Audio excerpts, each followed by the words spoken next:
Let my people go. Let 'em go. Don't mess with Yahuwah, yo.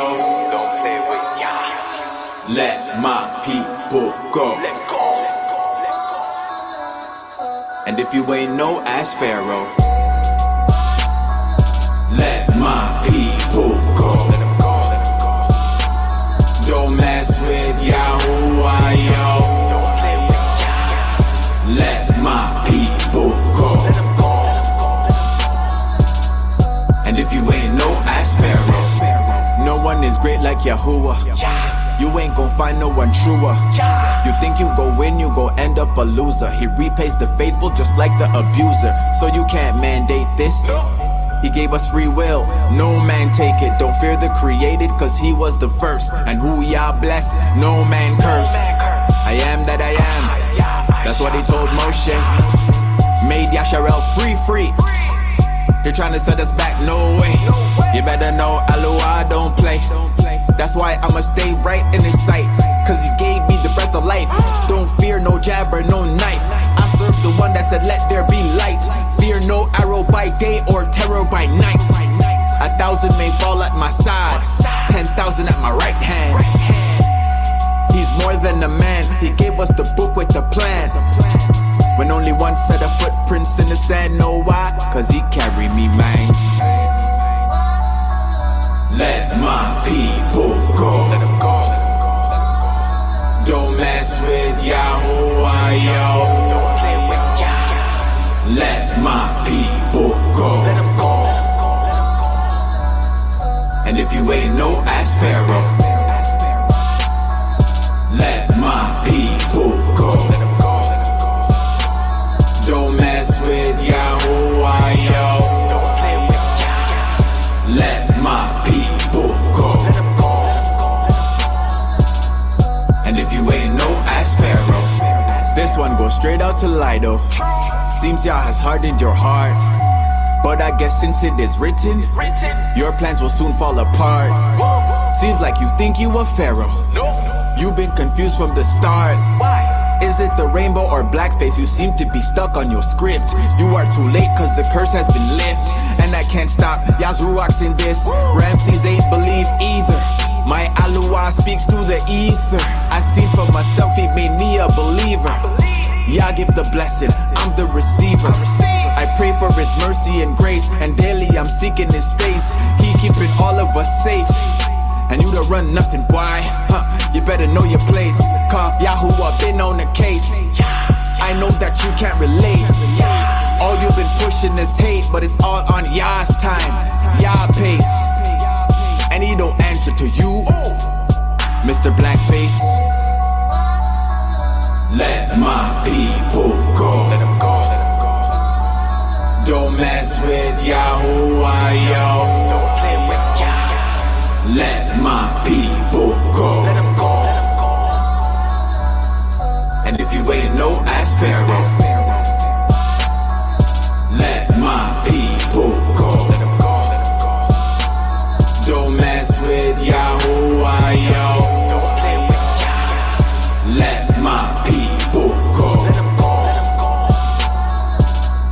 And if you ain't no, ask Pharaoh.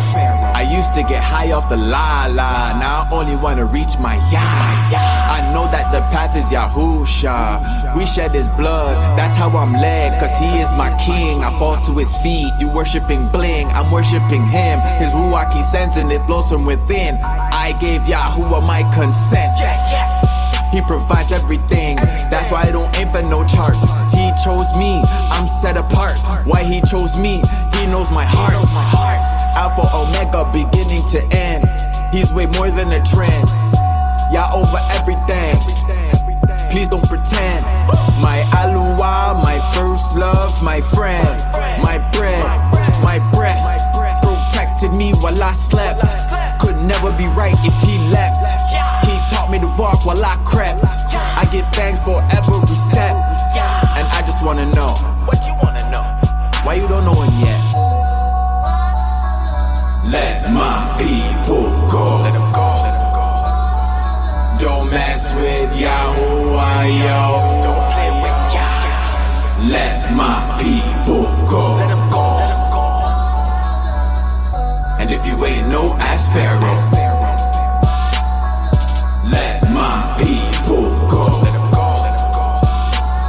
Don't mess with Yahuwah, yo. Don't play with Yah. Let my people go. Let 'em go. Let 'em go. And if you ain't no ask Pharaoh.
There we go. There we go. Now y'all should hear me. All right. All right. I think y'all should hear me now. Somebody in the chat, let me know if y'all should hear me now. They rerouted. I tell y'all, boy, these spiritual attacks. I swear these attacks are nuts, bro. I tell y'all, boy. See, well, y'all know I don't be. For the newer people, y'all probably be like, man, you just late. No, no, no, no. These attacks be crazy, bro. It's all the time, and it's just you gotta battle through the attacks, right? Mental, physical, spiritual attacks, and you gotta keep fighting to teach His word, to be righteous, to be a light in this dark world. You gotta fight, bro. So, um, y'all just excuse me sometimes when I'm late. Y'all excuse me sometimes when stuff like this just happening, because I'm doing the best I can to fight on behalf of righteousness and to expose the darkness and bring the light. All right, let's hold on, let me get all right. So let me get myself together. Let's get started. All right, so now we got the audio. That's crazy. They rerouted everything, bro. I couldn't even find my inverter or nothing. All right, all right. So now I can't hear it though. That's crazy. I can't hear it. All right. Let me.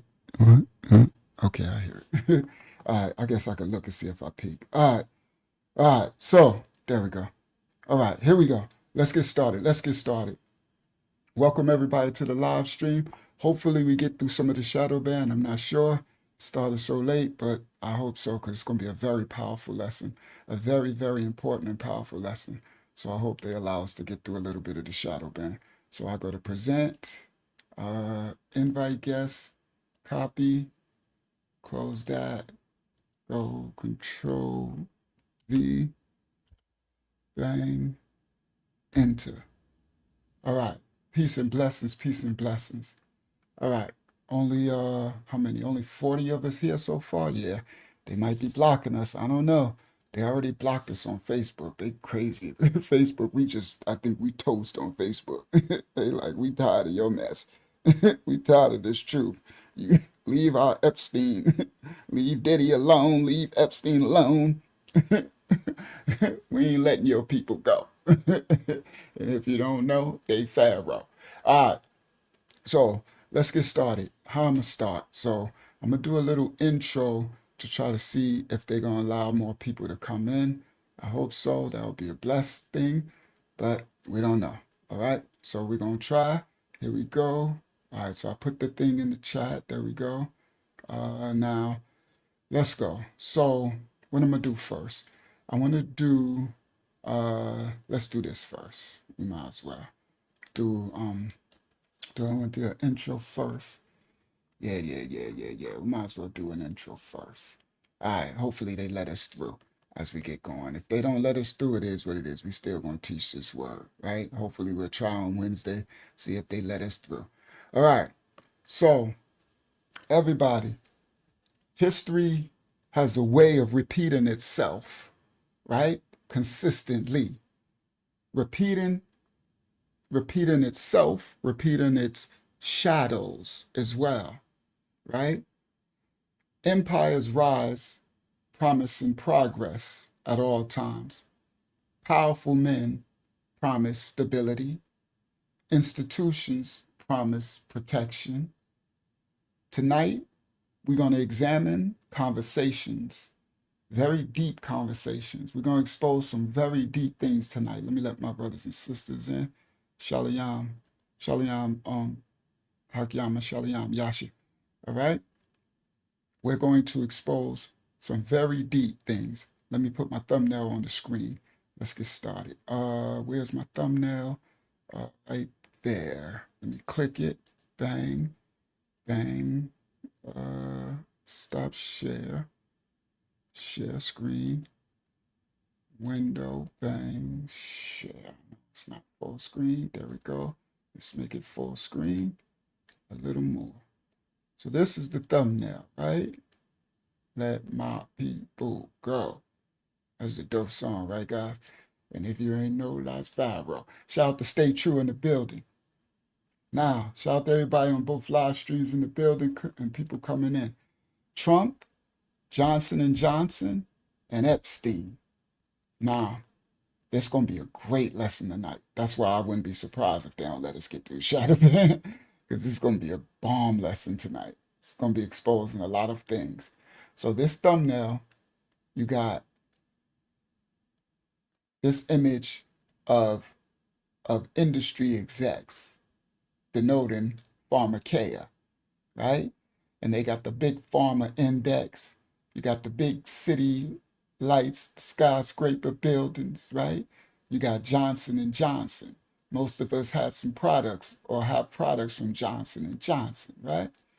You got the old Diddy, king of the Diddies, Epstein, looking real crazy looking, right? Shout out to Yaleen.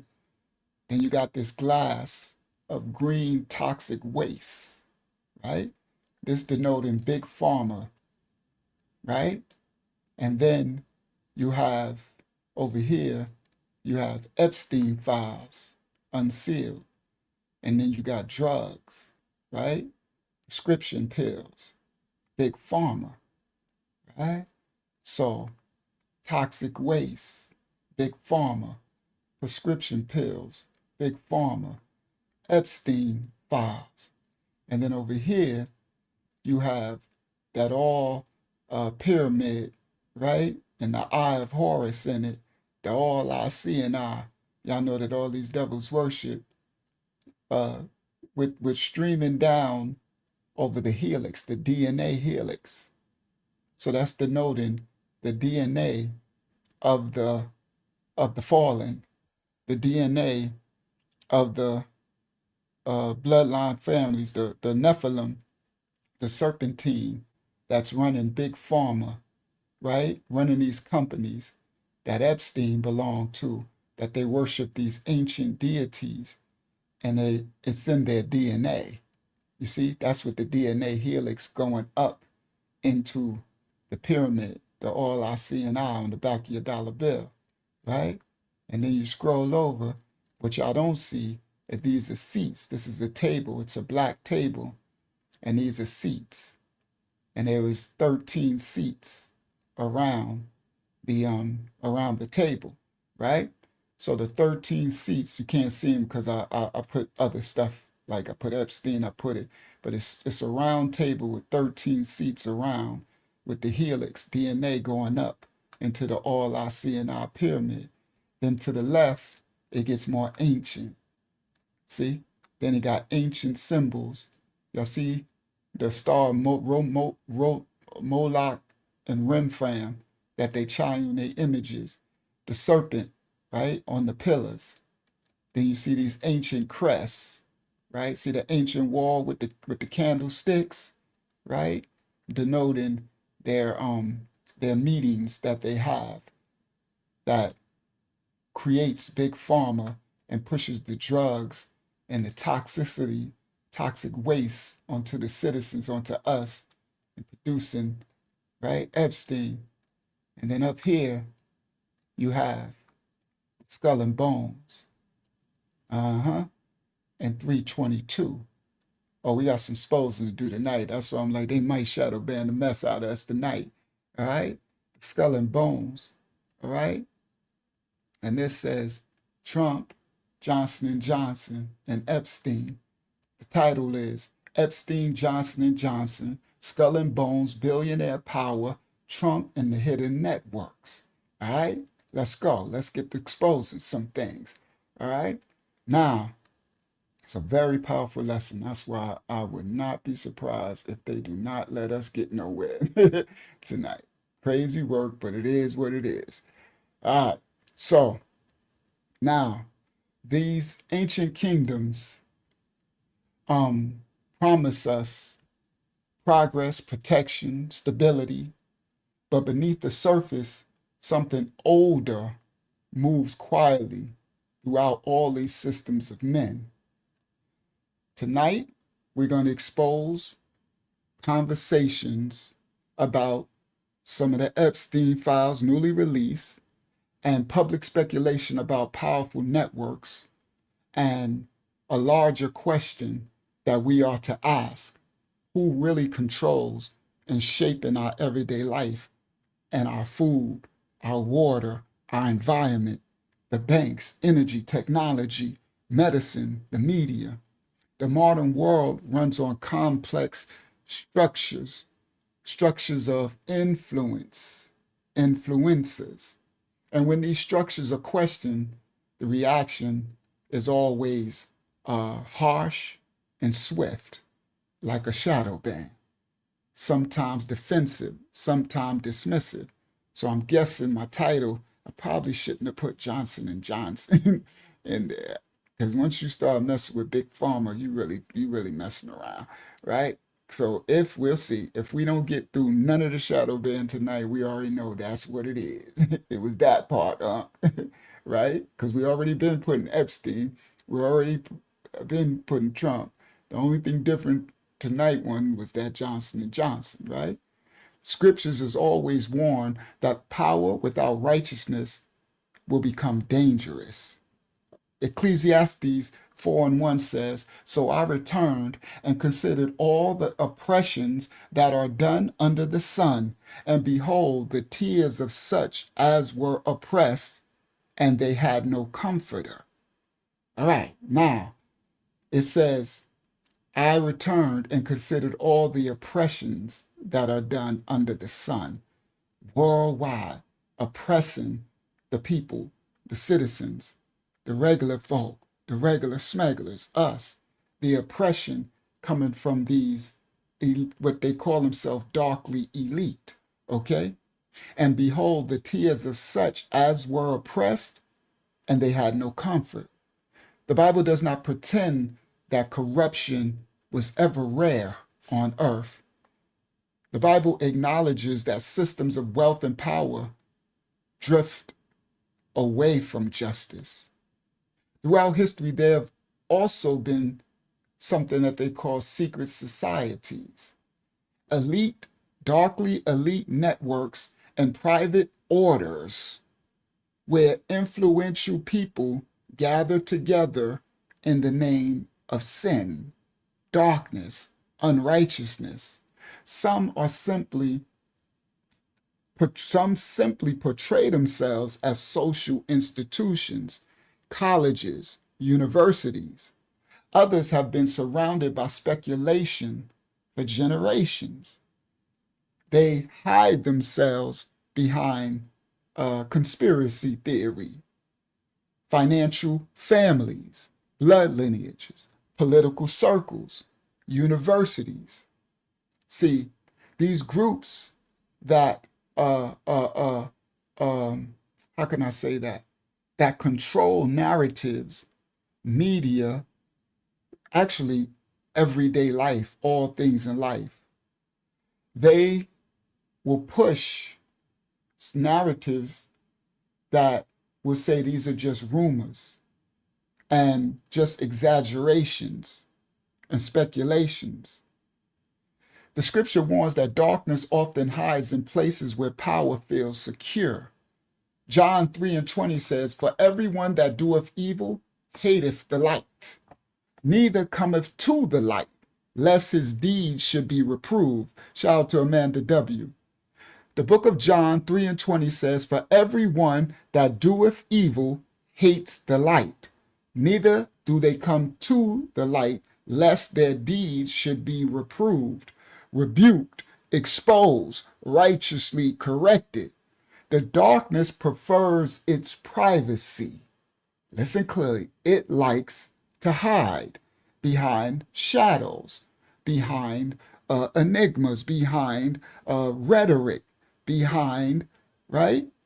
Darkness prefers privacy, but light exposes it all. The prophets also spoke about corruption in commerce and leadership. The book of Amos 8:4 warns us of those who swallow up the needy and manipulate markets for profit, saying they make the ephah small and the shekel great. This means that they distort trade and bartering and business in our jobs, our wages for gain. The message is always clear. Economic systems can be used either to bless the society or to exploit it. And history always shows the exploitation. Nothing but painful examples of institutions placing money, their God, their love of mammon, above the people. All right. Then came the rise of industrial medicine, pharmaceutical research, global markets that brought incredible monetary gain to select few, okay, while poisoning, allegedly, the masses. All right. Jeremiah 6:13 says, "From the least of them, even unto the greatest of them, everyone is given to covetousness." From the least to the greatest, they all given over. Because greed has no political party. Greed has no nationality. Greed is a human temptation that can infect any system. It is one of the great sins and transgression. Greed. All right. But perhaps one of the deepest warnings in the scriptures concerns something called the cup of iniquity. Oh man, and that is Circe, okay? What the Romans transliterated as the church. That's why the church has become wicked for mammon. And you see, Circe and her cup of iniquity. Look it up, CIRCE. Study, show yourself approved. And then find out where the English transliterated word church come from, and it'll blow your mind. You got to understand, because in prophetic language, the cup represents accumulated wrongdoing, that eventually overflows. And the iniquity is the transgression and the sin and the manipulation and also the pharmakeia, the sorcery in her cup. Y'all see her when you Google it. She got a red cup of iniquity and sin, and sometimes it's green. Okay? Now, let's get started. Let's get started. Because the book of Revelation 17 describes a symbolic cup held by a corrupt system of power filled with abominations and deception. Revelation 17 and 4. Circe. All right? Let's go. Now, I'm going to go to, we're going to do, let me see what y'all want to do first. Do y'all want to do an Epstein, because I haven't did that. Y'all want to do an exclusive Epstein file exposure first? Because I got an exclusive Epstein exposure. I'm going to see if y'all want to do that first or y'all want to get into something else first, because I got some things to bring out. So I'm going to give it a second because I want to see what y'all say. Because I can do maybe, yeah, let's do that Epstein. Let's do the Epstein file first, since I haven't done that. I haven't done that in a couple of live streams. So we got an exclusive Epstein file that we're about to release right now. Shout out to GRWG. All right. Thank you, A. Sandoval. I think I'm going to do the Epstein file first. All right. All right. So let's do that. It's an exclusive one. Here we go. And then we're going to get into, and hopefully they let more people come. We'll see. All right. Here we go. Now let's stop share. Right. And let me grab it first. Let me grab that file. Right. We got an exclusive file for these devils. Expose the darkness, the Most High always says. Expose it. So where is it? It's right where. It's this one. Bang. And then come back to y'all. Stop share. Share screen. Window. Bang. Share. Here we go. Let my people go. All right. Let me see what y'all see. All right. Let me see if I can make that. There we go. Make it bigger, bigger, bigger, bigger. Right. I think that's big as it's going to get. Right. There. There. All right. Now I can, it's still moving. How is it still? There we go. How is it still moving after I stop moving it? That's fine. There we go. Right there. Now, we starting the file. Now, this is an exclusive file, and it's crazy.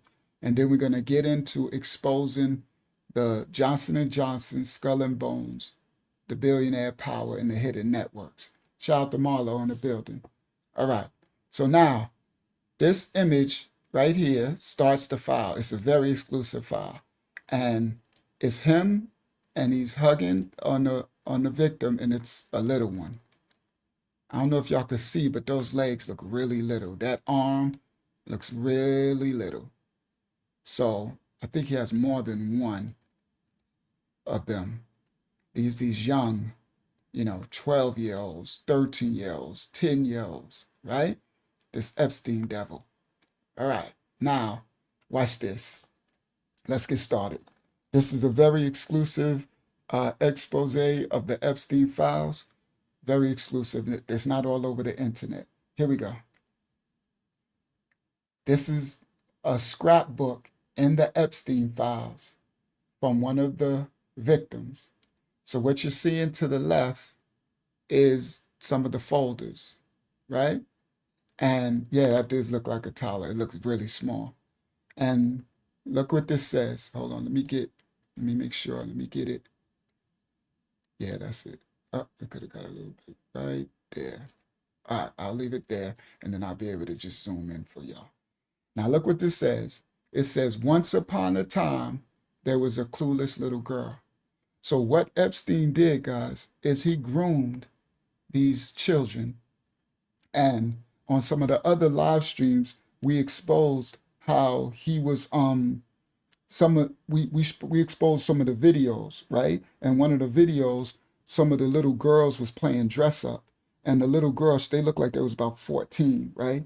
And one was filming, and the other little girl, and she was like, I'm getting dressed for my boyfriend. And someone asked like, Unc, did she say her boyfriend?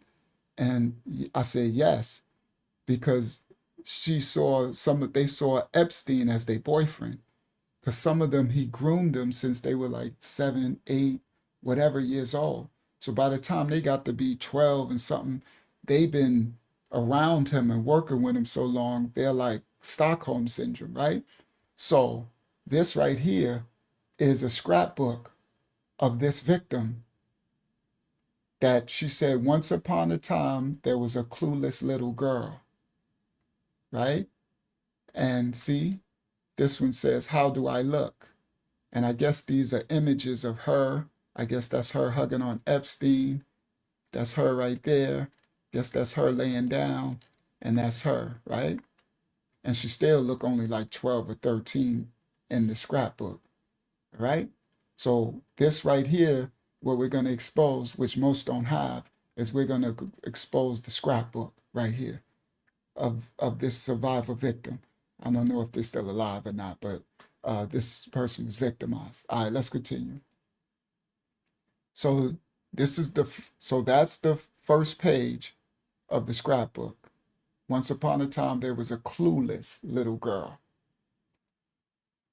This page, so she made the scrapbook, as y'all can see, and she put images of herself. And it says, then what is he doing? He wouldn't. And then he says, elastic. And that's, I guess, a picture of him and her. Look, she still looks like she's like 12 years old in that picture, right? And I'm guessing she's pulling, I don't know, something out of a wedgie out or something. And it says, elastic, right? Okay, so you can see she's young in that, all right? This is the next page. She put, I met you. Those are blue eyes and the little teeth. So that's her, I guess, with him.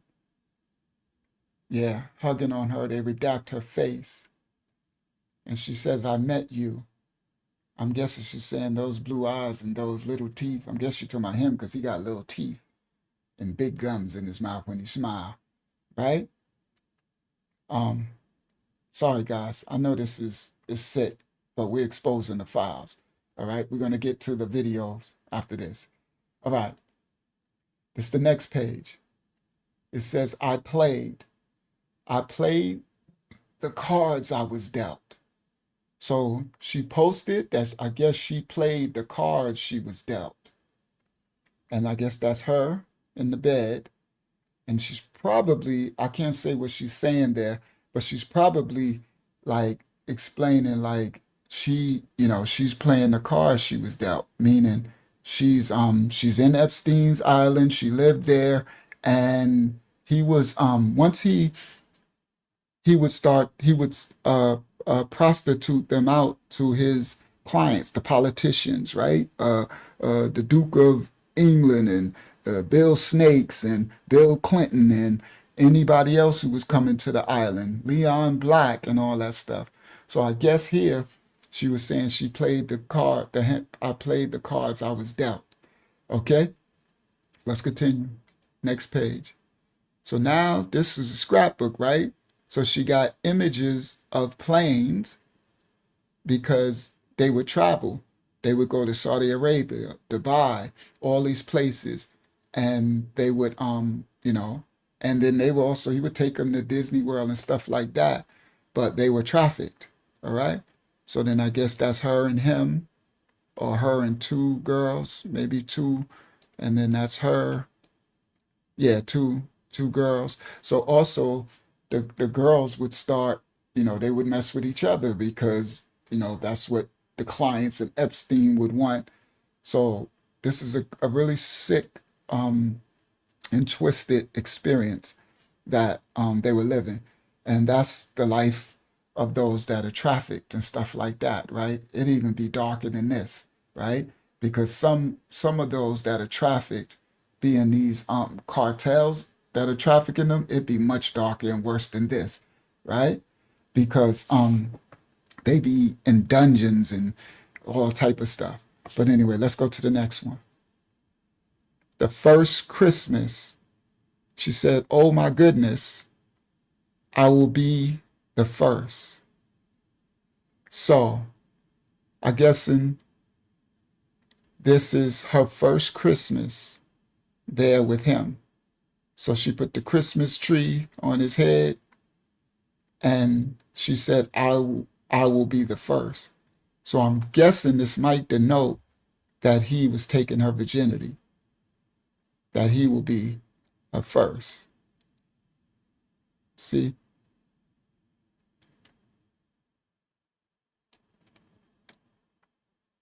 I'm guessing, right? And those are her images. All right. So we don't know. Like Akiyama said, I guess he was her gift for Christmas. Um, yeah, he's under the tree like a present, but I will be the first. All right. All right. Now, this is a Cain.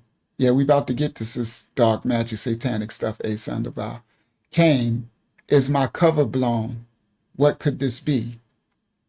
So we don't know what that's about, right? She said, is my cover blown? What could this be? I guess he came or somebody came or whatever. All right. Now, this is the next page, right? This is all in her scrapbook. So a bunch of them redacted, right? And I guess that's him and her. It looks like he's mad at her or something. Or maybe they posing like that for the picture. I don't know. And she said, I learned. And what's this leading to? Oh, it's leading to something else. So she said, I learned. And right here, it looks like Christmas is a big day in the trafficking world. A huge day. The whole season. But you're right, Christmas is one of the biggest days. Halloween, one of the biggest days, like the holidays, the holidays, but Christmas, the season of the witch, what they call it. Now so you see he's like, he's looked like he's kissing her. All right, let's continue. It's the next page. She says, and oh, there you go. So she got the pages connected. It said, she learned from what Epstein was grooming her to be, right? And then she said, I learned. And then the next page said, and grew. What is that? What is this stuff? So this is, I'm guessing, two victims. That's her. But that looked like some medical, what they call those things in the hospital with the bags with the fluid in it that go into your IV and stuff. This looked like IV bags. And I don't know what all this stuff is. Yeah, this looked like it could be a medical bag. I mean, a medical bed, sorry. All right, so she said, I learned and grew. And then she took this picture, plasma, up into that picture. So this must have been when she was even younger. That looks, y'all see that? Y'all see that red? Let me make it bigger so y'all can see. It's red. Like she was damaged. Like she got bruised, or maybe he made her get breast implants because he was doing that type of stuff too. So he would make them, I read that in the files too. He would make them like, because everybody have different body types, right? So if someone might have been smaller, he'll make them get breast implants and stuff like that, even when they was really young. And he would have the doctors there, like he had everything there on the island and stuff. So maybe, I don't know, but that looked bad, right? That bruise looked really bad. And she said she grew from that. I guess she was young up into, I guess she a little older right here. Still look about 12, 13, 14 or something. All right, let's continue. Next page. She says, I learned and grew and I beautified. So that's her, I guess, I can't see what I'm looking, I can't see. I don't know what I'm looking at. Y'all probably, oh, I see, that's a hand. Oh, I see it. His face. She's putting the mask on his face. Okay, I couldn't see what I was looking at. So that's her hand. That's his face. She's putting the mask on him, right? And then this, he got the mud mask there, right? And then, yeah, that saline drip. And then that's him, and I guess that's her, right? Oh, that's him. Oh, no, that's him right here. And she's massaging his feet, and that's another victim. So he had a couple of them. And he always had them massaging his feet and doing all this crap, right? And then she got the picture of him getting Botox. So I guess we now know he was getting Botox and stuff because she got the picture of, I guess she was injecting him. Yep, she is injecting him. So look, that's her. And then she drew the picture of the needle. I guess showing she would give him the Botox. All right. Oh my goodness. I learned, I grow, I beautified, and next page, and took care of you. Wow. So she says she learned, she grew, she learned what he built her, molded her into. She grew, she beautified, and took care of him. So she the one who was giving him Botox. She the one was put, I'm guessing, making sure his mud mask and stuff. Right? And this grown 60-something-year-old man with these children and took care of you. And she got all of these syringes, see? And then she drew her like a stethoscope, like she was a doctor taking care of him. And then she got cough syrup, so I guess when he was sick and everything. So she's seeing herself like a motherly figure, right? Like a nurturer. And this is her childhood way of coping with the trauma and Stockholm syndrome and adjusting to her life on this island and in this ranch and in this experience. She's the next page. B.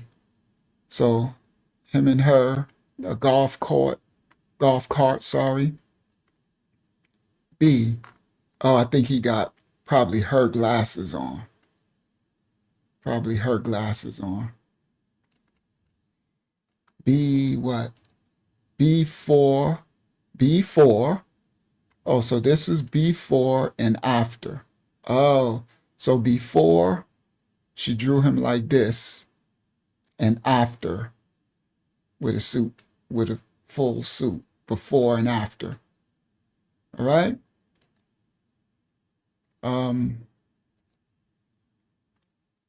So this, we traveled to Czechoslovakia, milk, Prague, milk and cookies. Wow. You could tell this is a child, right? So she's like milk and cookies in Brazil, Czechoslovakia, Prague, Berlin. I guess that's them in Berlin. Germany. We traveled. Dubai. Oh my goodness, Dubai. Stuff she probably seen.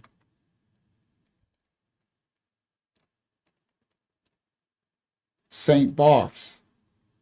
St. Barths. I don't know if that's a real Barths, TH or Barths, but St. Barths. Satanists are really from. All right, let's continue.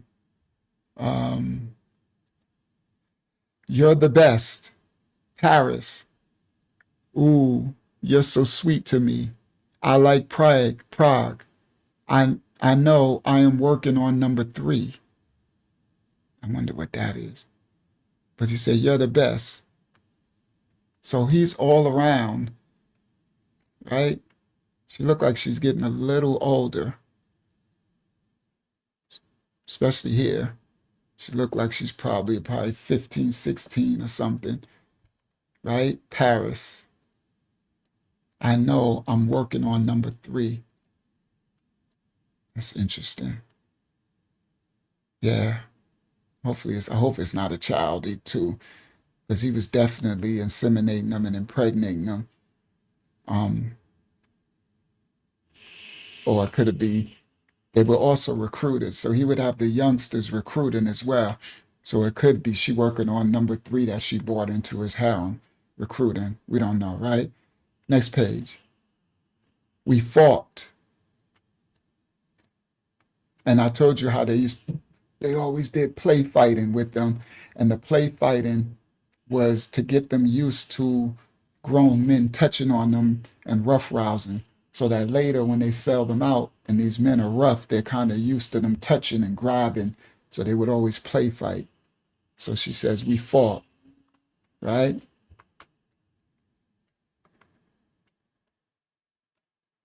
This is some sick stuff, bro. This is some really sick stuff. This is crazy, right, guys? A scrapbook of of of Moloch and Baal, slaughter of the innocents, baby. The scrapbook from the baby. All right? Now, let's continue. Then hugged. We fought, then hugged.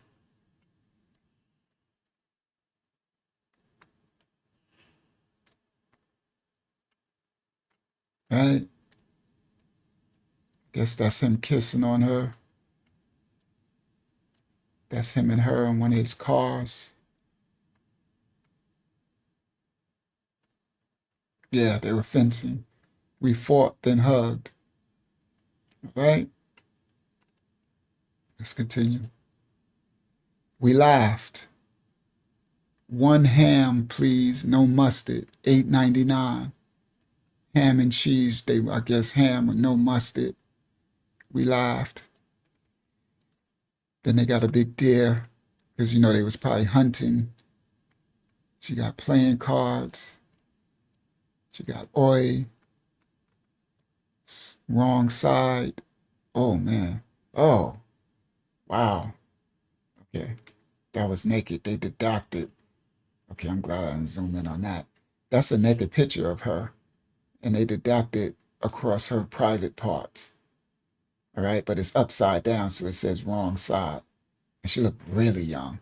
Look how skinny. That looks like a 12-year-old. And then it says, oh my, that's that. Good job. All right, this is crazy, bro. I know, guys. $8.99. Oh, that's for the ham and cheese and mustard. They redacting something. I wonder what that is. All right. Next page. I will get you. Now you drive. J.E.'s property. Jeffrey Epstein such and such property. Oh, so they redacted whatever that is, property. Jeffrey Epstein's such and such property. Then now you, I wonder if that's a real polar pony or not. I don't know. Real, an upside down. So somebody must have flipped over the ATV, and this crab says, "I will get you," with a crab, and he has a knife in his hand. I think looked like she drew the knife in his hand, I think.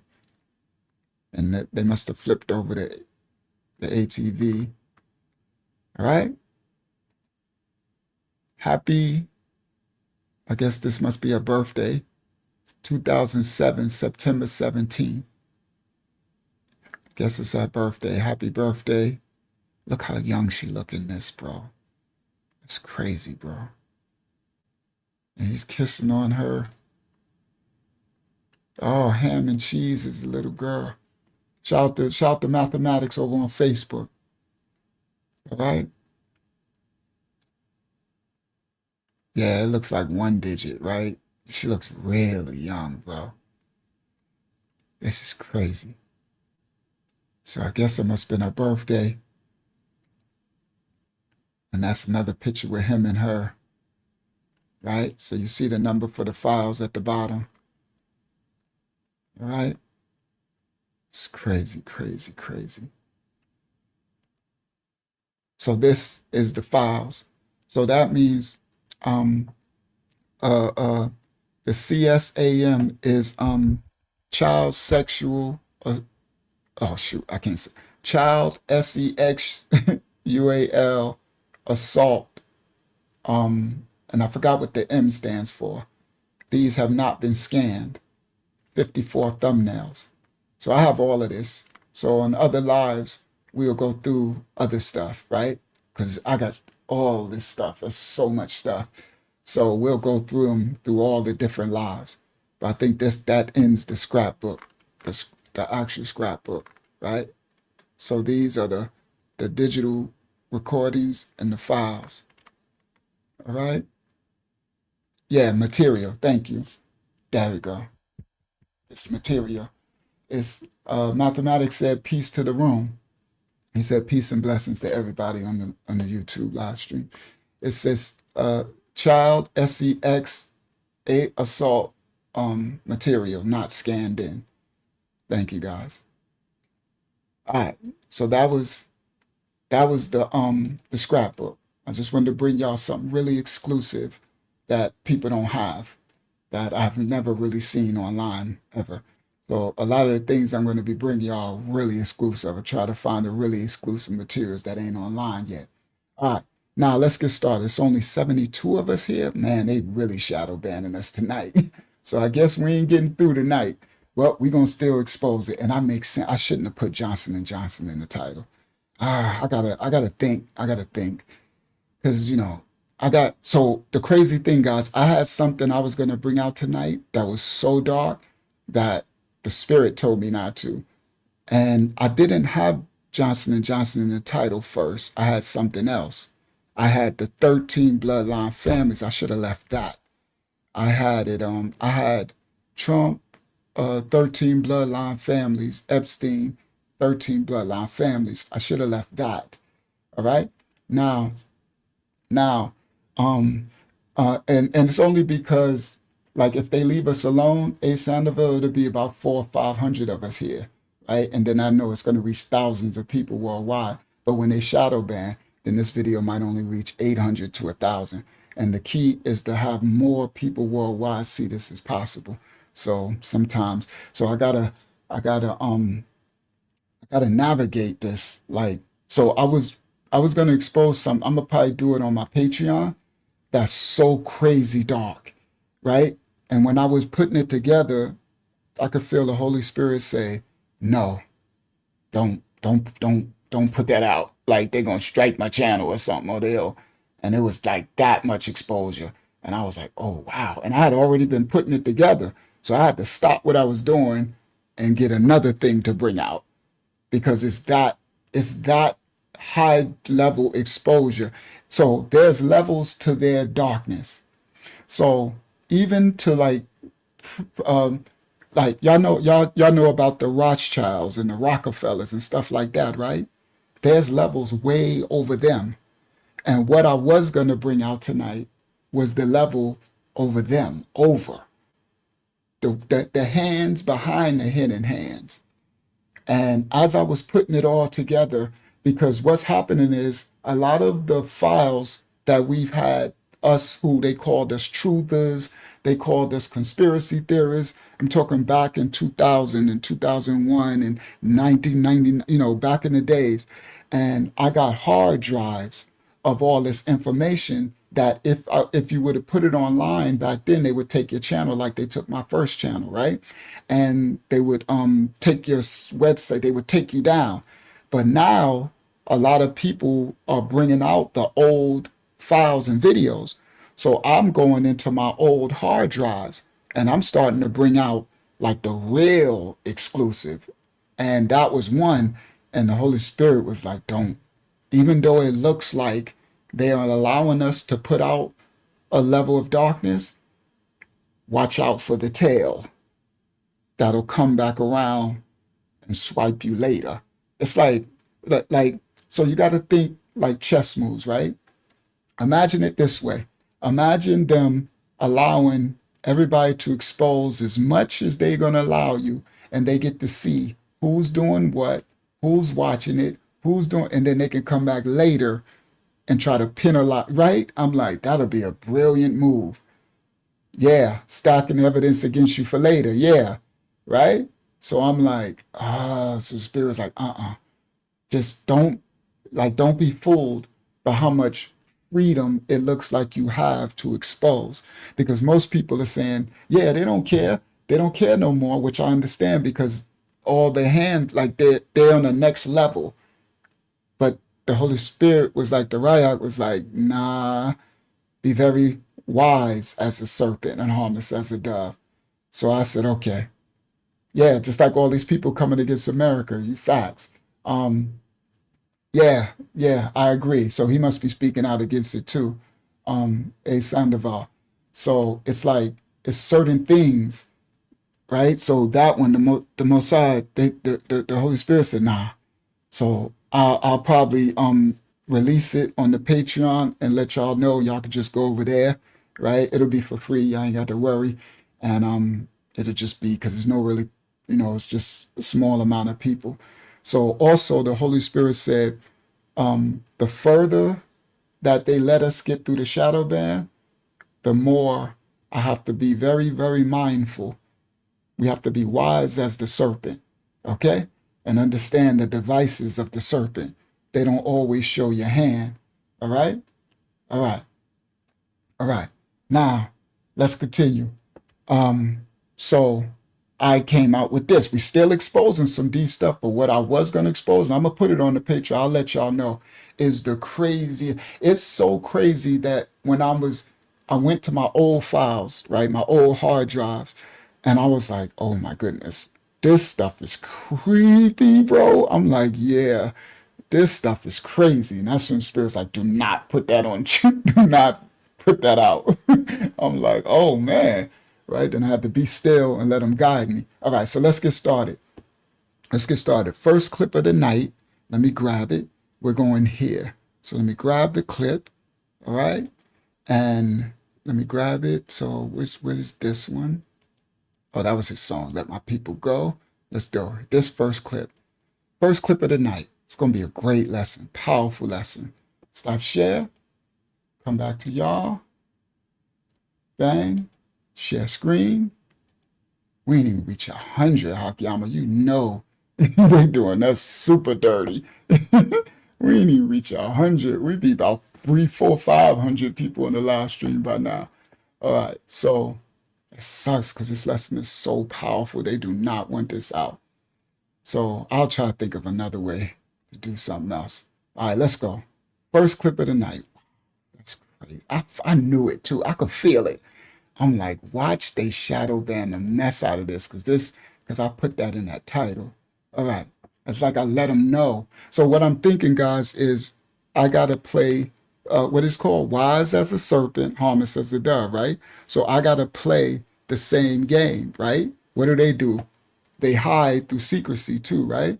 So yeah, I could have put the baby oil or I could have put just something else, right? Because you're talking about these billionaire, trillionaire companies and institutions who pay for everything. And once you start exposing pharmaceutical, you in trouble. Yeah, please hit the like button, guys. That might help a little bit. So please hit the like button, right? So once you start exposing them, now it's a whole nother level from just exposing secret societies, right?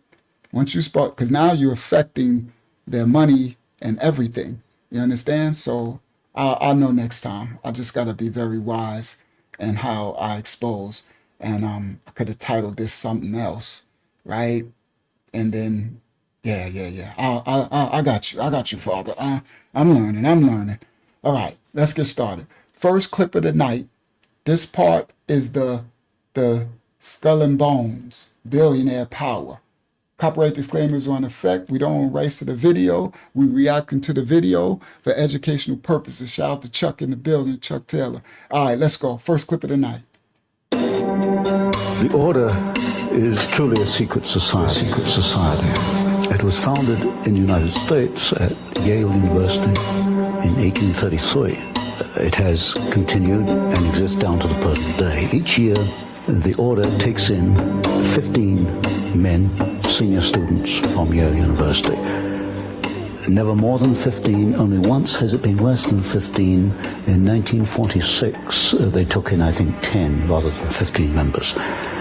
So now, this is very exclusive information on the Skull and Bones Order Secret Society at Yale University. It says every year they take in just 15 men. Now, their numerology, their numbers, their symbols, all that means something, right? It says only 1 year did they take in anything different than 15, and that was in 1946. They took in 10 rather than 15, right? So every year, so what we have is a secret society, right? All right, let's continue. Society, which over the last 150 years has accumulated about 2,500 members, of whom perhaps 500 are alive today. Of this 500, perhaps 100 are... Hold on, let me make sure I didn't miss something. Oh, I didn't. Okay. Never more, the senior society, right? Never more than 15. All right. Once has it been less than 15. In 1946, they took in, I think, 10 rather than 15 members.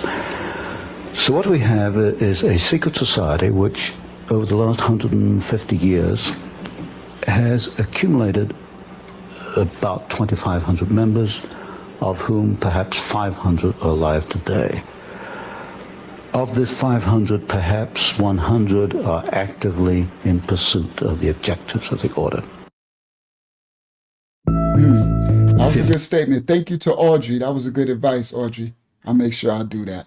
I ain't got time now. I probably should take Johnson Johnson name off. Oh, it's on the thumbnail too. You right? it's on the thumbnail and the title. Okay, you're correct. I'm gonna switch that out. All right.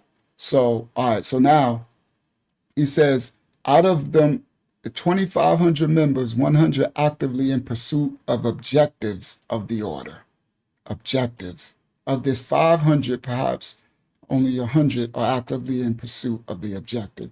500, perhaps 100 are actively in pursuit of the objectives of the order. 15 recruits every year since 1833. And if this is real, it would explain why the world feels like it's accelerating. Like decisions are being made faster than people can react. Like we're being pulled towards something, and nobody voted for it. And maybe what we're seeing right now isn't the beginning of the story. Maybe it's the part where the system finally starts showing itself. Watch this. It's not another college fraternal society. Yale University is the only university in the United States, or indeed the world, which has senior societies. These are societies where the 15 are selected in the junior year and actually are initiated at the beginning of the senior year. They stay on campus only 1 year as members. They are called knights. When they graduate, they leave the university, they go out into the world, then they're known as patriarchs. So at any one time, you only have 15 knights in existence, and for the rest of their lives, they're known as patriarchs. And they work during their lifetime, or a number do, towards the ends of the order. They are pretty much guaranteed success. Certainly they're guaranteed financial success.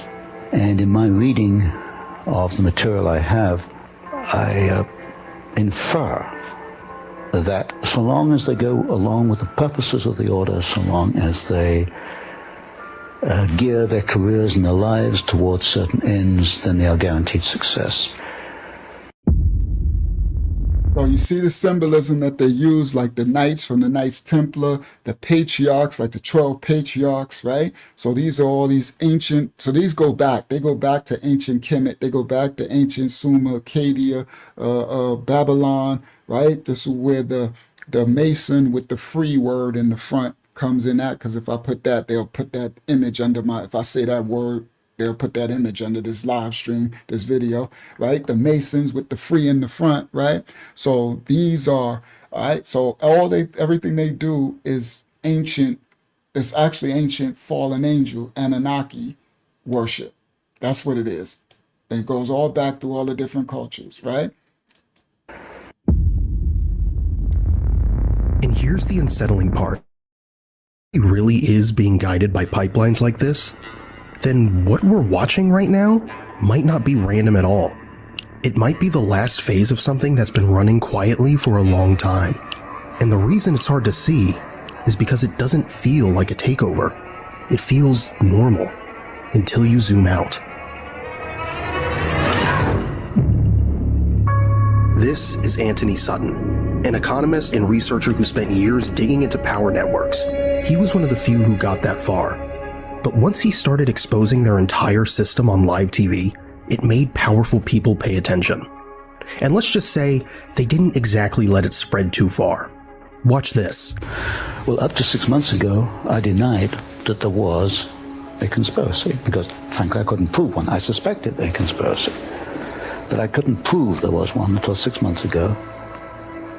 Well, a little before 6 months ago, I received the catalog, which is the membership list of the society, all the way back to 1833. And I received some of their internal documents, enough for me to put together the way they correspond with each other, the operations within the order, to some extent their problems. If that's true, then we're not dealing with conspiracy talk. We're dealing with documentation. But even if you stay skeptical, and you should, what he describes next is something you can actually look up. A building on Yale's campus, with no windows, and a number that keeps showing up in the strangest places.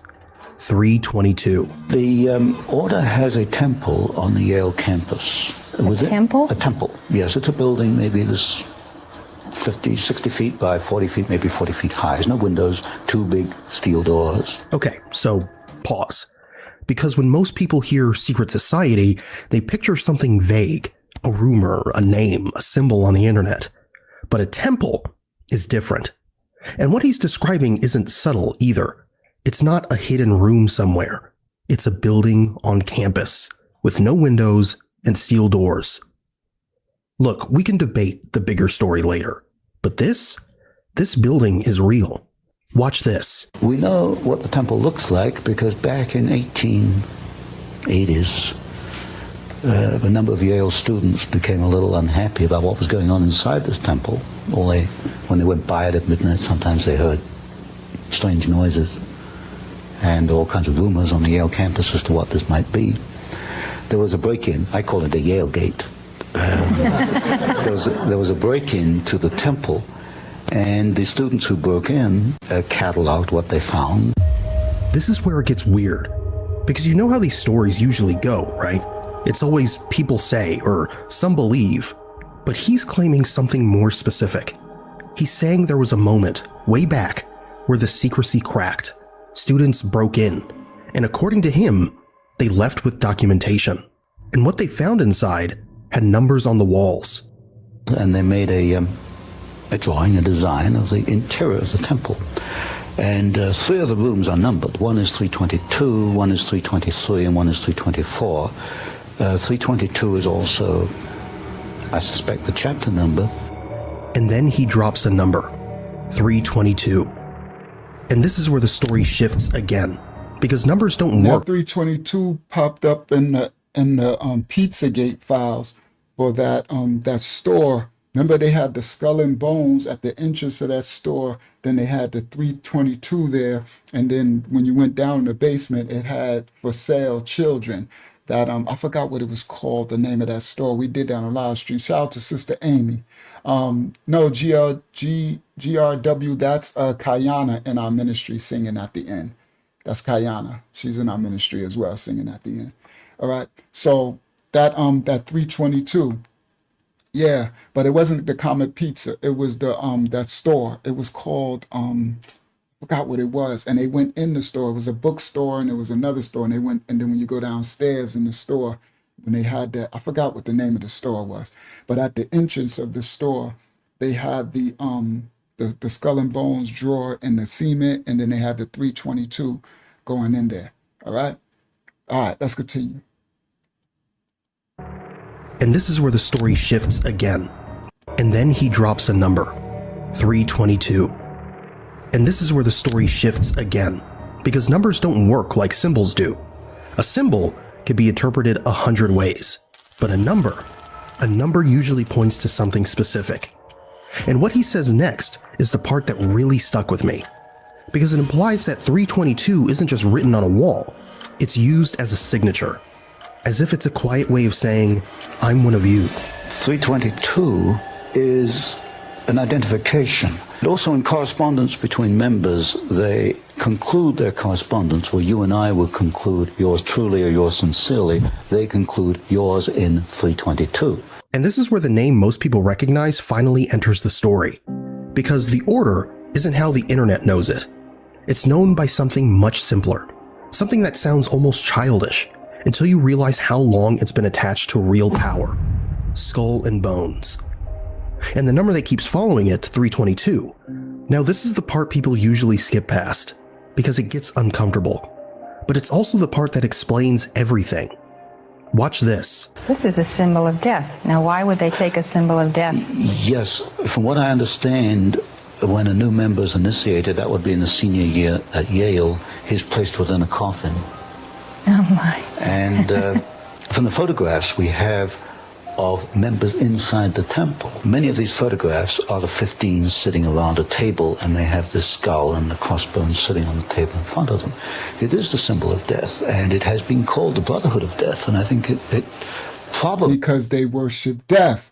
Even ancient Kemet got the Book of the Dead, right? This is all Anunnaki, fallen angel. You understand? So each of them, right? So look at the ancient picture. Shout out to Sister Cookie in the building.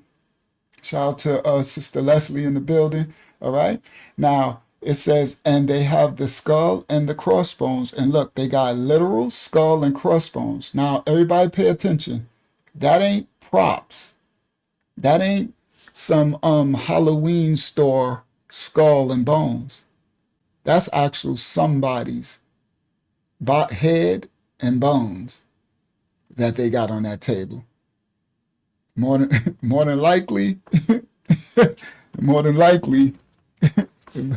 there's a melanated person's head and bones, more than likely. But they didn't just, again, these ancient practices, it wasn't about skin color.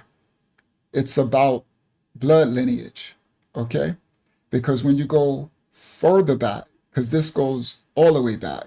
So the Mason with the free in the front, and all of these societies, they go all the way back to ancient Acadia, ancient Ugarit, ancient Phoenicia, ancient Anatolia, well, Hittites, the Amalekites, the Horites, okay? So you got to take it really back. Yeah, sacrifices. You got to take it. Shout out to Amy Bonduran in the building. You got to take it all the way back. It goes way back. And it wasn't about like skin color. It was about lineage, nation of people, those who are Nephilic in DNA structure, right? That's why it goes to 13 bloodline families, 33 houses. They call it house, right? House is a bayat. It's a domicile, the covering. That's why this is the house of the Most High. So this stuff is ancient and it goes back. So it's not about color of skin. It's about blood lineage that goes back to one of the Nephilic from children of the Watchers, children of the fallen that mix with men, you know what I mean? And have their lineage passed down and they keep their blood lineage pure. They were in the high places in the mountains, right? This is ancient. Most of them descend from Ham descendants, right? Ham, so it's 3 children from Noah, right? Nayak. It's Hayam, Shamayam, and Yafeth, right? Y'all call them Ham, Shem, and Japheth, right? Most of the fallen descend from Ham's lineage, okay? Cursed be Canaan, right? Canaanites come from Ham's lineage, right? Cushites, Nimrod, all of them, right? Kephtorim, right? So most of them. Now Japheth got his lineage as well, okay? And even Shem lineage, because Esau from Shem's lineage mixed his seed with all of the Nephilim as well, right? So you have your of Ham, Shem, and Japheth's lineage, you have them mixing with the fallen, the Nephilim, okay? And the different mounts mountains, right? You got Mount Ora, Mount Seir, you got the Horites, you got all of these places, right? And this way before the Caucasus Mountains. So most people, they get caught up on like, quote unquote, the white man, and thinking it's just the white man. If I tell you that way above this fold, right? So y'all see this society, right? And these become the presidents, and you seen John Kerry, you seen young senior Bush, you seen, I think they showed, it looked like FDR or somebody, right? You see these presidents and these powerful, there's another level above them, right? And then there's two more levels. And what I was going to bring out tonight was one of the top levels that they would allow us to know. And the Most High said, do not, do not release that. Do not. It is, they're making us think it's safe to expose. Yeah, maybe it's safe to expose this level, but that level, and I was holding it because they took my channel before. I had this for years and years, right? And my hard drives. He said, nah, don't get comfortable. I'm like, whoa, okay. I always listen. Now, when I'm pointing out that when you go above these levels, they don't be all white. They be black. They be other nations.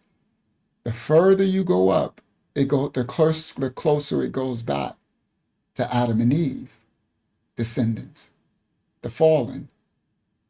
When the fallen angel came down and slept with the daughters of men. So a lower level of understanding of these levels of darkness is the trauma to just people be, it's just the white man. The devil's a lie. All them Canaanites wasn't white. You got to understand. Canaan was the son of Ham. Okay? Okay? So the Canaanites were actually, Ham was the darkest of all, right? You know how they let y'all know Ham was, right? So the Canaanites, all right? So Amorites, Amalekites, all right? Ammonites, okay? These were Nimrod, all of them, right? So again, when you limit your understanding of, and it's really limiting your understanding of the knowledge, shout out to beloved brother, of going back, you'll understand that the further you go back, the darker it gets. And they know that because they understand where their lineage come from. Now the fallen who came down, they shape-shifted and they took on forms. You had a set of fallen that took on a white. They called them tall whites. I'll be able to do that one time because certain things I can do, they don't care, right? They call that, right? So you hear about those, the tall whites. That's what some people say these aliens, they the ancients described them. All ancient Acadia and all these people, right? All these cultures, they describe, right? But then there was others, okay? Just like people get caught up in thinking that all Neanderthals were white. They weren't. And all Denisovans. Remember our lesson. We got it on this live stream. Go back in our live stream. Click on the live tab in our channel and go back. I think we did this last year, right? And we broke down. You'll see a Denisovans, and I'll show you the original. They look, right? So, but they destroy us for a lack of knowledge, and then the trauma, they make us try to just blame one set of people when that's the hand of the puppet master, where you won't see the devices of them. Thank you, cut from a different cloth. You won't see the devices really, so you're looking at a limited scope. So anyway, all right, let's continue. All right, so inside the temple, many of these photographs, and from the symbol of death. Yes, from what Explains everything. So the symbol of death. Watch this. This is a Because the Most High said we are to eat from the tree of life, right? They want to eat from the tree of the knowledge of good and evil, the tree of death. This goes all the way back to the garden, to sin and transgression, okay? When sin was brought into the world, right? So they worship death, while we are supposed to be the children of life, of light. They are the children of darkness and death, okay? All right, let's continue. symbol of death. Now, why would they take a symbol of death? Yes, from what I understand, when a new member is initiated, that would be in the senior year at Yale, he's placed within a coffin. Oh, my. And from the photographs, we have of members inside the temple. Many of these photographs are the 15 sitting around a table, and they have this skull and the crossbones sitting on the table in front of them. It is the symbol of death, and it has been called the Brotherhood of Death, and I think it probably more adequately should be called the Brotherhood of Death. Okay, this is where my brain stopped treating this like a rumor, because up until now, everything could still be explained away. But this is the first detail that feels deliberate, like it's designed to do something to you. And when you see rituals like this show up inside a closed network, you start asking a different question. Not, is it real, but what is it for? Look at the history, the biographies of the leading members of the order, and reconstruct their career and see if there's a common pattern in their careers. But to come back to my point, I have to reconstruct the objectives. What are the objectives? In the words of one member, might is right.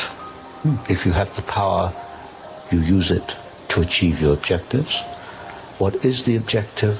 As you look at the histories of individual members, it can only be one thing: to acquire power, to keep power, to use power for their own purposes.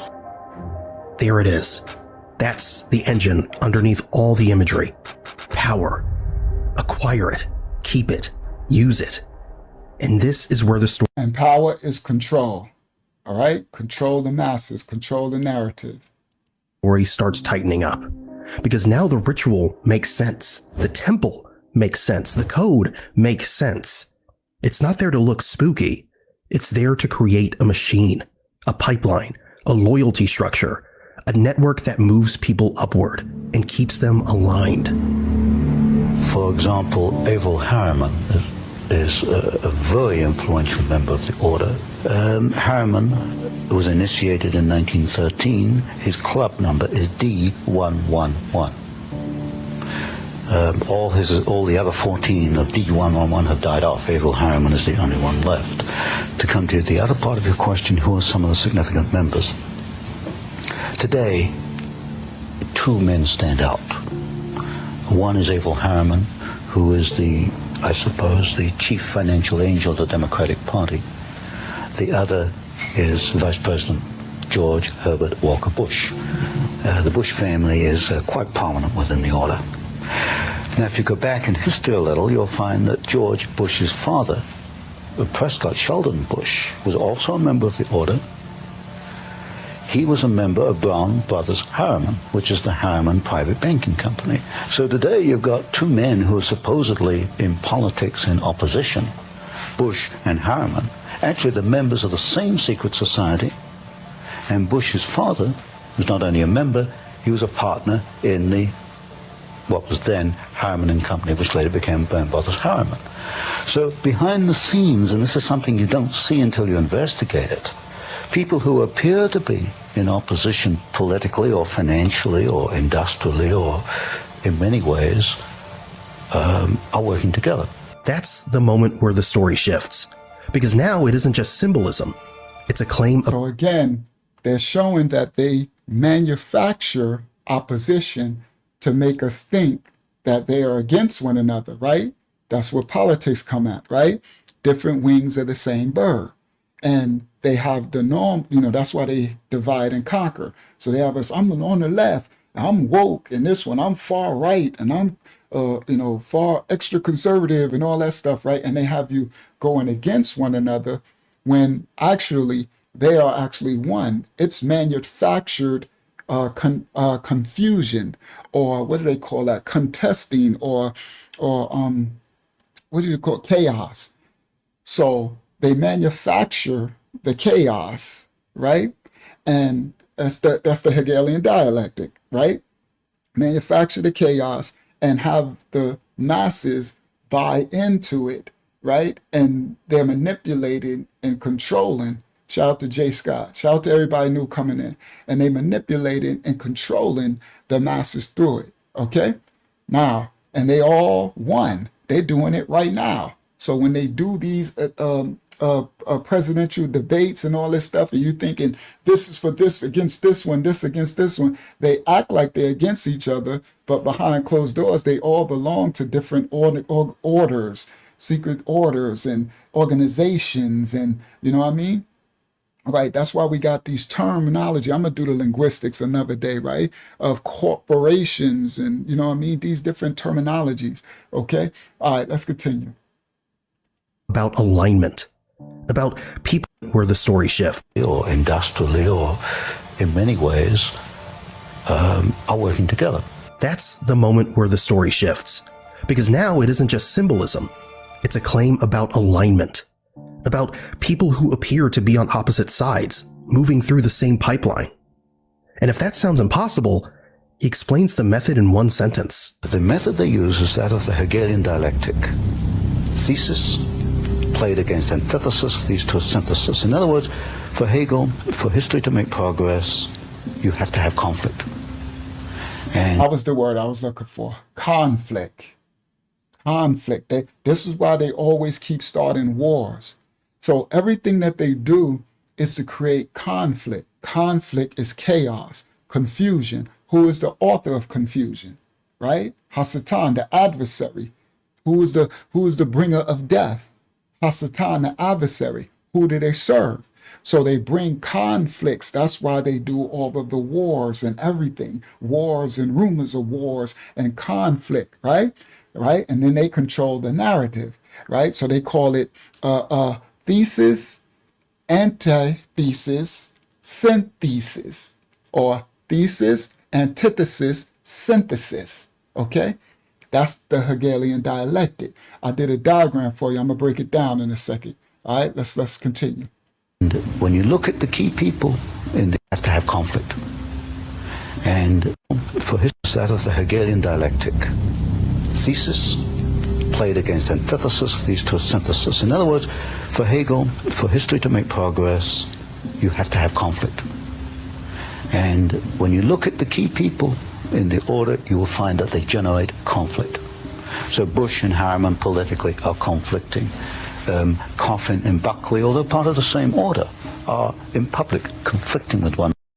So conflicting is the key word, and chaos, contesting, right? So right there, he like George W. Bush, this is Papa Bush, and Harriman, right, are conflicting in public, and they're making us think that they are opposed of one another. Same way it's the political game. Now, this is everything, this Hegelian dialectic is what they've tapped into or following. So I'm going to break down the definitions, right, of Hegelian dialectic. All right. So first of all, I got to break down the definition of thesis. A base definition of thesis is an initial proposition, idea, or state of being, okay? Because I'm going to break down thesis and antithesis and synthesis. It's a philosophical dialectical framework associated with Johann Fichte for later and G.W.F. Hegel. That's where you get the Hegelian dialectic. All right. And it's to describe the progression of ideas. This is what they follow. Y'all listen clearly. So the thesis is the initial idea or an initial state of being, right? So if I come up to you and I meet you as a friend at the job or something, right? And I just start working there and you working there and we get introduced. And now when I meet you, that's your initial state of being.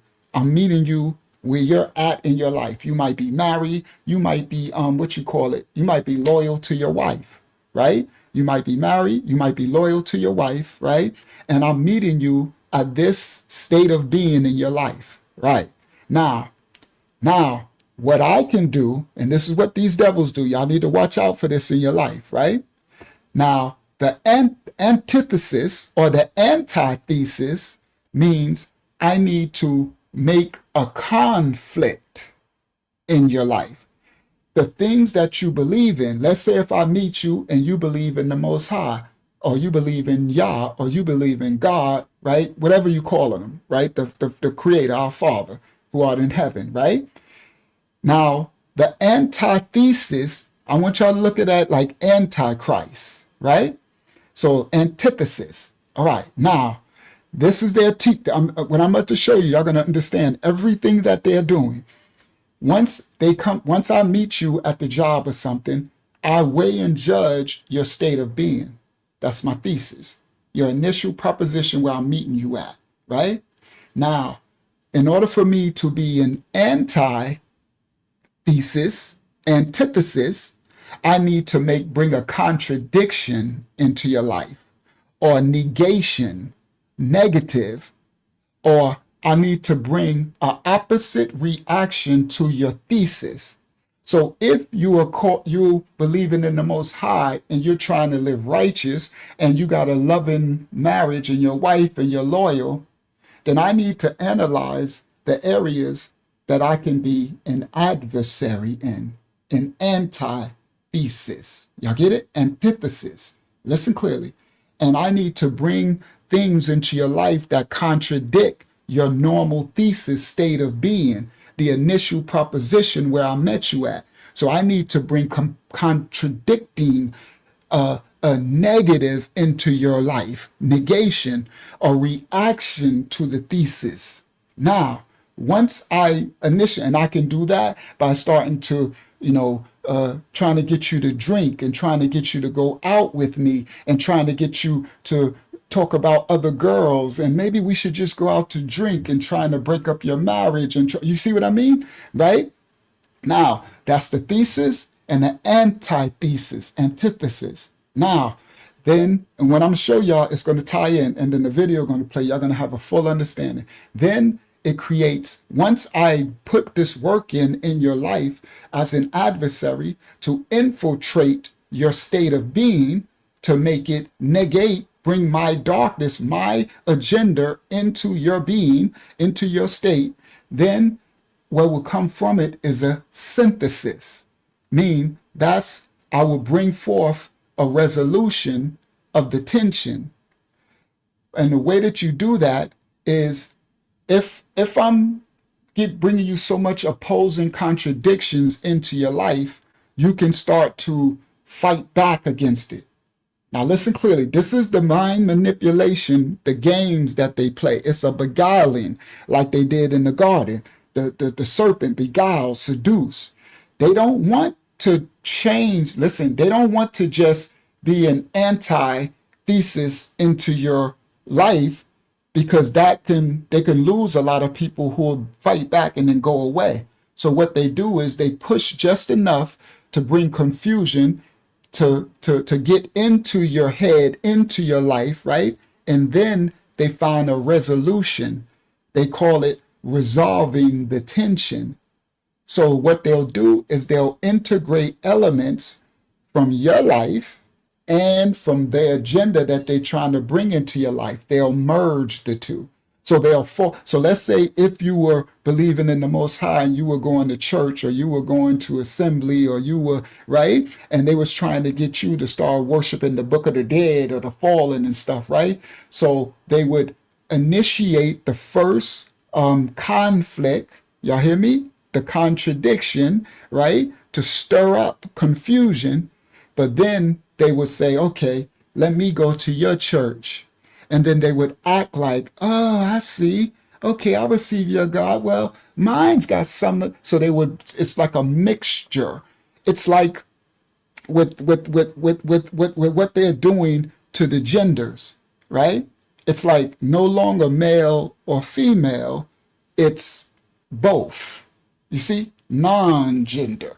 It's a mixture. It's the thesis of what the Most High created, and then that contradiction is Baphomet, and then the synthesis is, oh, well, we're just two in one. It's emerging. So it's the resolution of the tension, integrating elements from both the thesis and the antithesis into a new, higher level of understanding.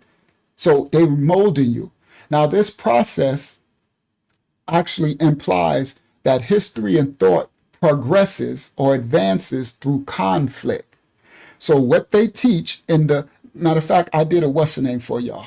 Let me do it this way. I did because the thesis is the starting point.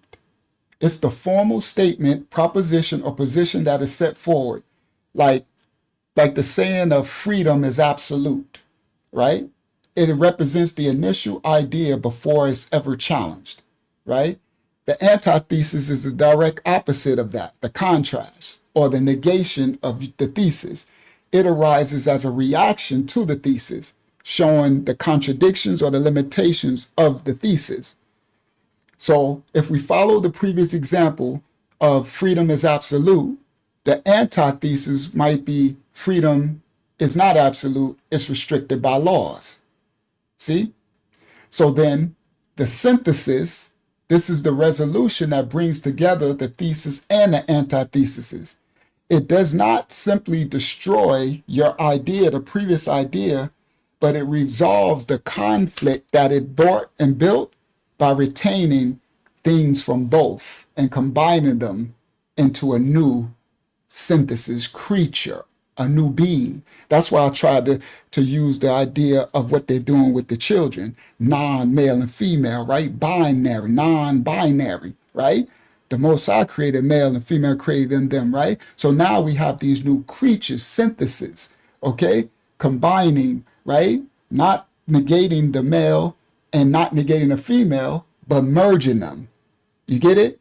Into a new synthesis being. So, so now I'm gonna show you this. I put this together for y'all. Watch this. And then I'm gonna get back to the video. Stop share. So y'all, I like to do visuals. Share screen, window. Where is it? I gotta click it. Okay, let me click it. I gotta double click it. So click it, bang. Okay, now it's open. So why I can't see it. Now come back to y'all. And it should, there we go. Share.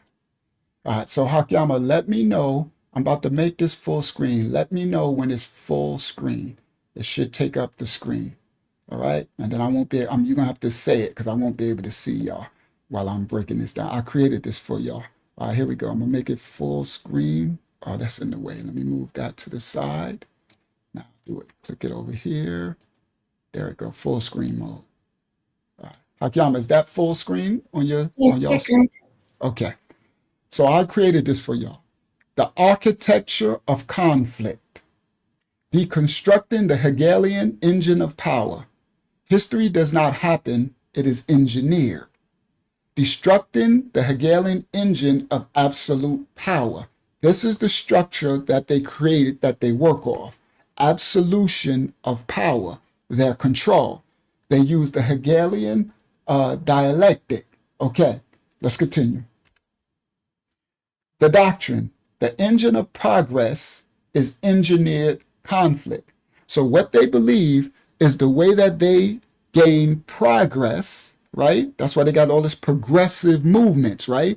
And the progressives, what do they believe in? They believe in we progress into another dialect. Well, we're progressing to another state of being where it's not, everybody got the right to choose what they want to be. No male gender, no female, right? You can be a furry. You can identify as this. They are progressing, right? Now, their engine of progress, they believe, is engineered through conflict.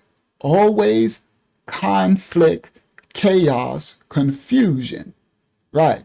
So this is the theses and the antitheses. Now, theses played against antitheses, antithesis leads to a synthesis, syntheses.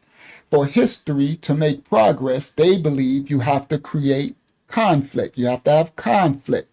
Thesis, antithesis crash in conflict, and it borns something new. Synthesis. This is that male and the Baphomet, right? This is how they take what the Most High created and make something new, right? Hasatan. Implication, societal friction is never an accident of nature. It is a mechanical prerequisite for systemic evolution. This is what they believe, right? They believe. So they create these conflicts and they create the world and the people engineering right? This is in the Bible when it says it will be worse than the days of Noah, where they was mixing, splicing animals and genes and foods, right? Right now they making what they call that not GMO, genetically modified foods and organisms, right? They taking the seeds out of our fruits, right? They genetically altering our bodies. They did the Jim Jones jab juice. That's what that stuff is, right? Change your mRNA statin, myostatin, changing your genetic structure of the Most High, right? So these things are nothing new, but they are progressing. They progressing the engineering of the conflict, okay, to create their synthesis, their new created state, okay? Now, let's continue. The doctrine, the public enemies, and the other side is private architects. So they'll make us think that they're in conflict with one another, but they're not, okay? They are actually working together. So on this side, they said Bush, the Papa Bush and Coffin were in conflict, right? And they showed that to the public. And they said Harriman and Buckley was in conflict, but really they weren't. Just like they'll show you the two opposing Republican Democrat, right? And they're in conflict, but they're really not on the bigger scale. See, Bush and Harriman politically are conflicting in politics in the public. Coffin and Buckley are in public conflicting with one another because conflict leads to a new synthesis. So they create the wars, they create the conflicts, because whenever they do these things, they're trying to create a new synthesis, a new creation, a new agenda. They're bringing forth something. So every 4 years, they make us think there is new president or that's new conflict, because they're creating a new synthesis, something that they're leading their agenda forward.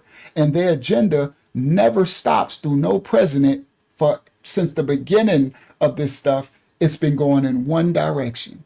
No matter what we think, it's been leading in one direction. It has never changed, ever. The implication, true allegiance belongs to the order, the society, not the public ideology. Political combat is theatrical friction designed to generate the synthetic, the syntheses, the synthetic organisms. So they do this theater, this friction, this political combating, right? Their allegiance is to their order, their society. Let's continue. The illusion of choice, the public spectacle. So in the public, they give spontaneous societal division. Like right now, they're doing the woke versus the conservatives, right? Democrats versus the Republican, right versus the left, red versus the blue, right? They're doing spontaneous societal division, genuine ideological warfare. So they're making us battle off our ideologies. You understand? So they're playing like mental warfare. The winning side changes. So the side that wins, whatever it is, when they win, like now, the Republicans are in the White House, so the winning side changes. The architect's reality, conflict by strict design. So the public spectacle was spontaneous societal division, but what they're doing, actually conflict by strict design. The genuine ideological warfare is actually the fight itself is a trap. So this is this is the Hegelian dialectic that they're playing on. This thesis, antithesis, antithesis, antithesis, synthesis. Okay? Genuine ideological warfare, what they're really doing, the fight, the conflict is the trap. So having us black versus white, this Republican versus Democrat, this versus this, the fight is the trap. They're the puppet master. And as long as they can keep the masses fighting in conflict, in chaos, in confusion, who's the author of confusion? they can keep sin. Sin is the beast. That's the mark of the beast. Sin, from Genesis 3 and 6. Genesis Barashayat 3:6. When sin was brought into the world. The other marks are marks of sin.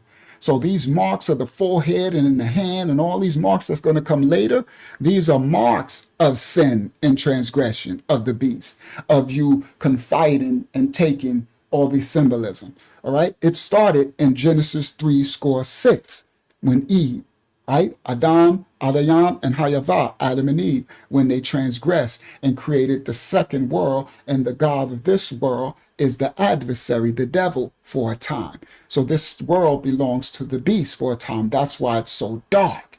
You wonder why they in power and why they continue to do all this stuff with all the money. It's because the world was given over to the beast because of our ancestors' transgression. But it's for a time. You understand? It's not forever, right? So the fight itself from the conflict is the actual trap, right? So they're trying to make, right, racial wars and having us against right versus left, this versus that, it's always have to have chaos, right? Now, the winning side changes. That's the public spectacle. But the architect's reality is the overarching direction never changes. So the Democrats might win and get in office. They'd be like, we won, we in office. The Republicans might win and get in office. We won, we in office. Ain't neither one of y'all won. That's the public spectacle. The direction never alters. If you've ever felt like the winning side changes, but the direction does it, that's because of the illusion of choice. It'll never change direction. The other video I was going to show that the Most High told me not to, I'm going to probably cut a clip. It shows the directions of all the presidents. It shows it's crazy when y'all see that graph. All right, let's continue. The consolidation of absolute trajectory.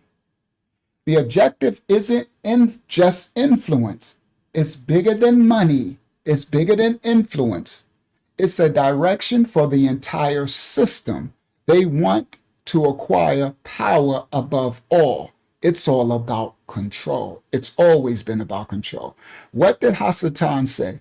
He said, I will ascend the heights. I will ascend into the heavens. I will be as the Most High. He wants to replace. What was the Tower of Babel and what was they trying to do? Shoot up. They were trying to kill the Most High. Bust through the firmament. They think it's stupid, but it is what it is, right? Stupid is what stupid does, right? So let the dark do their darkness, right? Foolish to me, but whatever, right? And they want to destroy the Most High, and Hasatan wants to take his place, okay? Now, they want acquire power above all. So the engineered conflict is not deployed to generate money. I told you on the last app, they don't care about no money. It ain't about generating mammon. They make money out of thin air. Financial reserve, now they got digital. That means nothing to them, right? Just like now, the market's going crazy. For those who paid attention, right? I told you to get back in the market at 60, the early 60s in your Bitcoin stuff. You see now it's 74s and 7, right? They manipulate. It's going to, right, later in 2020, it's going to go up crazy. So I'll do that on another time to get some of y'all in the financial space to play the financial game so that you can prepare for the collapse that's coming. The Bible says, woe to those who don't prepare. So you have to know the devices of the serpent to understand how they use mammon and the money. You understand? Money ain't evil. It's the love of money, the abuse of it, the infatuation. Money is a bartering tool. We have parable of talents. We are called to increase. We are to use money to help feed others and barter and trade to make life better for others, to increase, right? Now, but they use money as a worship God. That's their God. The love of mammon is the root of all evil. That's a God. And that's who's on that dollar bill. In God we trust. That's mammon on that dollar. That's why they got that eye of Horus, all that, right? This is all secret society, fallen angel, Anunnaki, ancient Kemet, ancient Egypt, ancient Ugarit, ancient Sumer, ancient Acadia, right? It's nothing new under the sun, okay? Even modern day. Now, Engineered conflict is not deployed to generate wealth. It is deployed to secure uncontested political authority and steer the global apparatus toward a predetermined destruction. That's what that said. Now, it's engineered conflict. It's not about for them to generate wealth. It's for them to have uncontested power and steer us, the global people, toward a predetermined destination. All right? Destiny, where they want to lead us. And I know what that is. That's as actual slave, worldwide slave, the other 9 billion or whatever, how many they are that's in, right? And they want to be a parasitic host over our temples, right? And use AI to run all of the robots to run the stuff, but they need our souls. They need our spirits to siphon off because they need our blood, they need our essence, they need our they need our souls, the souls of the children of the Most High, for them to sustain their life forever. But it doesn't play out like that. But whatever, they're going to still try to do the work of their father, right? So I know how this ends because we got a cheat sheet, right? But it's hard to live that cheat sheet, to live it out, to make sure you end up on the right side. That's why we all gather together on this Monday night. That's why they blocking this lesson like this. We still ain't reach 100. I've been waiting for her to hear us say we over 100. And I'm like, wow, that's insane. We never, that's crazy. But let's go. We're going to continue to teach this word. And going forward, I know how I'm going to navigate wise as a serpent. All right, here we go. The erasure of individual sovereignty.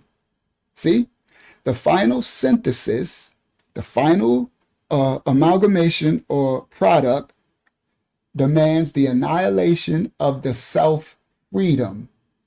Well, annihilation of the self. Freedom is systematically redefined not as liberty from the system, but as a total subservience to the system, right? Annihilation of self, where we give our temple, that's the parasitic host. All that we doing is serving the order, the system. We're just slaves to the system. Individuals such as you and I will be cogs in the state. It's a cogs in the wheel, in the chain, that we have no individual rights. Individual rights for Hegel come about to obedience to the state. That's why they said we will have nothing and we will love it, or something they said, right? We'll have no rights, we'll have nothing. So the Hegelian dialectic, the individual rights come about to obedience to their order, to the state. The trap, engineered political conflict, right? That's what we see, the mechanism, the Hegelian dialectic. Thesis, antithesis, synthesis. The prison, a total state, totalitarian state where they have total control over everything, total control. To understand the dialectic is to step outside the engineered fight. The fight, the chaos, the conflict is engineered. It's fake, everyone. It's all fake. To understand that they be doing in these systems, to understand the dialectic is to step outside the engineered fight. Awareness of the architecture is the only defense against becoming a cog in the machine. That's why the Most High says, my people are destroyed for what? A lack of knowledge. Because you don't know. And then he says, those who, and they don't know because they refuse the truth when I send the truth. And those, I'm paraphrasing the scripture. Hakyama put it up. He says, it says along the lines of, they reject the truth when I brought it. And for those who reject the truth, I'm going to reject you and your children. That scripture's crazy work when you know this Safari Yah that they call the Bible. Our Father don't be playing. And understand, he ain't mean. Everything he's doing is because It's you're getting what you are doing. He pointed out what we are to do. He said he brought you the knowledge, but you reject the knowledge. You rejected him. That's what our ancestors did. Rejected the Most High. You want to serve all this other darkness. He said, okay, what's going to happen? You get what you give. You're going to be rejected, okay, for what you've done. All right, the same thing that you give. You receive me, you will be received. You reject me, you will be rejected. Okay, he creates kalalaya, completion. All right, the wholeness of the matter, the whole completed opposite, equal opposite reaction to your action. You have the free will. So that's why they say freedom, and the thesis, freedom is not absolute. Yeah, it is. You might not see it because you might think, no, it ain't. Yes, freedom is absolution. You know why? But see, it's a will within a will. What I mean by that is the Most High has law, right? We have law that he's given us, right? We are not to lie, cheat, steal. We're to do righteous, right? But freedom is absolute. He didn't make us robots. He gave us law. But what do we have, everybody? We have free will to either do his law or not do his law. This is the part that they try to trick you with this dialectic. That was the argument with the synthesis and the thesis, right? Some say freedom. Freedom is absolute. It's called free will. Then you got others that say, well, we won't really. Yes, you do. Yeah, you got free will. We got laws of the land we live in. We got laws of the state, laws of the city, laws of the town. Some of us got laws in our neighborhood. If you live in a what's the name? Subdivision, right? You got laws in your house, right? If you got parents, or if you got a man or a woman who you live under, right? You'll have laws in your house. There's laws everywhere. But everybody listen, freedom is absolute. You know why? Let me come back. Let me stop share because I can't see the chat. Let me escape. There I go. You know why I'm telling you freedom is absolute? Because guess what? You have the freedom to either do those laws or reject them. Now, what I mean by that is the Most High has laws of righteousness that we are to govern. And if we don't, choose ye this day. Come on.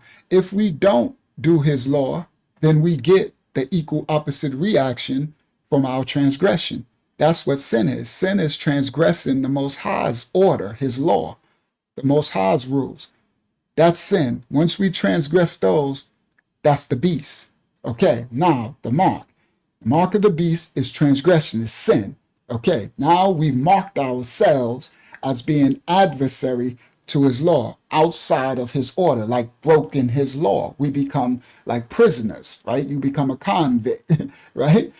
Right? Because you've broken his law. Now you need to repent and come back into his law and order and follow his law, and everything will go good for you. You'll be righteous. Now, that's the Most High. Listen clearly. Shout to death before dishonor. Now, I'm showing y'all how freedom is absolute. He didn't make robots. Now, when we have the, they messing with my mic now. We have, okay, I'm gonna have to restart my thing. Oh my goodness. All right, is it? Yep, it's still messing with it. All right, so I'm gonna get through this, and then I'm you say he nosy. You're not nosy, death before dishonor. Death before dishonor, we got plenty of our brothers that you would call so-called white. Our brother Yahakanan right there that just welcomed you, death before dishonor.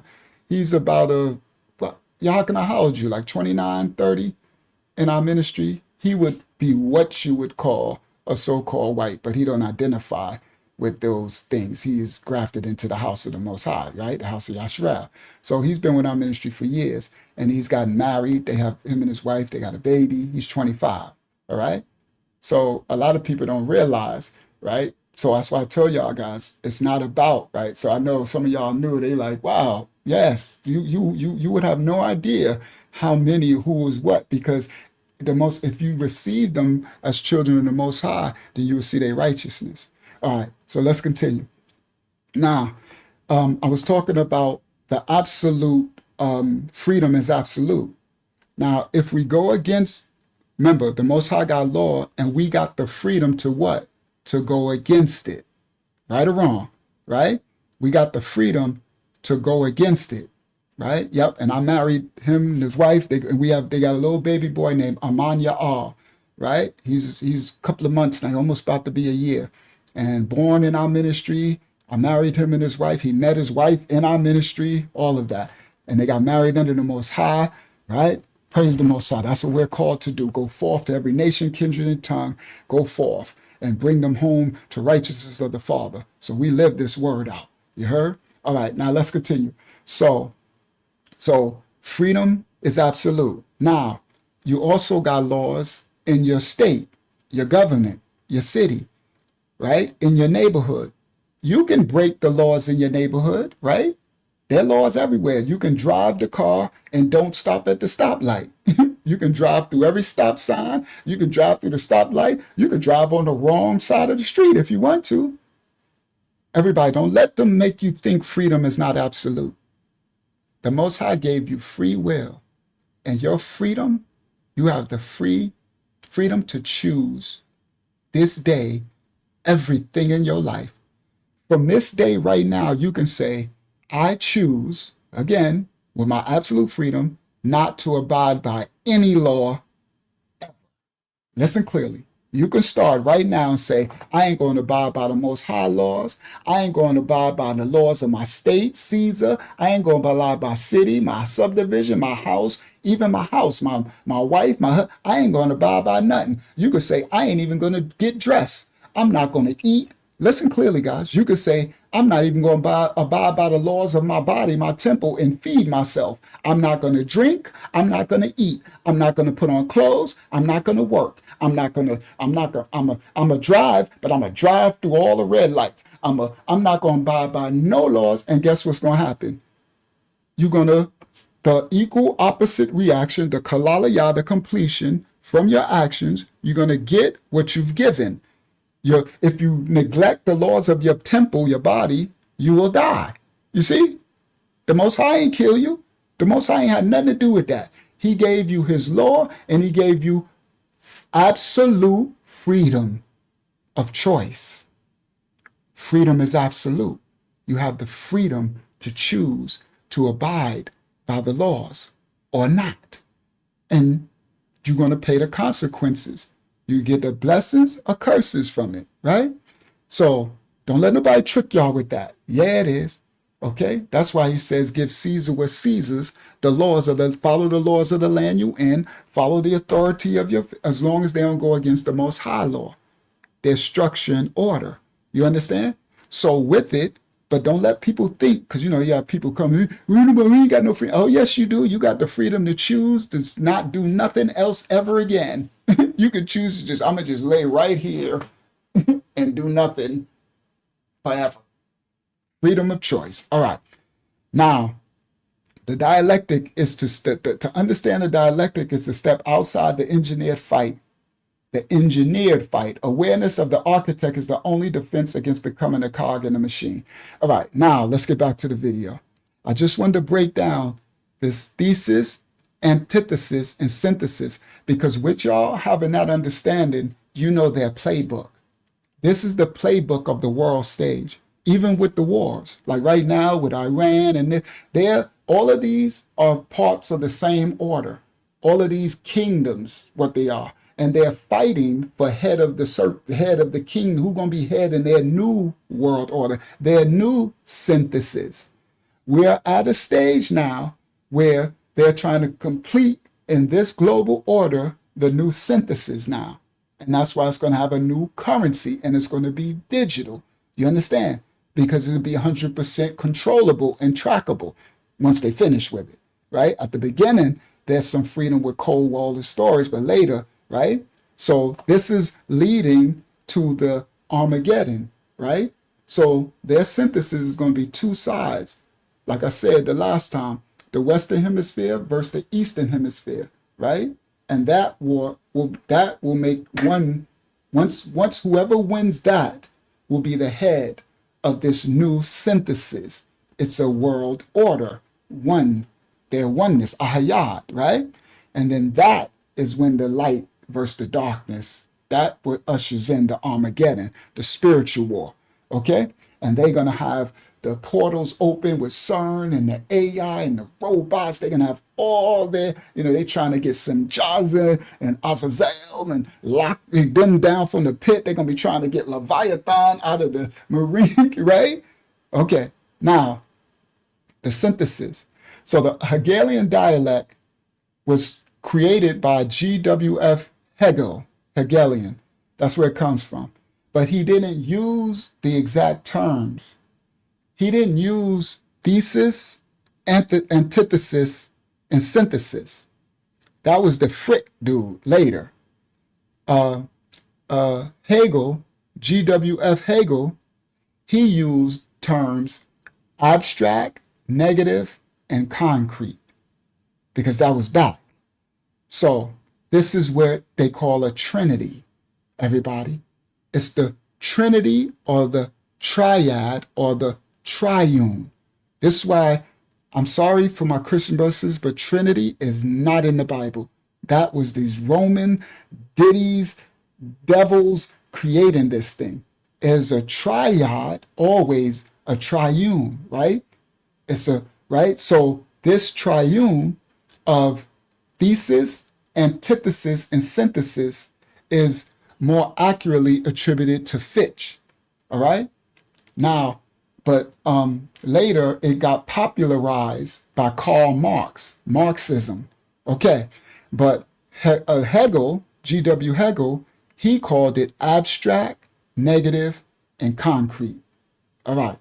Now, they use this philosophy and they use it, the thesis, antithesis, and synthesis in philosophy and history, all right? And they describe it of how societal and intellectual movements evolve. They believe in evolution, okay? And they introduce an idea, right? They introduce the idea of something, then they give a counter argument to it, and then they give you a conclusion that resolves both of them. So they create the problem, they give you they create the problem, the idea, create the problem, and then give you the solution, all right? And this plays out even in Hollywood, right? In theater, Shal Sadi Tate. This plays out in storytelling. In storytelling, what do we have, guys? We have the hero of the story. That's the thesis. The hero meets the villain. The villain is the antithesis, the antithesis. And then the culmination between the chaos, the conflict between the hero, the thesis, and antithesis, you get a resolution. The end of the movie, a change, the synthesis. So the Hegelian dialect plays everywhere. Shout out to Crypto Recall, all right? And this is the powers, what they're using to control us. So you're getting the recipe to this death soup, this death, you're getting a recipe to this death meal that they're serving the world. Okay? All right. Now I'm gonna get back to the video. I think I did. Yes, I did my thesis. I did my what's the name? So let's get back to the video now. All right, let me come back to y'all. Stop share, bang, stop share, share screen. We just about 100. They is not letting us get. So that meant when I finish this video, we're probably gonna have like 1,000 views, 2,000. They mad at us. They is pissed. I should not put that Johnson & Johnson, but we gonna teach this word. I learned, Father. I got you. I'm picking up what you putting down. Picking up what you putting down. All right, here we go. Johnson, share.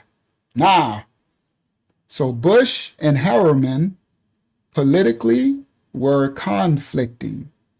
See?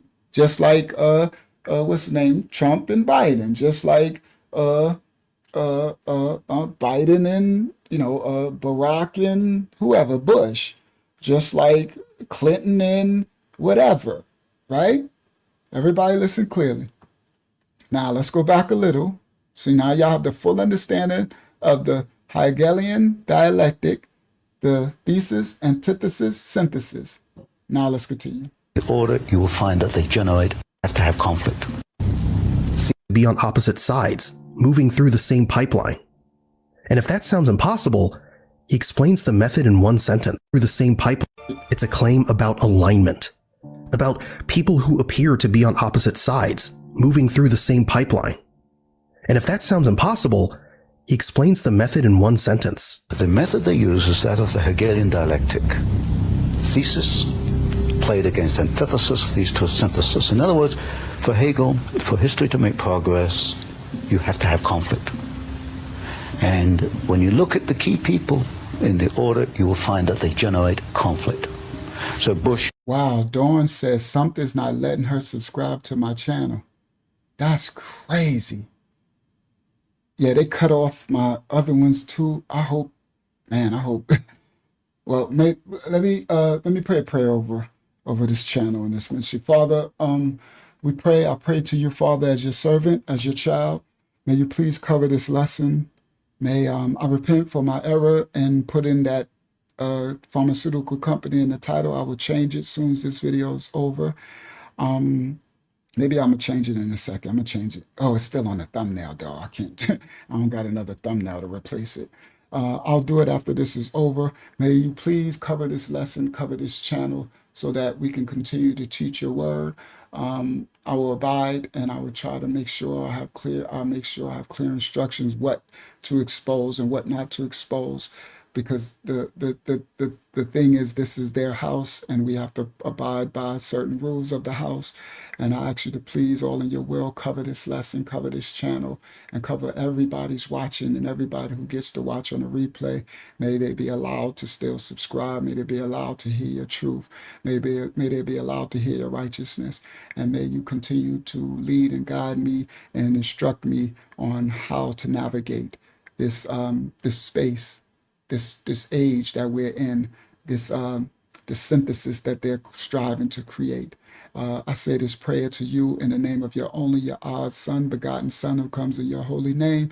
And I say, Aman Yah, Aman, Amen, Hallelujah, Hallelujah, and Shalom, Father, Selah. It is done. Praise your holy name in your rightful order. Praise Most High. All right, hopefully you could find a way to subscribe, daughter of the Most High, Sister Dawn. All right, let's continue. The order, you will find that they generate conflict. So Bush and Harriman, when you look at synthesis, in other words, he explains the method in one sentence. The method they use is that of the Hegelian dialectic. Thesis played against antithesis leads to a synthesis. In other words, for Hegel, for history to make progress, you have to have conflict. And when you look at the key people in the order, you will find that they generate conflict.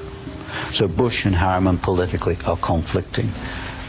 Coffin and Buckley, although part of the same order, are in public conflicting with one another because conflict leads to the new synthesis. In simple terms, it's conflict by design, one side against the other. And while everyone is trapped inside the fight, the outcome gets shaped somewhere else. If you've ever felt like the winning side changes, but the direction doesn't, this explains why. Now the question becomes, what's the point? Because if the conflict is engineered, then the outcome isn't random. And Sutton says the objective isn't just influence, it's bigger than money. He says it's a direction for the entire system. Watch this. One can only deduce at this point from the operations of these men as individuals and working together. They want to acquire power above all. As you look at their actions, the political power is to bring about what they call a, which is a, but what he blocked out, because he's is what they call the NWO, right? This order, right? 2030 agenda that they're trying to bring about, right? All right, let's continue. The political power is to bring about what they call a, which is a, but they use the Hegelian techniques. We know enough about Hegel to know that not only does this mean the dialectic process, the creation of conflict, but it also means that individuals such as you and I, or anybody watching this program, will be... Now Now, I want to show y'all something that most of y'all won't know what that is. You see this image he showed? Hegel? This means the dialectic process, the creation of conflict, but it also means... This is Circe, everybody. Y'all go look it up. Study to show yourself approved. The Most High says study to show yourself approved. It's C-I-R-C-E. You can Google it. You can Wikipedia. You can do it. It's all the information out there. This is where the Romans get the word church from, right? They would never call Circe a church. They would call the Messiah and his disciples, they assembled, okay? Assembled. All right. Circe is a cup of iniquity. So right here in her hand, see that? That's a drug from the plants and the herbs, right? That's the mixing of, right? And then she has a cup in the other hand, all right? This is Circe right here. Individuals such as you and I. And that's why they're showing Circe. So they know who they serve. That's why I said this goes back to ancient Hellenes and Romans. These were fallen angel worshipers. They were mystery schools. They followed the gods Osiris, Apis, the Anunnaki. They followed, but then they changed the name to Olympia and Zeus and Hermes. And these were the Diddies. These were the Epstein. This is what they was doing in the council when they changed and when they created Circe. When they took the original Habariya Hebrew tongue and named it churches and Lord, Baal, and all of this stuff, they changed the terminology. So they changed the Sabbath day, the seventh day, to worship on the first day, Sol Invictus, the sun gods, and all this stuff, right? But people thinking like, you just like, oh, well, I don't care. I just go to church. No, you should care because they got you serving their gods. You need to care. You need to snap up out of it. My people destroyed for a lack of knowledge, and then when you willfully keep serving it, then you don't really love the Father. If you really love him, you would serve him in spirit and in truth. You understand the truth of it, and you will change. You will put down. It's called emptying your wine skins, right? You're full of old wine. It's gonna burst. You have to empty the things that they indoctrinated you with. Do you understand? And understand the truth of the scripture. The scripture is true, but man is a liar. Man has went in and took the scripture. They enslaved the 70 Hebrew elders on the island of Pharos, these Hellenists, what they called Greek later, Diddies, and enslaved them and made them write. And they wrote their likeness and their image and everything. And they changed the dates and the times and the names. You heard this part. So you got to understand it. That's why they show you what they worship, bro. That's Circe, bro, that they just showed. And most people won't even know it. It go right over your head. Okay? All right, let's continue. Does this, we know enough about Hegel to know that not only does this mean the dialectic process, the creation of conflict, but it also means that individuals such as you and I, or anybody watching his program, will be cogs in the state, that we have no individual rights. Our rights for Hegel, individual rights for Hegel, come about through obedience to the state. Sutton goes a lot further in this interview. He gets into history, institutions, even global events, and we obviously can't fit all of that into one video. Now, I'm not here to tell you what to believe. I'm just showing you another way to look at power. All right. Now, I'm going to put Sutton's full video on my Patreon.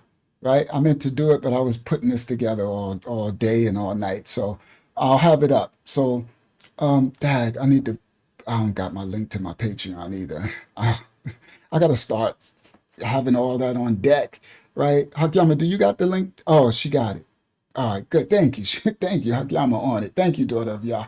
So I'm going to put the full video of that on there, and I'm gonna be putting the other stuff that I can't put on YouTube because I got to be careful now, right? That I'll put it over there on that Patreon, right? And it's for free, so I'm not saying y'all got to pay anything or nothing. So y'all just go over there and follow over there, and I'm gonna put it up, right? I'm gonna be putting this stuff up, right? The stuff that I can't put on YouTube. All right, now let's go into the second live stream of the night. Powerful one. Now we get into the Johnson & Johnson, the one that got this this live stream shadow ban. We're still about 90 of us here on this live. It usually be about 200-300 right now, but it is what it is, right? Now let's get into the Johnson & Johnson. This the one that they want to shadow ban us for for this live stream? Well, let's go. I ain't never scared. I'm outside of the club and they think I'm a punk, right? So let's go. All right, those of y'all, could you bring me something to drink really quick, please? All right, here we go. Copyright disclaimers are in effect. We don't own rights to the video. We're reacting to the video for educational purposes only. Let's go. This one going to expose a lot, and it's exposing some of the pharmaceuticals. All right? And all right, here we go. Copyright disclaimers are in effect. We're reacting to the video. Share this tab instead. Full screen. Let's go. Gavin D. Becker. Today. So you've been behind the scenes with some of the most successful, richest, most powerful people on planet Earth, but what is it you do, Gavin? So I do protective coverage, any of the ways that wealthy or prominent people might be targeted. For example, the Saudi Arabian government obtained a system which can get into your phone, used it on Jeff Bezos. So our work was to figure out how it happened. Why would a government want to hack the founder of Amazon's phone? So I'll tell you in a second, but we're all not as careful as we could be in terms of what we say, what we text, and there is absolutely no protection viable for the confidentiality of your phone. Do you have any skepticism about that? I just have a lot of ignorance to how this whole world works. Lucky you. But all power centers in human history lie. There are some examples of this where it will start telling the truth about something, but years later. Gavin, we have a... All right. Now, if you ever saw this video on the channel, don't worry. You ain't see what I'm about to play. All right. So I don't just play the videos, I construct. All right. So if you saw this, don't worry, keep watching. You ain't seen what what we about to bring out. All right, let's go. This about to be good. This about to be really good. Let's go. Mutual friend, and that mutual friend actually sent me a voice note late last night. Here is what the voice note says. So he said, we have a mutual friend, and a mutual friend sent me a voice note late last night because he knew that this dude was going to be on his show. Here we go. Calling at this crazy hours, I found out that you're interviewing a dear friend of mine, Gavin DeBecker, I think in 2 days, I think on the 13th. He is an extraordinary human being, extraordinary soul. He comes from a very tough background, but what he's done to move from that background to becoming probably the single greatest security expert in the world. He designed the systems that are used to protect the Supreme Court. Well, I've met him decades ago when there was a threat happening to a former girlfriend of mine, and then I was getting threatening letters, and he deciphered the letters in microseconds, got the FBI involved, and put a stop to it all. It was extraordinary what he did. Wow. That was Tony Robbins, for anyone that... Well, Tony Robbins said this dude is the top most security expert in the world today. From this, as much as I can deduce from this, I like the brother spirit. From what I can deduce from this, I like the brother spirit. Now, he said he produced security for the Supreme Court and everything, but let's continue. I didn't recognize. I recognized him. In microseconds, got the FBI involved and put a stop to it all. It was extraordinary what he did. Wow. That was Tony Robbins, for anyone that didn't recognize. I recognized him. The voice. Yeah, it'd be crazy if someone didn't. I say go yourself. I say, okay, good. That's good. I'm glad to see the feminine is fully developed in you. I'm about 99% masculine. 99%? Wait a second. Move over. Move All right. So for those who might not have known Tony Robinson or introduced, as I do, I put this clip in, right? And this clip is interesting because this is Tony Robinson in beast mode. I never really seen him, Tony Robbins, in beast mode. Never seen him in beast mode like this, right? But anyway, watch this. Copyright disclaimers are in effect. It was extraordinary what he did. Wow. That was Tony Robbins, for anyone that didn't recognize. I recognized him. The voice. Yeah, it'd be crazy if someone didn't. I say go yourself. I say, okay, good. That's good. I'm glad to see the feminine is fully developed in you. I'm about 99% masculine. 99%? Wait a second. Move over. Move over. I just want to see this. I just want to get a closer look.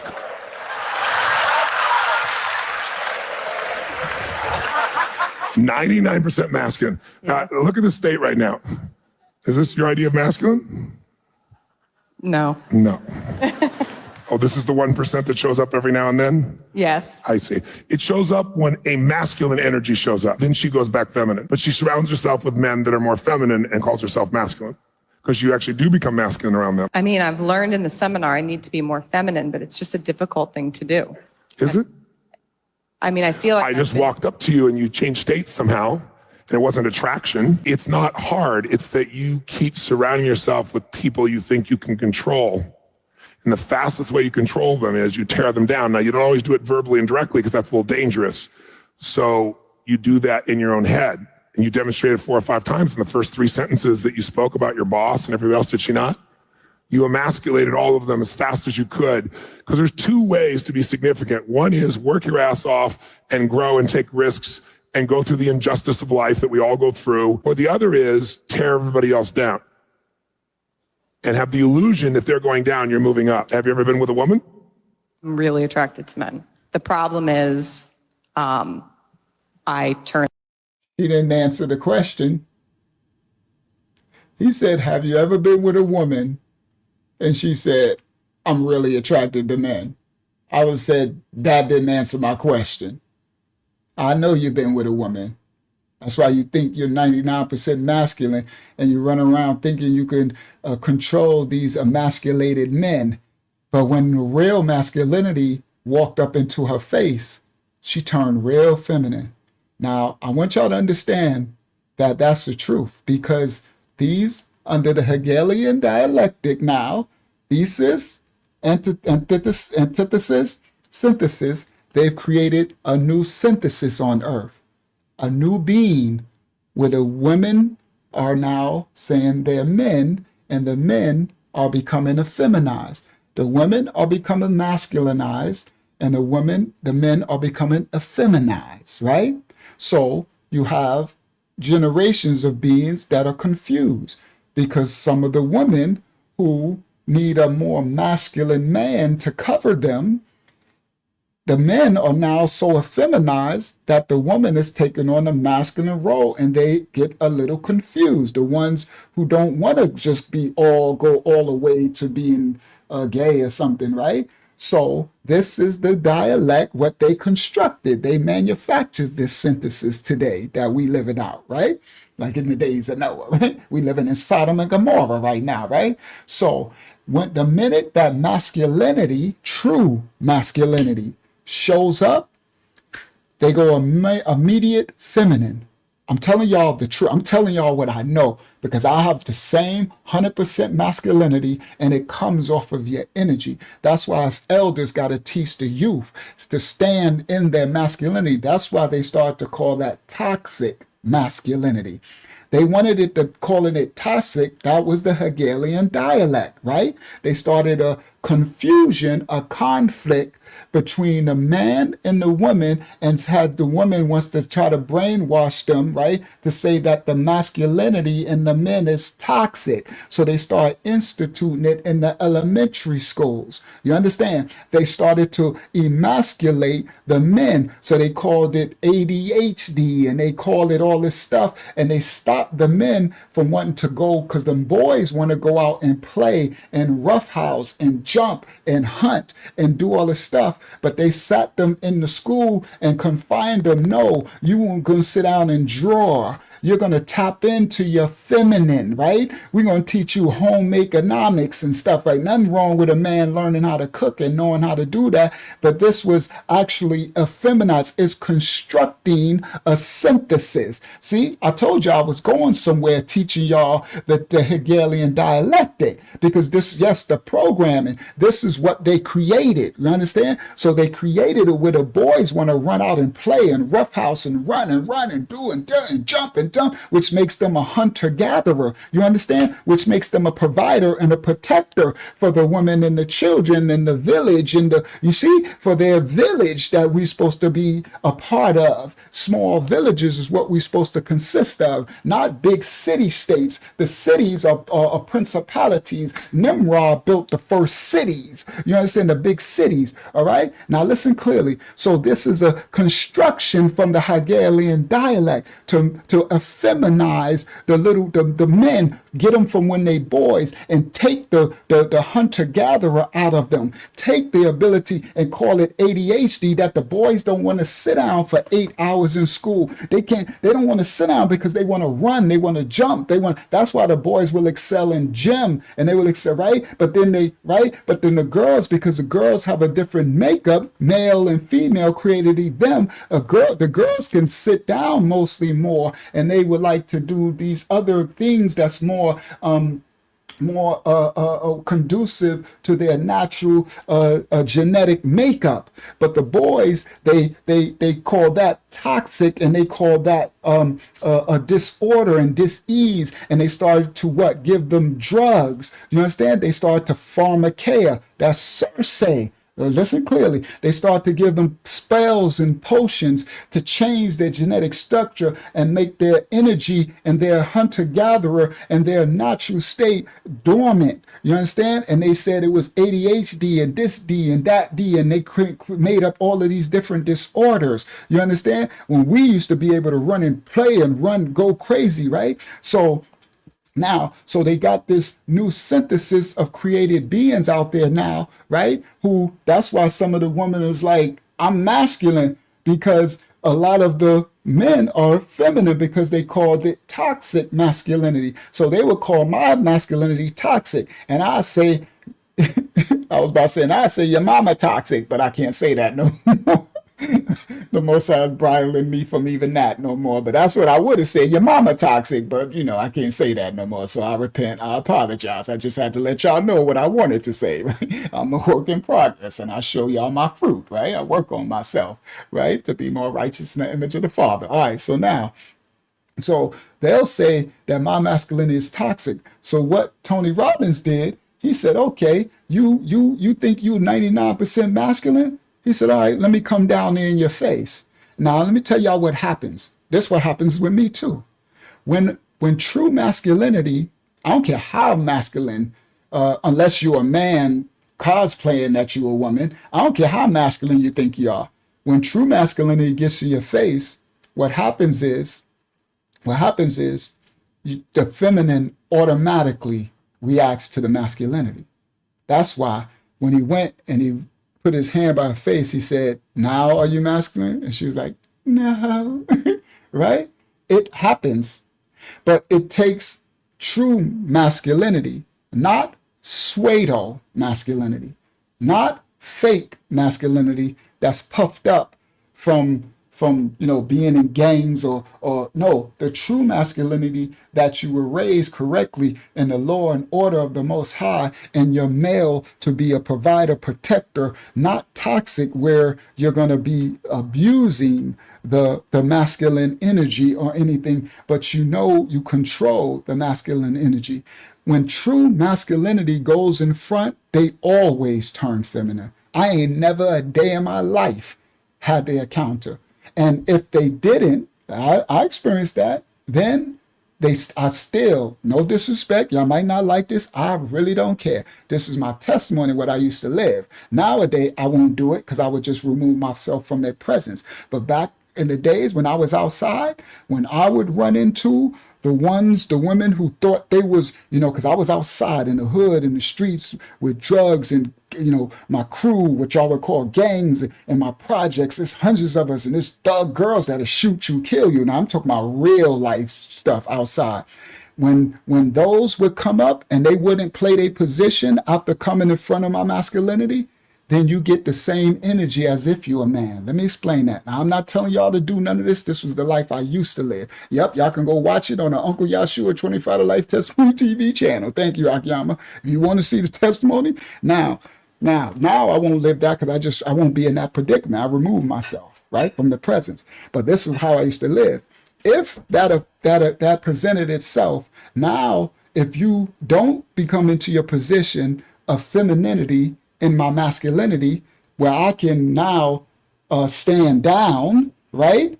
And I will be more nurturing to you, protect you. You can still have your position of power, but you will never usurp my masculinity. You can't. That's not how the Most High created it. You understand? Now, that's where Adam went wrong. That's why we in this mess from the beginning, because Adam was a doggone the first Ahab, the first simp. He was the first, the one effeminate. Oh, Eve, bone of my bone, flesh of my flesh, whatever, Eve. Adam was the first, he was the first cuck. He was the first trick. Okay? The Most High told Adam what to do, and Adam was like, well, but whatever, Eve. Eve was like, eat this boy and shut up. Eve said, I didn't smash Hasatan. Now I'm about to show you what I did. You come on, get some of this. Come on, get some of this sin. Hold on, turn my mic down. He said, come on over here, boy, get some of this sin. And he said, okay, Eve, whatever you say. Right? The devil's a lie. That's why the Messiah, Mashiach, the Messiah came to be what? The second Adam. He came to right what Adam got wrong. Do you understand? Y'all better understand the scripture. Our Bible is alive. It ain't nothing to play with. Now, let me get back to where I was going. Now, what I would do in that situation is if she doesn't play her feminine position, then guess what? I'm gonna treat you just like my male adversary. And I hope you really got that much masculinity as you playing, because now I'm treating you like a man. That's where I used to live. I was no joke in the world, because I was raised from Parkside Projects, Hempstead, Strong Island. I was raised in Queens. I was raised in Brooklyn, and you know, that's where I'm from, right? But Hempstead, Strong Island, Parkside Projects, most of my foundation, you heard? Now, and they didn't raise no punks where I come from. It's nothing to play with. It's the hoodie hood ghetto of ghettos, you heard? And it's live or dies. And so if you didn't play that position, now you're going to get treated like a male. And all you get is male energy. So I hope you keep that same energy, right? And I never had that problem. And when I did, I took care of it. Yeah, I had it before, a couple of times, not much. Because real that tech real. A lot of times they would fall back. But I had two that tried to stand up like they was men. Yeah. Later on, they came back, you know, later on, they go, ooh, hi, Rashawn. Right? Later on, they see me around, like, hi, Rashawn. Oh, that's Rashawn. Right? Oh, now we can rock out. Now you found out. Sometimes you just got to find out. Anyway, now let me continue. I'm reminiscing on past stuff, but I don't live that life no more. But what the point I'm trying to make is, no matter how masculine they are or claim to be, if they're a true woman, when they get into the presence of true masculinity, the femininity automatically comes out. It just comes out. It's a genetic thing that the Most High placed inside. That's why he wants us to be our true selves, because the power is within what the Most High created in you, your femininity and your masculinity. Femininity is power. Femininity is so much power that the world is given over to the devil because of what? A woman. That's how much power the woman got. The woman's femininity is so powerful that the first man succumbed to it. Y'all hear me? Listen clearly, daughters of the Most High. That's why it's so important for you as well to get your life in order in submittance to the Most High, okay? So that you can cover, because that's why the world and these powerful systems are after the woman. They're after the woman because the woman, Hasatan did not go after Adam. He observed where the power really lies. The power lied in that femininity. I'm going to give y'all a fruit that y'all probably never realized. The reason why Hasatan, even the watchers fell for the woman. Come on, Zichi. Even the angels had everything falls to that power. There's no greater power on this earth than the femininity of a woman. That's why Hasatan wants you to not be feminine. Let me explain. He wants you to think femininity is weak. He wants you to think femininity is servitude and is lowered. That's your power. Now you can use it for evil. It'll be destruction. Now, let me explain this before I forget. Now, Hasatan's observant of the garden, he observed Yah, the Most High, created Adam, his two creatures in his image. Hasatan was jealous, right? Because he wanted to be as the Most High. So Adam is taking his place, right? So when he was observing, he was looking, how can I destroy them? How can I get them to transgress the Most High like I did, thus cursing themselves? Thus, they don't get this world, right? I want this world. This should be mine. Listen clearly. This is in the garden.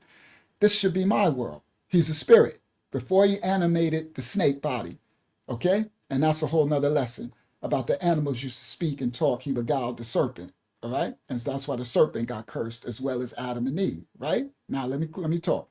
Let me continue, all right? Now, that's symbolic about eating some apple and all that. That's symbolic. But anyway, let me continue. So when Hasatan was observing outside of the garden, he realized he was trying to find his tactician, chess. How can I get them to transgress? And as he was observing, he was seeing, it's this woman. This dude is like a slave to, he's like, if I get her, then I get him. It's the woman. There's something in this femininity thing. Y'all got to understand, this is the first woman. I need y'all to understand that there are no women angels. You have to understand that. Now, there is a feminine spirit because that's just the completion of the Most High, the Kalalaya, okay? So this is the first creation of a feminine being, spirit animating a temple. That's why even the fallen angels couldn't even, I mean, the watchers, not the fallen angels, the watchers. The watchers weren't fallen angels. Those are two different angels. The angels that fell with Hasatan is separate from the watchers. The watchers had a job to come down and watch over us. And they couldn't even, they was head blown emoji by the woman, the femininity, everybody. Listen clearly. There is a energy, a feminine spirit. The energy is the most powerful energy on this earth. In man's physical existence is the feminine energy is the most powerful. That's why the Most High said it needs to be covered. Let me walk it back. Now, when Hasatan observed, because all the angels, this is a new creation, the first time a being, physical manifestation of the Most High was created. In the heavens, they don't have bodies. Those are spirits, angels, Malayak, Sabaoth, heavenly hosts, the Aliyam, the council of Yah, right? They call it Elohim, right? Aliyam is the original tongue, right? Now, he's the Aliyah, not Eloah, not Elohim, Eloah, that's Canaanite Hebrew. But anyway, now, when they created these beings, the first two beings, physical beings, that's the physical manifestation of the Father, and created a new world. And this world, the first world was called heaven on earth. Y'all don't know that, but unless y'all go through our library of the lessons. The first world was called heaven on earth, right? That's what it was called. Shamayam on Arayat. Shamayam ha-Arayat.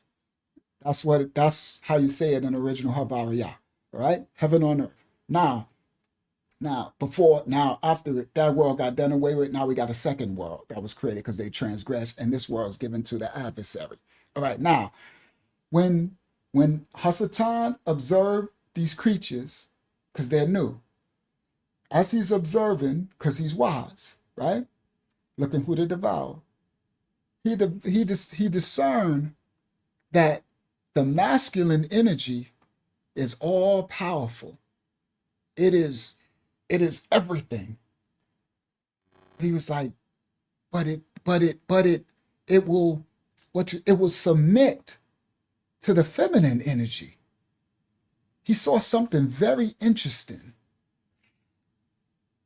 He's like, as I'm observing these two, as they're interacting in the garden, I see that this masculine energy, Adam, keeps submitting to this feminine energy. It's like he's sniffing on her butt, like he's following her around. He's right, because the Most High he said, she's blood of my blood, flesh of my flesh. And the Most High didn't order that. That's what Adam said as soon as he seen her. Y'all better read the scriptures, right? We broke it down in our lesson. Go through our library, right? Now, he realized the power, even though he's stronger, he's faster, he's like he could just snap her neck if he wanted to. He will do anything to please this being. The male will do anything to please. What? He like, hold on. So why am I focusing on the male when the true power is the female, the feminine? Because in the natural state, the male will do anything to take care, to please, to serve the female, the feminine, in the natural state. So he says, I gotta get her. Because if I get her, I can make him do anything I want him to do, because he's gonna do anything she says. And he's like, I think he will put her above the Most High. And he was right. He was right. Because the Most High gave Adam laws. He shared the laws with Eve, and he knew what not to do. And guess what happened? He went against the laws of the Most High for that feminine spirit. And that's what brought sin into the world. Hasatan was victorious, and the world was given over to him. Thus, they got kicked out of the Most High's presence, which is the garden. That's Eden. That's called Adayan, Ayadan in the original Hebrew. That means his presence. The word Eden in original Habariyah means his presence. He kicked them out of his presence because they had sin. Sin cannot transgress the presence of the Most High. The two can't encompass the same space. So they got kicked out of his presence, okay? Out of the garden, Adayan, right? Eden. And now a second world was created. This is the world of sin and iniquity. The world of sin given over to the serpent, the beast. Hasatan was victorious. This world is given over to him for a time. Now, that's why this world will be done away with. Okay, and a new world, and a new Shamayam will be the new kingdom. Now, I was bringing that out because I want the sisters to understand the power of the feminine energy. So all of the devils, right? Because these are devils, dark heavenly hosts, all of the demons as well, which are just disembodied spirits that talk and antagonize and put thoughts in your head. But the devils are what possess you. So you really should be scared of devils. Demons are just nagging, right? Now, all of them are after you, sisters. That's why the Most High is called the sisters to cover their heads. Because your entrance, they call that the Jacob's ladder. It used to be a soft spot, right? And the angels, the fall and everything, they're trying to attack you through the crown of your head. That's why when women prophesy, when they pray, they should cover the crown of their head. That's protecting you from the fallen, the angels, the dark, the devils, okay? So for some of y'all that wonder why the sisters cover the crown of their heads, all right? So when you pray, when you prophesy, when you're doing a spiritual thing with the Most High, you're called to cover your heads. I'm not telling y'all to do it. I'm just teaching you the Bible, the Most High's commandment and his law, all right? And that's why, because they are after you. And because once they get the woman, you got the whole family. You understand? You get the woman. That's why they made this world a matriarchal. That's why, like, the woman is God, and that's Eve syndrome. That started from her transgression. What did Hasatan tell her? If you transgress what the Most High said, euphemistically eat this fruit, you will be as God. He said the Most High don't want you because he know once you do this, you're going to be like him as God. He beguiled her. And what does she want to be? Like God. That's why they run around. The woman is God. The black woman is God. And this is God. And all. And then the world has made them a God, right? They give them everything. Give them the kids. Give them the money. Give them the food. Give them the housing. Give them everything. The men we get diddied, right? I know y'all get violated too. But remember, what are these serpents after? They're not after the woman. The only reason why they want the woman, because they want the woman to procreate more men. They want to grape the man, you understand? The male lineage. They want to violate the anal cavity that breaks the spirit. It's a cut in the law of the Most High to break the masculinity of the male, to stop any new messiahs from being born. Messiah is deliverer in the Hebrew tongue, Habariyah tongue. The deliverer. That's Messiah's purpose. The Messiah, Messiah, okay? That's his purpose. That's also Moses' name, Messiah, right? But Messiahs are deliverers, meaning those who lead to the Father, those who guide, right? So their job is to stop. What's his name? J. Edgar Hoover, the head of the FBI. He said that during COINTELPRO with the Panthers and all that in the 70s. He said we have to stop because a Messiah will be born from these generations. So they had to poison the black community, drugs, lock them in prison, destroy anything, because he said a Messiah will come through. This is a Messiah. Now they know what I'm teaching you, all of them. The Hegelian dialect, the 33 bloodline families, the 300 the houses, the 13 families, the 33 houses, all right? All of them, they know what I'm speaking. The Masons with the free in the front, all of the skull and bones, all of it, right? All right, shout out to Maddie. All right, so now I was breaking all that down. That wasn't part of the lesson, but praise the Most High, let the Most High cook, right? Because the masculinity, the true masculinity won't allow the femininity to conquer him. It's hard to do. That's why they took the man out the homes, because they wanted the men, the little boys and the girls, to be raised by only the women, so they only get in femininity. You understand? And then they push so much drugs and toxins, and also spiritual, mental drugs, making the women mostly toxic in their energy. So now you got toxic femininity raising a male who needs masculinity plus femininity. He needs it in the proper order, and raising a female who needs the masculinity and the femininity in the proper order. And all that he got is masculinity, who's doing two jobs, and it's toxic. And so now you got a new synthesis, creation, feminism.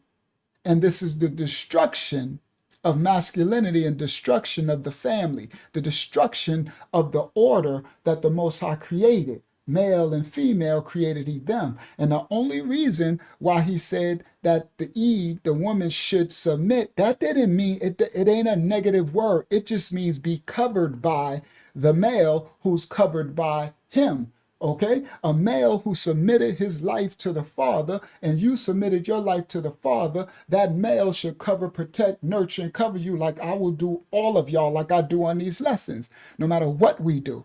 Do you understand? Yes, it creates the imbalance. It's out of order. You're, again, unlawful.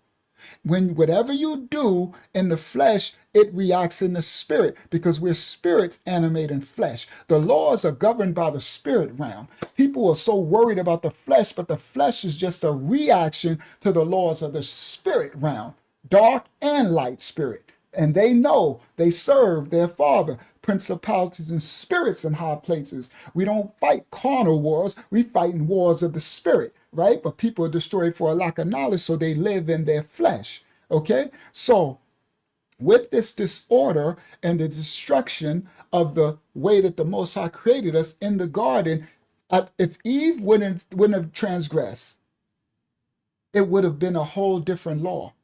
It wouldn't have been a thing of her having to be submitted and covered, the feminine under the masculine, because she would have been obedient to the Most High law, and the man would have been obedient to the Most High law, and they would have been in what? Harmony, equally yoked. That's called Shalayam. They would be in righteousness. No sin would have born to the world. We wouldn't have no Epstein. The devil wouldn't have been the God's world. They would have been, life would have been in what? Ayadan, Eden, garden, his presence.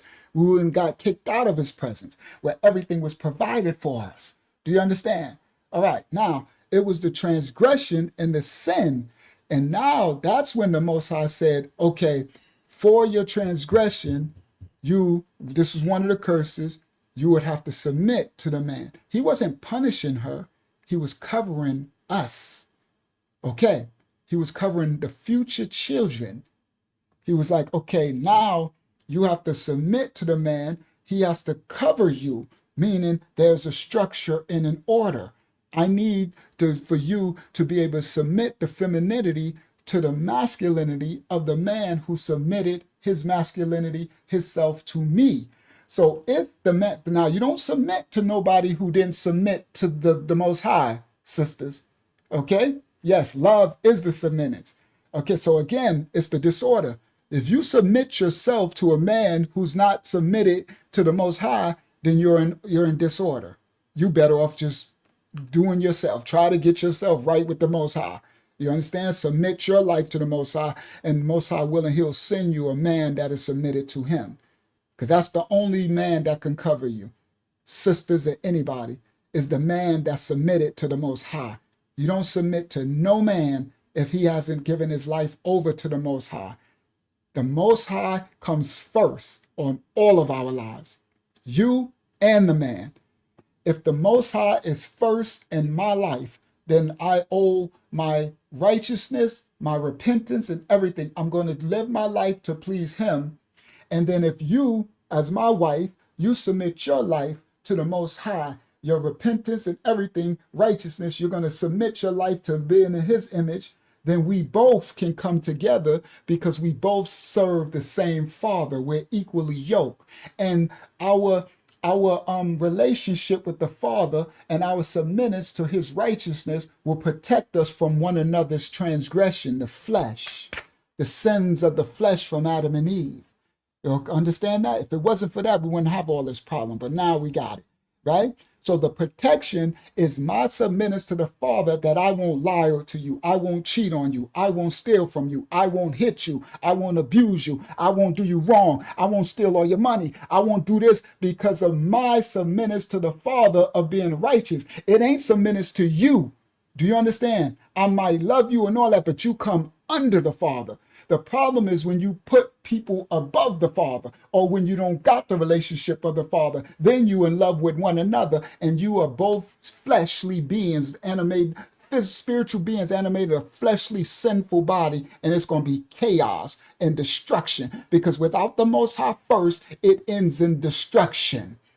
Why do you think the divorce rate and all that's destruction? The marriages who make it to death, they have the Most High in their individual lives and accountability to the Father over everything else. That's what keeps you safe, sisters. What keeps me safe, sisters, what keeps you safe from my sin and transgression is my relationship with the Most High. Brothers, what keeps you safe from that sister's sin and transgression is her relationship with the Most High. So brothers, if she ain't got a relationship with the Most High, you need to be very slow. That's what the courtship is about. A courtship, see, when you follow the laws of the Most High, there's protections. You understand? In the world, you just get together, think she cute, everything, you smash, next thing you know, you in some mess. You don't even know who she is or her relationship. No, the courtship will weed out if she's going to get a relationship. Because guys, you can't I ran into that problem. You know what I mean? Thinking I can, this was years ago, about 4 or 5 years ago. I'm Uncle Yahshua, right? I'm sorry, it's so funny. You know how we are, right? I was back then, now I'm like, I'm Uncle Yahshua. I'm an anointed man of the Most High. I've been sold out to Yah for 15 years, and I've been in a furnace of affliction, and I'm a man of Yah, man of Yahs, right? Ain't nothing. I'm fighting principalities and spirits in high places. And here my boo-boo the fool boy thought I can just meet a chick. I can meet someone, as long as she know the Most High, right? God or whatever. And then I'm gonna mold her into. I learned that last time. That was it. That was the. I learned it don't work like that, bro. It don't. She has to already have a relationship. It's crazy. Now you can try to introduce. You can plant the seed. See, but I didn't know nothing about courtship.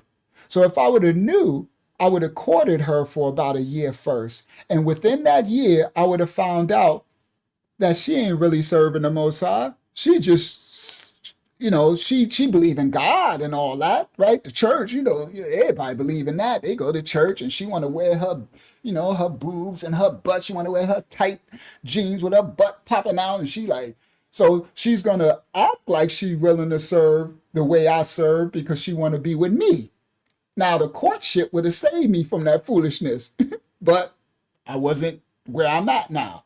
In the courtship, because courtship should last no less than 6 months. About a year is a good time, right? In that year, you'll find out. Trust me, you'll find out she ain't really serving. And so at the end of it, she was like, I'm good with y'all. I'd rather go to church. I'm going back to the church because y'all, she like, y'all do too much. I want to wear my big shirt with because she had triple D's. I want to have the buttons loose with the triple. I want to have the girls, popping and her hips and the butt. She want to, and then it's so funny because then she would get dressed up to go to church. And oh my, that was hilarious. Because before that, as we was trying to, she was trying to dress more, we went shopping and she was trying to cover her curves. But after she realized, man, I'd rather do church. she's like, I'm good. I'm going back to church. And I was like, okay, I can only respect that, right? So, okay. And when she went to church, I said, oh my God. Now, she looked good, real good in the flesh, right? I had to die to the flesh. See, that's where the sin, right? Because I'm like, oh my goodness. Oh, shooky. I'm ready to smash, right? Sin.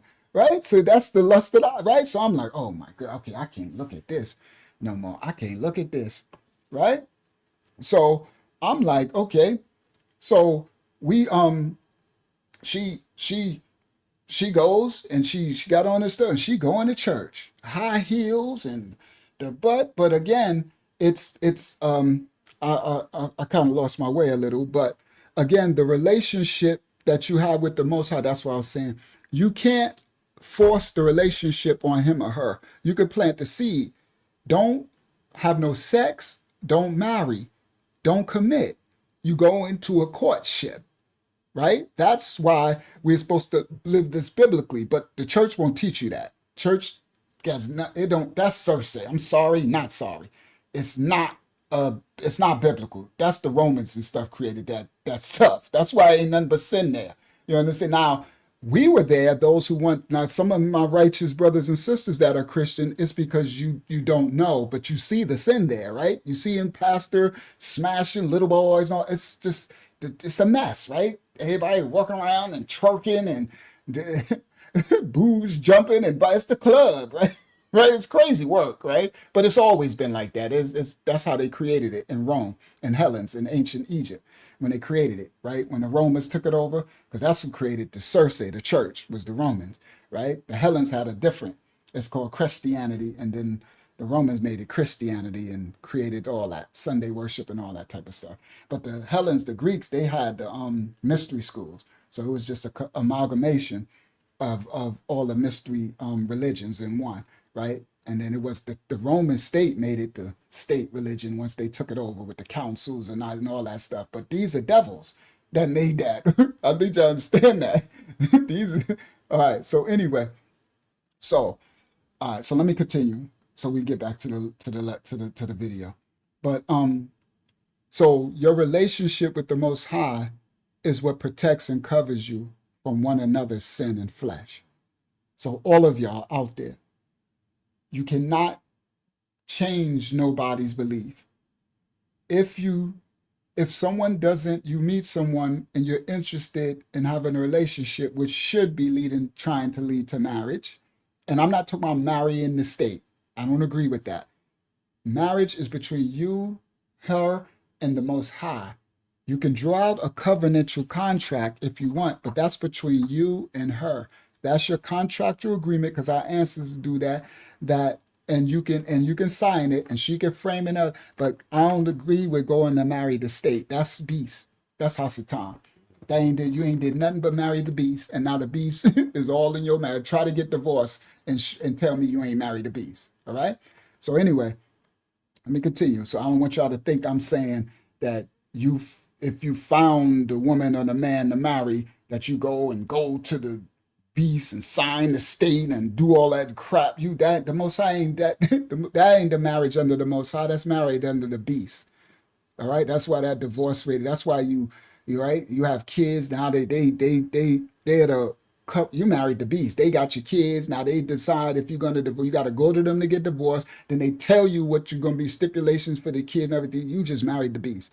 So anyway, let me continue.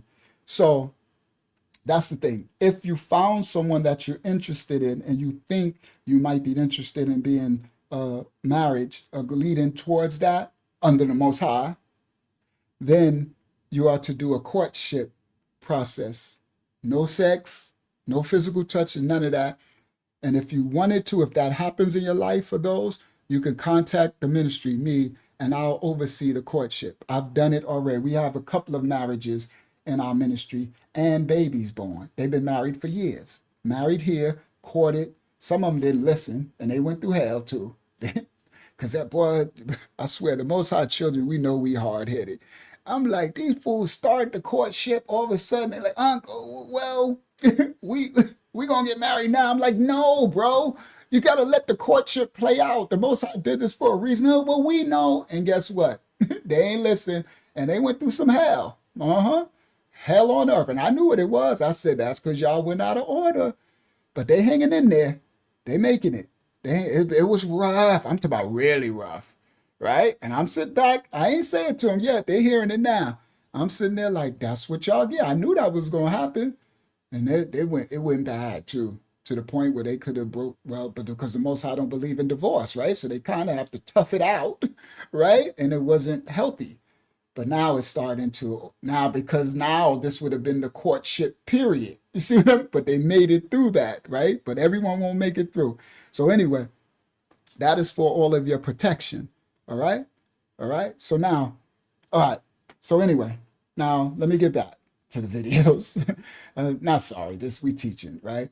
So I was speaking on the masculinity and the feminine. And that's why when he went into her face, right? I don't know Robbins. I ain't saying he positive and negative, but apparently he believes he's masculine, right? And his energy gives off masculinity. So I don't know his history. I don't know nothing, right? So I'm not, saying this about that, but I know masculine energy, right? Real that take real, right? I can tell from his energy that he has masculinity. I don't have to agree with a person like my op and my adversary, right? When I go into I already go to jail because that's the most masculine place, meaning you got your savages, you got everything. It's the jungle. But when I go into a dorm or a tier, I'm scoping out the different levels of masculinity. They call that alpha male, stuff like that. They got these names for it, right? That energy. It's a male, it's levels to everything, right? So I can tell he has a lot of masculine energy, right? So that's why he went up to her. He's like, you think you masculine? So let me show you real masculinity. That's the difference. When real masculinity comes in front of the femininity receives it.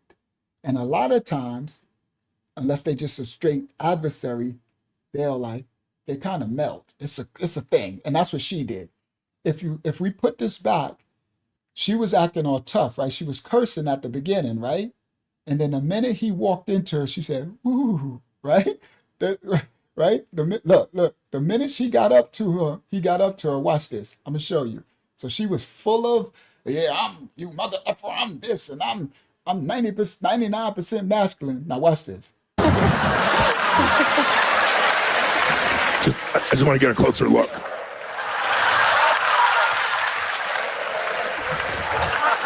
"99% masculine." Now, look at the state right now. Is this your idea of masculine?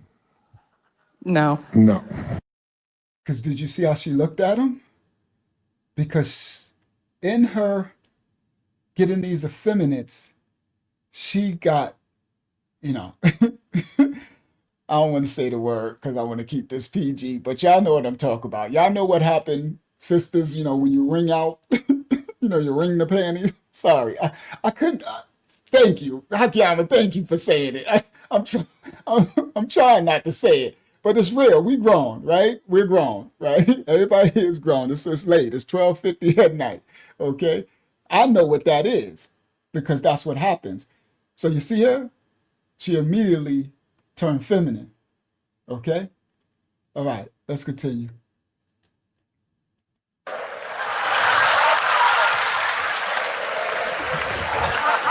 99% masculine. Look at the state right now.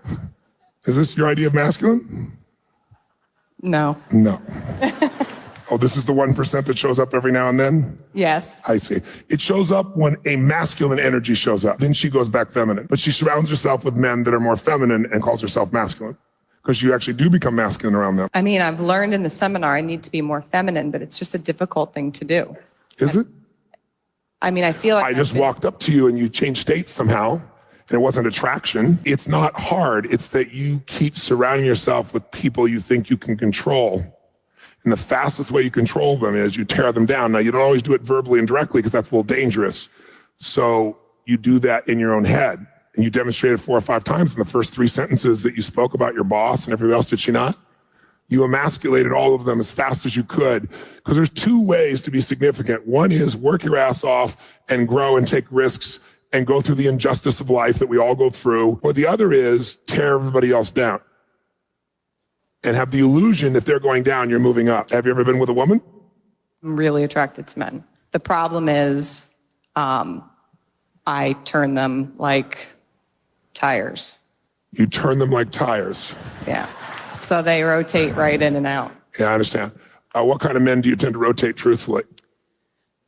So it's been half and half. So I would say I definitely go for sometimes the feminine side, but more recently it's been the very masculine type. And how would you rotate a masculine? I'd just love to hear this. Did you hear what she said? She says it's been half and half. Sometimes she go for the more effeminate side of men, but lately more masculine. And you know she messed with women because she didn't answer. He said, do you mess with women? She said, I prefer men. Yeah, that wouldn't, you just answered my question without answering. Okay, let's continue. So it's been half and half. So I would say I definitely go for sometimes the feminine side, but more recently it's been the very masculine type. And how would you rotate a masculine? I'd just love to hear this. If they were truly Usually masculine. in the bedroom. And your idea of rotating them in the bedroom would be? I'm very feminine. Oh, you become very feminine? Yeah. Okay. So in the bedroom, you become very feminine. And then how does that rotate them? I just don't keep them. You don't keep them. Yeah. So I don't let. So when she get with the masculine men, she becomes very feminine in the bedroom. Okay? Yeah, rotating them in the bedroom would be? I'm very feminine. Oh, you become very feminine? Yeah. Okay. So in the bedroom, you become very feminine. And then how does that rotate them? I just don't keep them. You don't keep them. Yeah. So I don't let them get close enough. Perhaps you're confused and they leave your house and are very happy that you rotate them because they want to get away the minute you become the masculine. Yes, sometimes there's a very... Whoa. No, okay. Now, I played that clip because I've seen Tony motivational speeches before back then. I've never seen him go gang. He actually said, you think that you are rotating the masculine ones. But what he said, I know none of y'all expected that, but what he said was, unfortunately for you, mama, you fooling yourself. They're leaving you because in their masculinity, when that masculine crap shows up, they out of there. Now, you might be rotating the little effeminate dudes and feminine, but the masculine, see, it's the difference because true masculinity is masculine at all times. And no disrespect to nobody, but the feminine does not control the true masculinity. We'll protect it, nurture it, guide it, provide for it, but it will never control the true masculinity. Trueness. That's why these serpent darkness wants to destroy true masculinity and effeminize all of our children. Listen, sisters, your sons and everybody, so that you won't have the pick of no masculinity. You will have effeminate men trying to marry you, trying to, right, run you out, and you won't respect that. Because true femininity will not respect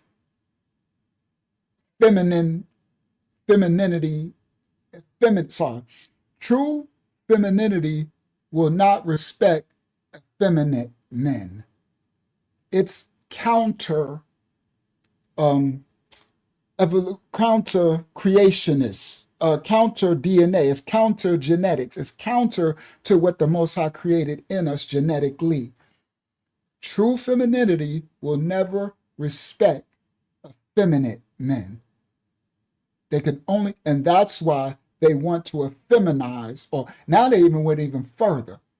They took away all of it. Now they say there is no gender. That's the synthesis. Now y'all understand it? Now we become worse than the days of Noah, worse than Sodom and Gomorrah. Now they say they ain't even no effeminate men. There's no men at all. There's no male and female. They're just, right? So again, a synthesization of a new creature that's in total contradiction to the Most High, outside of order. Thus they are Baphomet. Okay? Non-gender is Baphometic. All right? All right, let's continue. Yeah, that came out of nowhere. That's why I played that clip. Perhaps you're confused and they leave your house and are very happy that you rotate them because they want to get away the minute you become the masculine. Yes, sometimes there's a very nice, like in my life, and I suspect in yours too, there's often a very straight line between certain childhood experiences and what we ultimately do.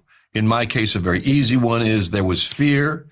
I then come to have a deep understanding of fear, both sides of it, and some compassion for it, and some insight, and I then study it. There was violence in my childhood, and so I now it's so long ago that I'm 71, so my childhood is so long ago now that it doesn't have a grip on my throat like it did for a lot of my life, where the narrative was very, very important to me, and the narrative of my childhood was important. Go ahead, you were going to ask a question. I was going to probably give people the context on your childhood.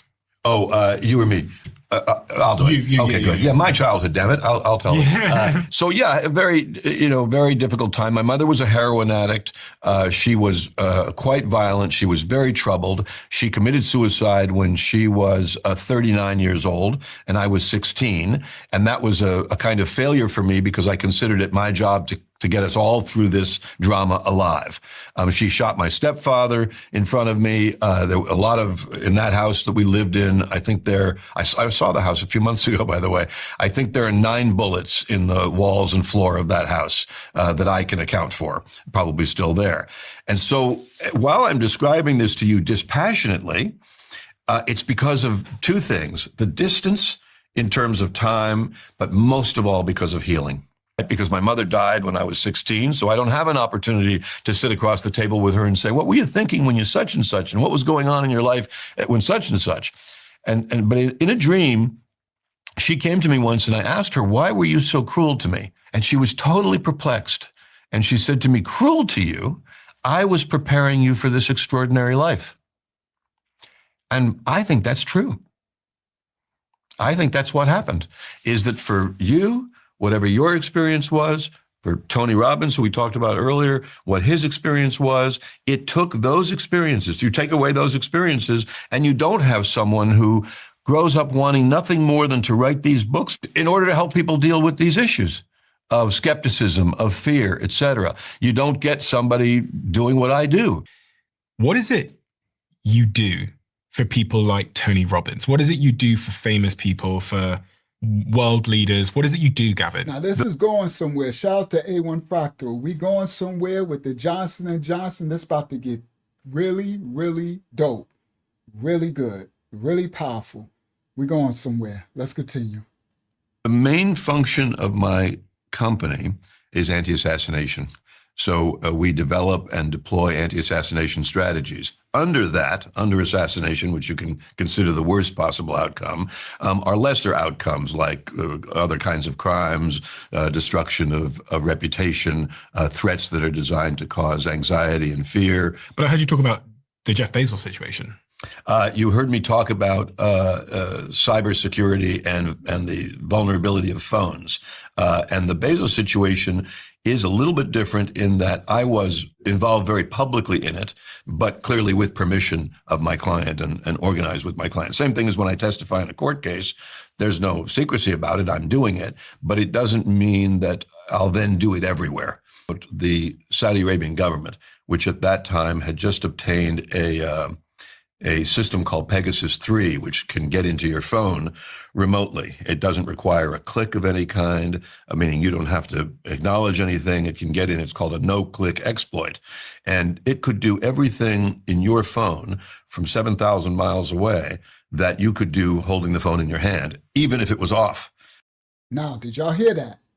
Y'all probably know that, but this was back when they hacked Jeff Bezos' phone, the Saudis.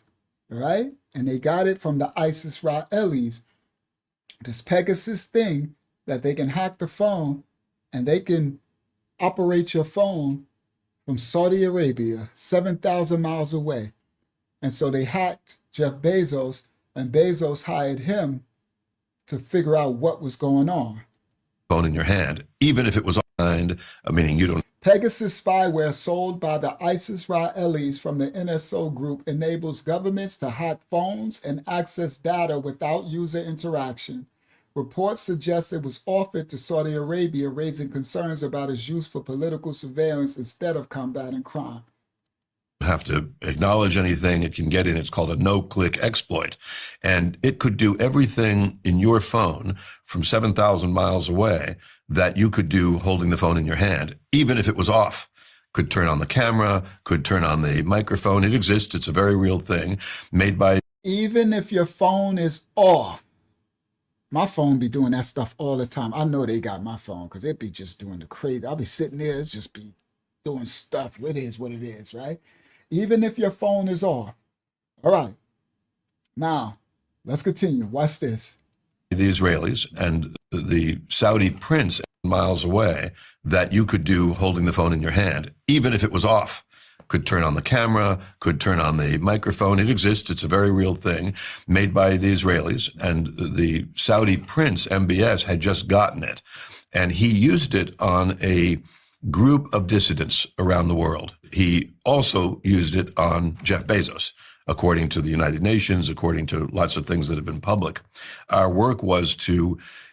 Jeff Bezos and the Saudi crown prince, that dude in the middle, exchanged WhatsApp contacts at a dinner in 2018. The hack occurred. So in 2018, they had that Pegasus at the at the dinner. The Saudi prince and Jeff Bezos, they exchanged WhatsApp contact. That's when the Saudi prince hacked Jeff Bezos' phone, put the Pegasus on it. The hack occurred shortly after, leading to suspicions that spyware was used. The Washington Post, which was owned by Bezos, had been publishing critical articles about the Saudi regime around this time. So he set Bezos up and hacked his phone. Now, they had that back in 2018. What do y'all think they got now? If they had the Pegasus, right? The ISIS-Israelis selling it, giving it to the Saudis and stuff. Y'all know they have stuff even stronger than that back then, right? That they can all turn our phone on. What do you think they got now? But anyway, let's continue. Figure out how MBS had just gotten it. And he used it on a group of dissidents around the world. He also used it on Jeff Bezos, according to the United Nations, according to lots of things that have been public. Our work was to figure out how it happened. In those days, I didn't know what Pegasus 3 was. I didn't know what this system was. But the instrumental or perhaps useful thing for you and your audience to know is that there is absolutely no protection viable for the confidentiality of your phone if a government wants you. And the reason I say there's no stopping it is that even when Apple puts out a new solution, which they do an update that breaks some particular exploit, thousands of people around the world immediately start working on the next exploit. So if I said to you, here's a phone and we've modified it and it's great, Mr. President, here you can use this phone for your confidential conversations, in a month, it won't work anymore. And so I'm able to tell clients and friends, and now you and your audience, there are a lot of things being offered for sale that, supposedly protect the confidentiality of your phone calls, for example, or your texts. Nothing will work reliably. There is no solution to that problem that is reliable. Nothing. Yeah, there are devices sold. There's all variety of things, but the reality is that even if something worked, even if I said to you, here's this cool new such and such phone that will protect you, it'll only protect you for a while because there's a constant effort to improve the exploits. And also, I have to say, people are somewhat reluctant. So, and we need to get that understanding. Shout out to Governor Tour. That's why I know they got my phone. I know my TV is listening. I know that everything. I'm so above like the foolishness to thinking you can stop them from, how I stop them from doing anything?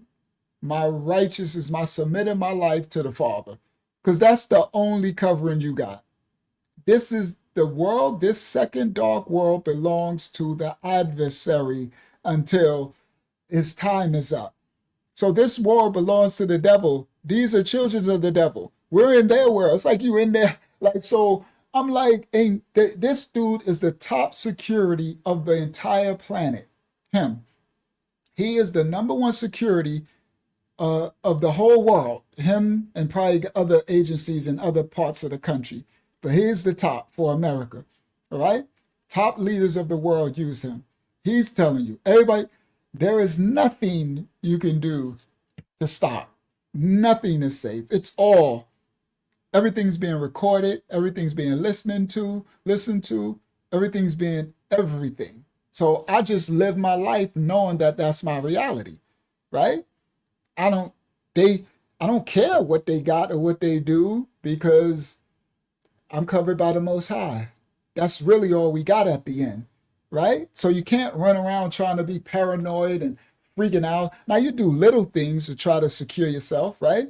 Like I got my little VPN and like I'm not giving people out my address. I use a PO box. I ain't putting my name. That's for regular people stuff. Let me explain.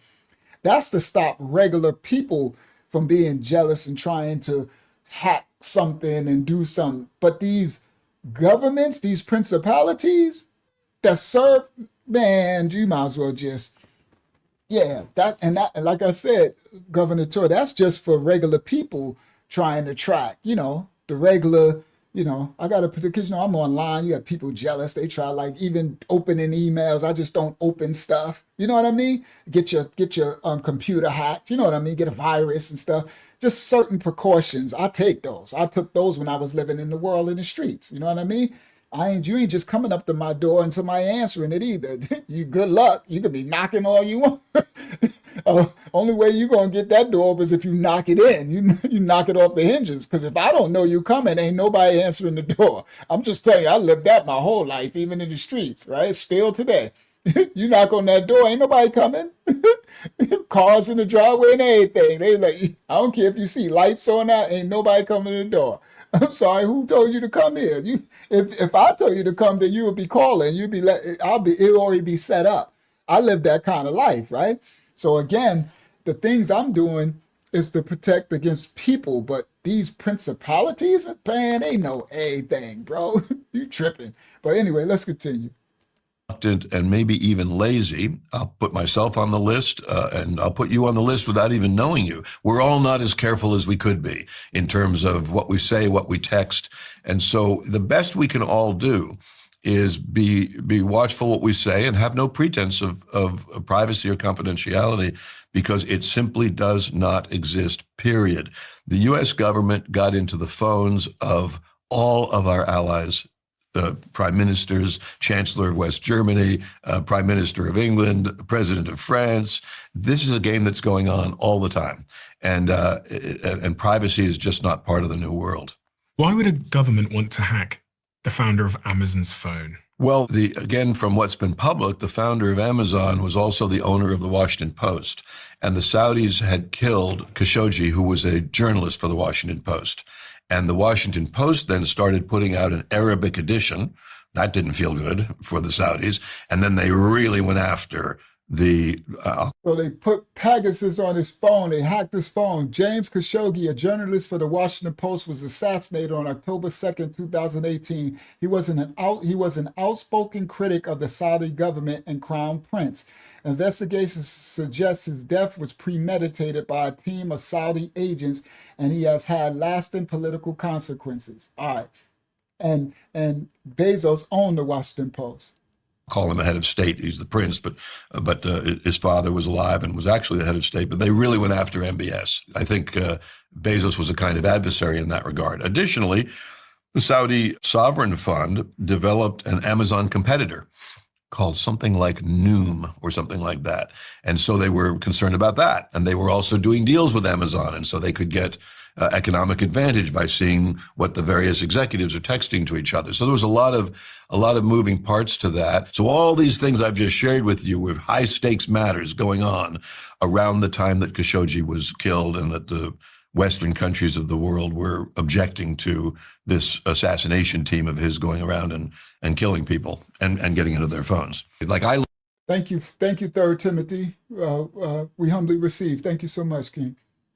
Learned today, for example, this morning on the way over here, that I'm in the Epstein files. Oh, really? And here's the way I'm in there, is that someone sent Epstein an article that I wrote called "Fooling Ourselves into War." And so somebody sent that article, which is an article I really like, by the way. Can everybody else hear sound? Can everybody else hear? I can hear. Okay, beloved brother, you probably got to restart your phone or your computer or whatever if you can't hear sound. I think everybody else can hear.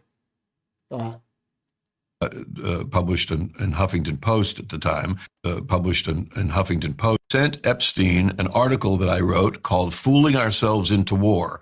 And so somebody sent that article, which is an article I really like, by the way, published in Huffington Post at the time. And they sent that to Epstein. So that's an example of being in the Epstein files and yet obviously never having met Epstein. But I have a few clients who, and friends, who the Epstein group made approaches on and failed, meaning they tried to get them and failed. I'll give you one story without naming the person, of course. He goes to meet with Epstein in New York to ask for money for a charity. And Epstein is perceived as this big billionaire, which he was not, by the way, I'll tell you in a second. And Epstein is in a robe, and they're across the desk just like you and I are. And Epstein says, hey, they're finishing the meeting. He says, hey, I'm going to get a massage, hence my robe. You want to get a massage? And through the hallway, my friend can see a massage table and a room and a very cute girl who's the massage therapist, right? Dressed like a massage therapist. And so he happened to say no. In fact, interestingly, he happens to not like massage, which is itself, a lot of people would say yes, and might even think it would improve my relationship with this guy, Jeffrey Epstein, who I perceive as this rich guy that I'm trying to get money from my charity. Had that happened, what a different world for that person. What a different life. Because in that room is cameras and then eventually audio. It didn't start off with audio, but audio was added later. And then you're getting a hand job, if I'm allowed to say hand job, from somebody who you don't even think about their age, but turns out to be 17. And you are in a world of trouble for the rest of your life. And that's a big piece of what was going on with Epstein, with cameras in that apartment in New York, and eventually audio, cameras and eventually audio at the island. My take on it, and certainly my public take, is that there was a profound blackmail operation going on to the benefit of probably more than one government, but at least one government. And when I said a moment ago he wasn't a billionaire, he wasn't a billionaire. For one thing, his earning path. All right, I'm going to say it because I was just going to let it pass, but I can't. All right. from the interview, he seemed like a pretty good guy, pretty stand up. I like his morals. I like his breakdown. But that right there, watch this. And eventually audio, cameras, and eventually audio at the island. My take on it, and certainly my public take, is that there was a profound... Shout out to Gabriel. Now, that could be nothing, but I have a very good eye to see and sense, right? So when he said my take on it, my public take, he took his hand and rubbed it across the desk and then put it back. Now, that could be just a nervous twitch thing he did, but I didn't see it from this whole interview yet. We 13 minutes in, okay? So stuff like that looked like it's a sign to me. It's like... And eventually audio, cameras, and eventually audio at the island. My take on it, and certainly my public take, is that there was a profound... See? My take on it, and certainly my public take, right? It's like I'm letting whoever, and now the thing, because I don't know all of his other stories, but from what I got, because I had to watch this whole thing, right, is what I get from him is, I'm not saying he dark, because I didn't pick that up. Let me explain. But he knows what I think. This is what I just think. I could be wrong. I think he knows the way I know that even though you are against these darkness, you still understand the devices and the power of these darkness. Meaning he still, because he's in a position of wealth and power, and he has children and family that he loves, that he got to it's kind of like when the Most High telling me, don't put Johnson & Johnson in the title no more, stuff like that. It's the wise as the serpent thing, right? So what I think is kind of like him, like, I'm not, like, he like, whatever sign that was, like, I'm just keeping everything surface, because he says I'm not, he says it on there, like, there's certain things I won't say.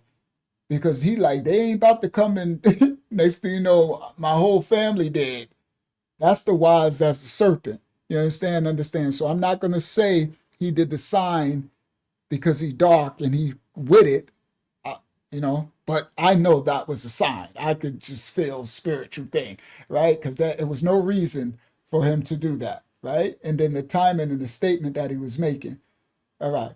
Yep, and he said, at least my public take. Yeah, he's covering himself. And he says that through the interview. I cut a lot out because it's long, right? And I just got the meaty parts, the real good parts.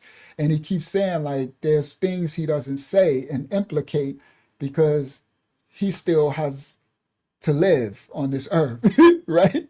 He basically like, bro, there's certain things you don't want to play with. And that's how the Most High instructs too. There's principalities that you don't want to play with.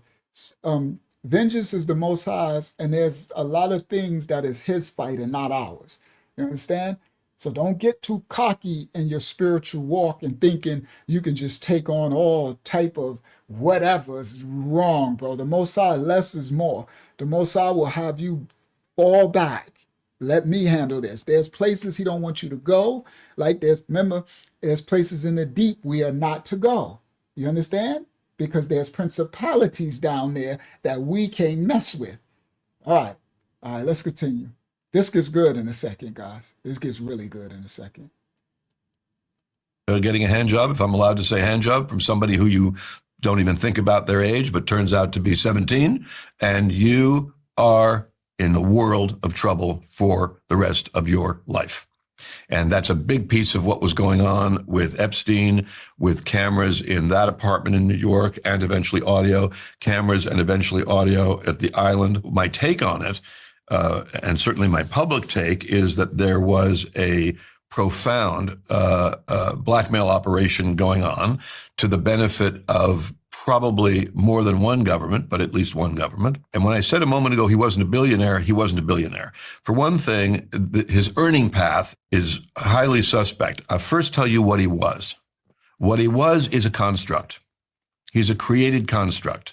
Money, wealth, private jet, private island, fun, not married, young girls, lots of things. So he was a construct. The money, $500 million of money came from Les Wexner, who's a wealthy guy who owned, I don't know what he's doing now, Victoria's Secret, big donor to the state of Israel.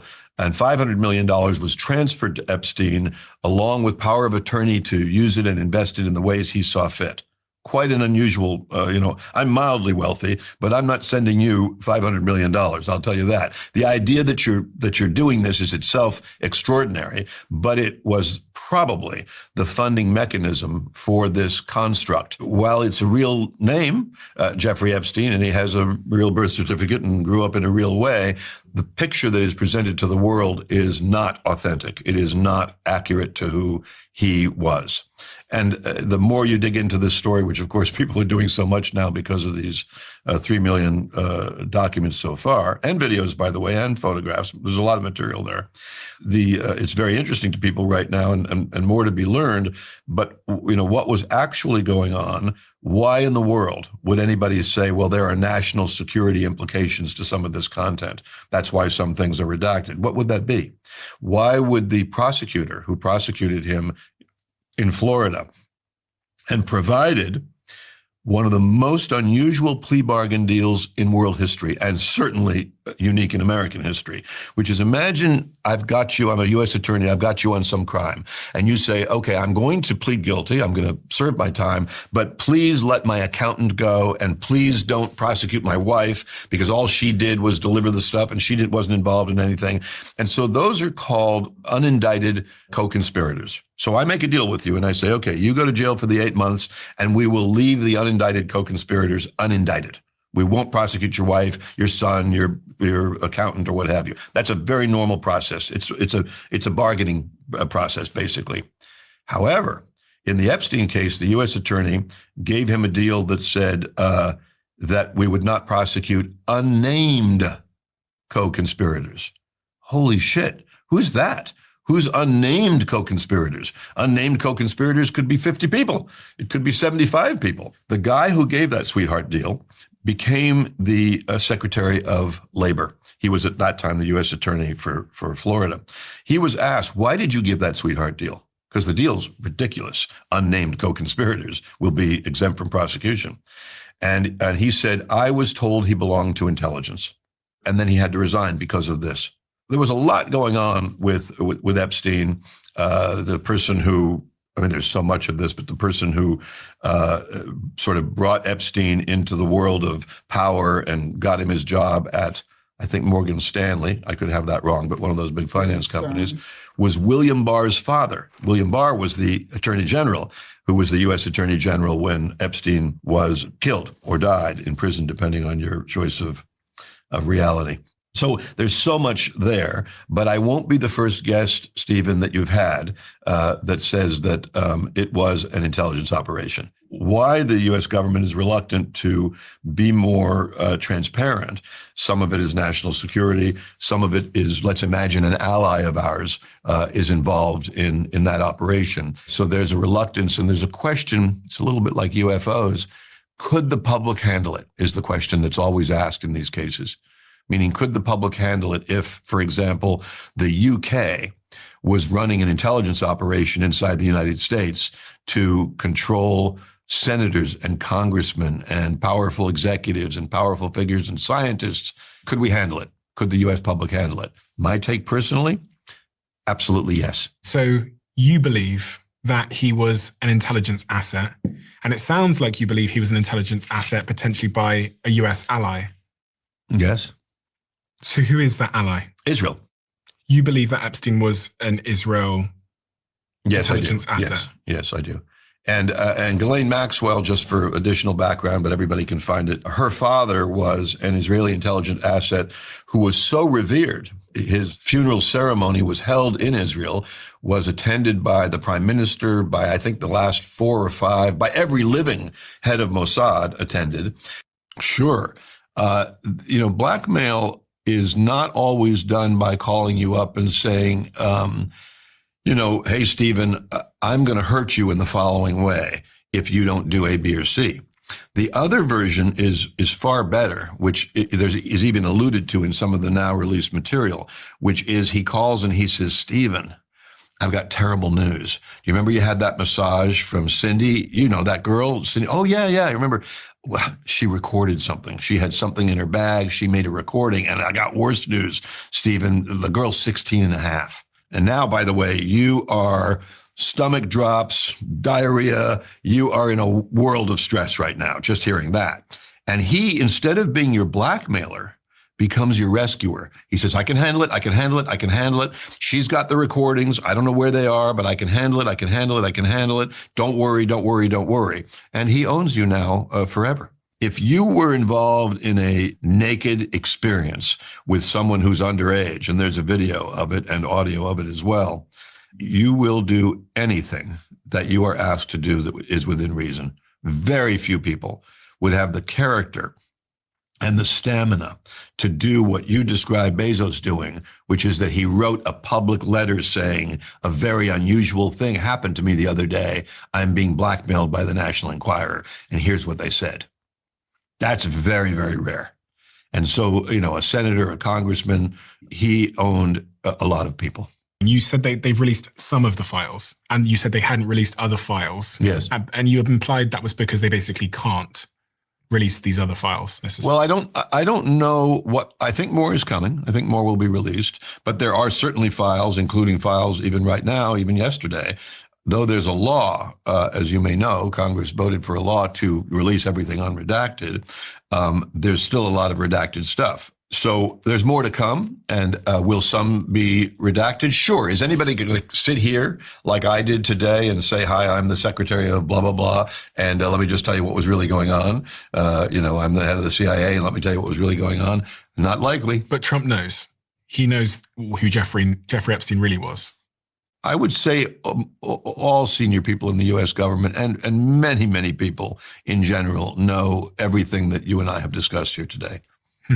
I'm glad that he stated that fact, because the host said, and Trump knows it, and he pointed, they all know. And that's the point, that they have everybody so focused on just one, and that's part of the thing. Trump knows, Trump. And it's like, hold on, you're talking about heads of government states of all nations. No, it's bigger than just Trump. You understand? So he's correct. They all know. And that's why ain't nobody going down, because they all guilty. That's what I think. That's just my take. Ain't nobody going nowhere because they all guilty. They all will be going down. He knows who Jeffrey Epstein really was. I would say all senior people in the U.S. government and many, many people in general know everything that you and I have discussed here today. No secret. There are some examples of this in U.S. history where it feels like after about 25 years, we'll start telling the truth about something. 50 years ago, Johnson & Johnson went to the FDA and they said, look, our baby powder, you know, that stuff. All right, here we go. The thumbnail. Epstein, Johnson & Johnson, Skull and Bones, Billionaire Power, Trump and the Hidden Networks. Let's go. Stuff that you put on the baby. And 50 years ago, Johnson & Johnson went to the FDA and they said, look, our baby powder, you know, that stuff that you put on the baby and you breathe and the mother breathes, well, it's got asbestos in it and it causes cancer. And the FDA said, well, thanks for bringing this to our attention. We'll begin to study how much asbestos is an allowable amount. Now, they never considered zero, which is what I'd want on my baby or you'd want on your baby. And they began to study. And then they studied for a while and they studied for a while. And lo and behold, 40 years had gone by. And they hadn't come out with a ruling to say there shouldn't be any asbestos. Okay. He said 50 years ago, it came out that Johnson & Johnson's baby powder that most of us was using had asbestos and causing cancers and tumors and all this stuff in the babies, right? 50 years ago. And they're like, okay, shout to F-bomb. They're like, okay, well, thanks for letting us know. We'll handle it. 40 years later, they still was using it. Now, I want to say something to everybody here. Should that be illegal? If it was brought to your attention of your company that your product had a chemical in it that was cancerous, that was causing cancers and unaliving and disorders, right? And it was brought to your company's attention and you acknowledged it, and then for the next 40 years, you still sell it. You don't change it. You still make billions. How is that not a crime? How is no one ever going to jail? How many children, now adults, have gotten tumors and breast cancers and lung cancers and all type of melanomas and all type of disorders? For 50 years, Jacob Castro made trillions. Listen clearly. And then in 2023, they say, now from 50 years ago, in 2023, they say, okay, now we're going to take it out. We're going to put talcum powder in, talc or whatever. But nobody's guilty? Nobody. Because these are the principalities, what I'm talking about. This world was given over to the darkness. No, I'm saying this because I want to point out nobody's going down for this Epstein stuff, guys. Because they all come. I'm trying to show y'all that none of this stuff is new. If you calculate how many deaths happened from that baby powder for 50 years, then that's probably like a war. That's like the body count from that. And that's just one product. Do you understand? All of the foods, the products, the pills, the things, they've been poisoning us. They've been doing all this stuff. So everybody's tripping over Epstein because they graping little ones. And they've been doing this back since ancient Kemet and Sumer and Babylon and Rome. When the Romans was writing, changing the Sunday, taking the Apocrypha out our Bible and saying this is canon, they had doggone what's-the-names on, not kilts, the thing, togas, and they was graping little boys at their feet while they was doing it, taking breaks in saunas and bathhouses and all of it. You can't, and it's like, and people acting shocked. They acting like, well, nobody's going. I'm like, ain't nobody going down. This is part of the Hegelian dialect. They are sent to destroy. It's the darkness. They have been doing this, like, bro, if they locked up everybody tied to Epstein, then the whole world would collapse. That would be the end. That's the Armageddon. That's going to usher in. That'll be it, right?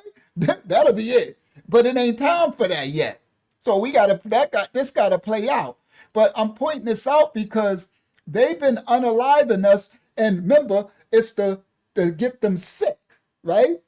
Poisoning the food, poisoning the air, poisoning the vaccinations, poisoning the talcum powder, poisoning fluoride in your toothpaste. Literally, they wear hazmat suits to handle fluoride, but they got us brushing putting aluminum in our teeth when we was little. I think all mine gone. Those teeth then fell out. No, I still got one. This one right there. Aluminum in our teeth. I had aluminum in my teeth for 50 years. Yo, you gotta be crazy, bro. Poisoning us in every avenue and nobody's ever held guilty. Asbestos in the lead paint and stuff in our walls and everything, right? So again, I'm pointing it out because we can't look and think that anybody's going to pay for this because it's all part of their agenda. So we got to look at a bigger scope and understand that it will be a price to pay, but it won't be like people like, well, lock everybody. No, they won't lock. They can't lock each other up. All right. No, they never considered zero, which is what I'd want on my baby, or you'd want on you. Got to go to work in a few hours, right? We're going kind of long. And it causes cancer. And the FDA said, well, thanks for bringing this to our attention. We'll begin to study. Okay, so they found out. So the FDA said, thank you for telling us that there's cancer in the baby powder with the babies, little baby. Now, what is the difference, everybody? Listen to this. What's the difference between what the pharmaceuticals did, right? And the FDA knowing that there's what's the name, asbestos in the baby powder, and between what Epstein and them is doing, right? It's just different ways of sacrificing the innocents, slaughter of the innocents, the babies, still poisoning them, still unaliving them, still, right? Just different methods. It's nothing new under the sun. It's got asbestos in it and it causes cancer. And the FDA said, well, thanks for bringing this to our attention. We'll begin to study how much asbestos is an allowable amount. Now, they never considered zero, which is what I'd want on my baby or you'd want on your baby. And they began to study. And then they studied for a while and they studied for a while. And lo and behold, 40 years had gone by. So the FDA and the pharmaceutical both knew. So that's showing you that the system, it'd be different if it was just the pharmaceutical.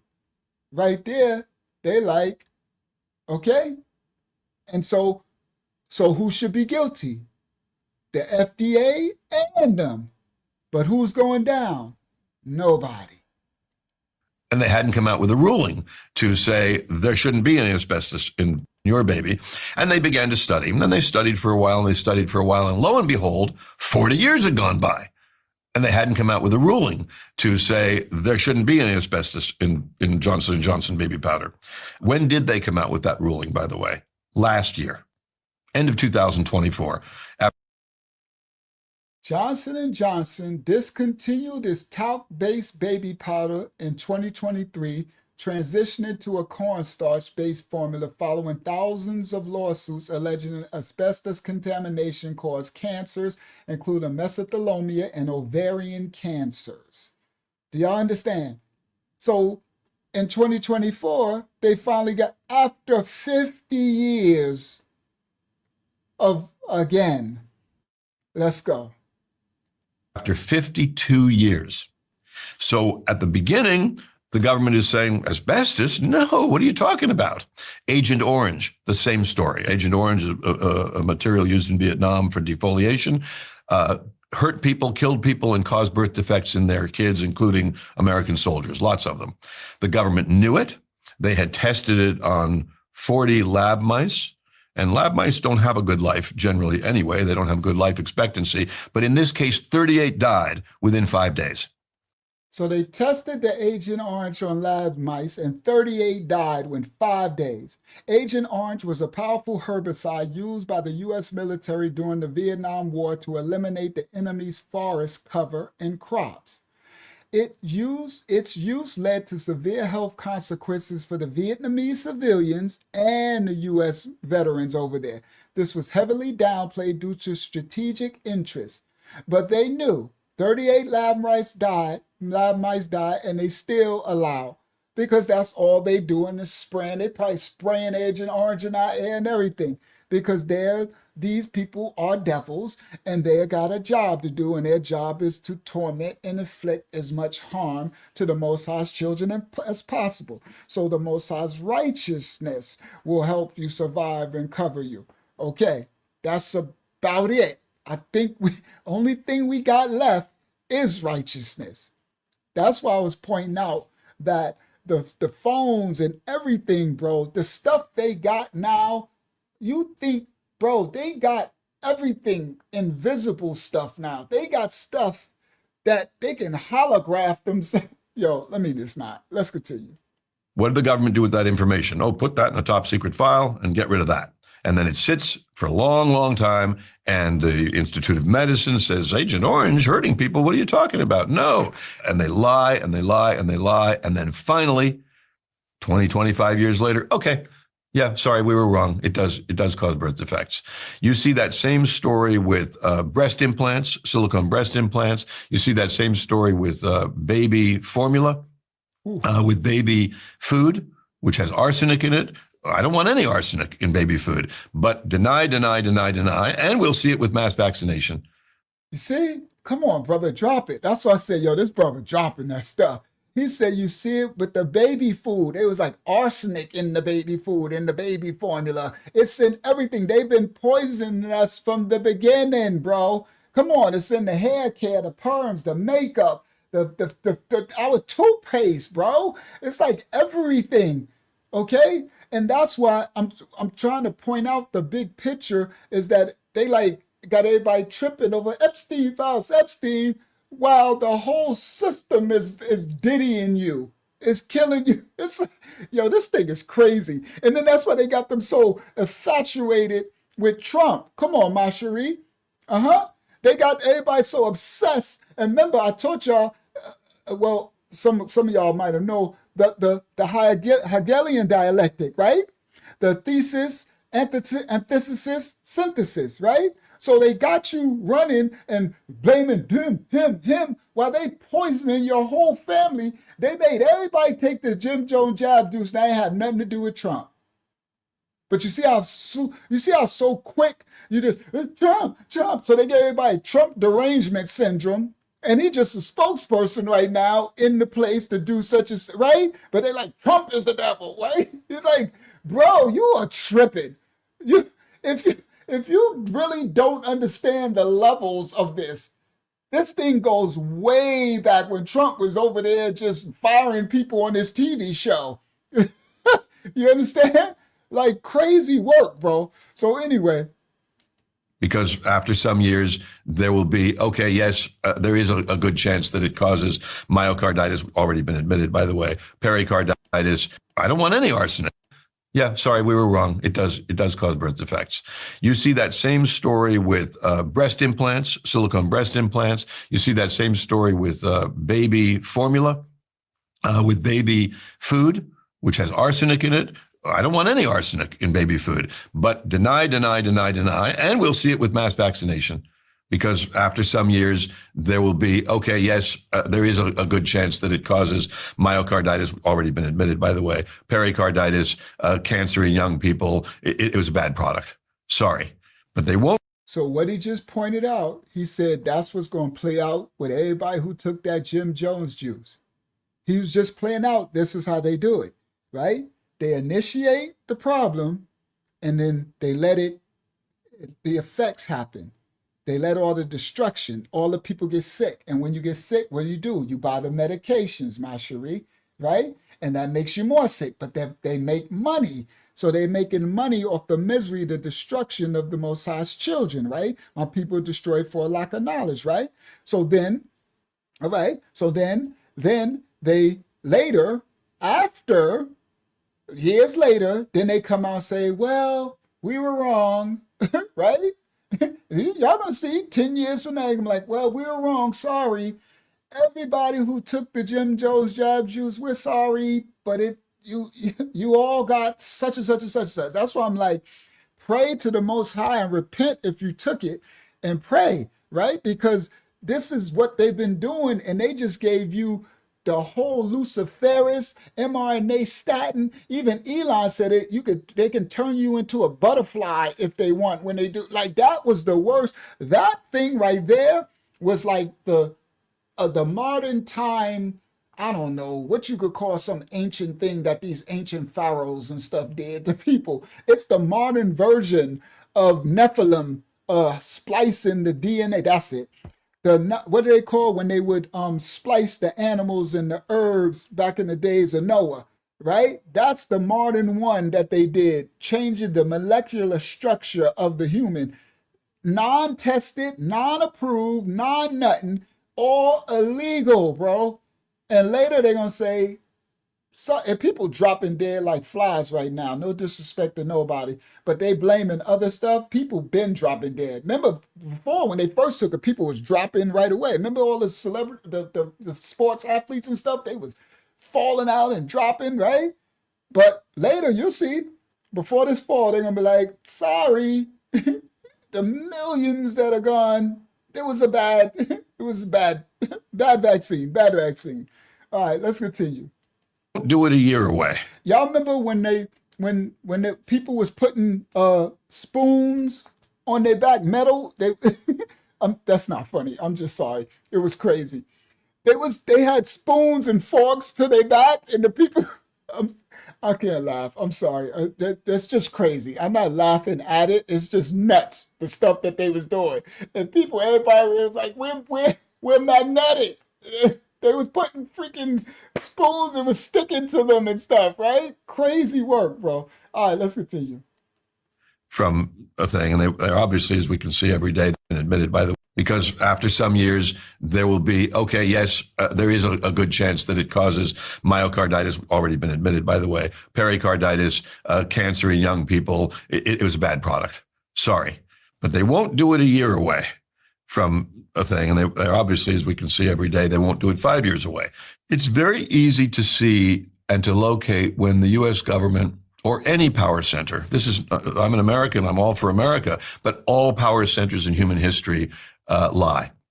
Knowing that they are lying does not tell you the truth, however, meaning knowing that Oswald did not act alone as a shooter from the 6th floor of the Texas Book Depository, if he was a shooter at all, knowing that does not tell you who was the shooter.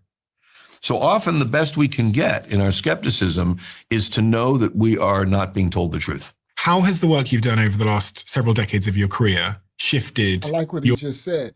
I like that he's pointing out, he said it ain't just the U.S., it's all systems, empires. The best we can do is know we're being lied to and thus seek the truth in spirit of the truth. Seek the relationship with the Most High. Because these principalities and powers that be have a governorship over this earth for a time. The world is given to their daddy. Do you understand? The devil. We are to be in it, but not of it. Okay, our righteousness protects us. Let's continue. Belief about the version of reality that actually exists. Like how are they different? So so often the best we can get in our skepticism is to know that we are not being told the truth. How has the work you've done over the last several decades of your career shifted your belief about the version of reality that actually exists? Like how are they different? So I can answer it easily because I was just like you. I would say I was naive. And in fact, by the way, I want to quickly acknowledge that I'm probably naive today, even with what you've heard, because there may be a level above the level above the level above that I'm not seeing or I'm choosing not to see. I can tell you the exact evolution. Good word. There is a level above, a level above, a level above. I was going to expose one tonight, and Most High said no. And now it's funny because I know they watching because they shadow ban our live tonight, right? So they all ears. And if I would expose that, ain't no telling, right? Now he said that I know or that I choose not to know. I want y'all to understand this man be dropping some stuff in between. He said that I know or that I choose not to. He's a very smart man. He's choosing his battles. He's choosing what he exposes. He's choosing what principalities he takes on. There are certain things that you choose. Don't go into that village. Don't go into that depth of the sea. Don't let the Most High handle that. You understand? He said things I'm choosing to not, right? Come on. This man is very, very smart man. In reality that actually exists. Like how are they different? So I can answer it easily because I was just like you. I would say I was naive. And in fact, by the way, I want to quickly acknowledge that I'm probably naive today, even with what you've heard, because there may be a level above the level above the level above that I'm not seeing or I'm choosing not to see. I can tell you the exact evolution for me, not dissimilar to you. I grew up in the 50s and 60s. I believe the courts will always come up with a fair decision. I believe that the IRS will only collect money and destroy people with good reason, and they won't do it with bad reason. I believed everything. And a lot of it right up until COVID, by the way, right up until seeing what went on with both mass vaccination and the mass control through fear. Here's what I want to tell you I've learned. It's not that unusual, I think. I think it's easy to embrace, which is that are human beings the same as they were 1,000 years ago? Are human beings the same as they were in Caesar's time? What did Caesar do, by the way? A Caesar, pick a Roman emperor. Whatever the fuck they wanted to do. They had sex with who and what they wanted. 8 years old, 10 years old, boy, girl, whatever it may be. Even in King Farouk's time in Egypt, one of the last kings of Egypt, if you were a house guest, they'd say to you, you know, what we're going to... Hold on, did y'all hear what he just dropped? He just dropped what I be dropping. That's why I'm like, bro, everybody's running around Epstein, Trump, Epstein, Trump. Y'all so current, not understanding these principalities. He like, what have they been doing forever? Thousands of years. Caesar. What Caesar? Pick one, right? The Greeks, the Romans, the Babylonians, the Assyrians, the Persians. Like, pick one. What have they been doing? He said, whatever they want. If they want 4-year-old little boys, that's what they was doing. 5-year-old. Same Epstein stuff. So if you think that all of a sudden, because Epstein files and all this stuff come out, that they all going to just turn themselves in and bro, this is their gods. This is what they serve, bro. You can't, it's like crazy, bro. That's why religion, bro. That's why I said, don't be following these doggone Romans and stuff. I told y'all that. I said the Romans literally, when they was doing the Council of Thessalonica, the Council of Nicaea, go to my lessons on the channel, click the live stream tab, go down and read the titles and read the Romans, read the Greeks, read how Christianity was born, read the Christians, look at the lesson. I'm showing the books, I'm showing the ancient texts, I'm breaking it down. I've already been breaking it down. And what is he at? This is the top intelligent dude in the world, just said the same thing I was telling y'all. Same exact thing verbatim. He just said the Roman dude was doing the same. I just told y'all when they was making the dude, they had the little boys around on the ground. They was diddying them in the saunas and the gymnasium, the things and stuff. Those little pools with all that nasty olive oil in it and all the stuff they was doing. You understand? It's like, all right, watch this. Yeah, it's about to get good. We about to break something down. His brother about to drop something in a second. To do. They had, are human beings the same as they were 1,000 years ago? Are human beings the same as they were in Caesar's time? What did Caesar do, by the way? A Caesar, pick a Roman emperor. Whatever the fuck they wanted to do. They had sex with who and what they wanted. 8 years old, 10 years old, boy, girl, whatever it may be. Even in King Farouk's time in Egypt, one of the last kings of Egypt, if you were a house guest, they'd say to you, you know, what, we're going to have dinner at 6. We can send somebody to your room. Do you want a young boy or a young girl? No shame to it. No problem whatsoever. The rich and powerful people, like the ones you were describing at Davos. Shout out to Neil. You hear what he said? As a house guest, when you come, in as far as the last, kings of Egypt, what do you want? You want a little boy, a little girl? To your room? We'll send it to your room. But everybody like, Epstein. I'm like, bro, all these kingdoms, this is all they've ever done. Often go from dinner at 6, we can send somebody to your room. Do you want a young boy or a young girl? No shame to it. No problem whatsoever. The rich and powerful people, like the ones you were describing at Davos, often go from, I already have all the money. I've already had all the fame. I've already had all the influence. What do I want to do now? And sometimes they want to do forbidden things. Have an affair. Keep a girl in an apartment. These are easy, right? Cheat on my wife. These are easy still. 14-year-old girl. Uh-oh. Not getting so easy anymore, but I've done all the other stuff. And that's what the Epstein piece appeals to, which is the forbidden. Human beings did not get the biggest claws or the biggest teeth or the biggest muscles. We got the biggest brains relative to our size. And the nuclear defense system that all human beings have is intuition. Much different from logic.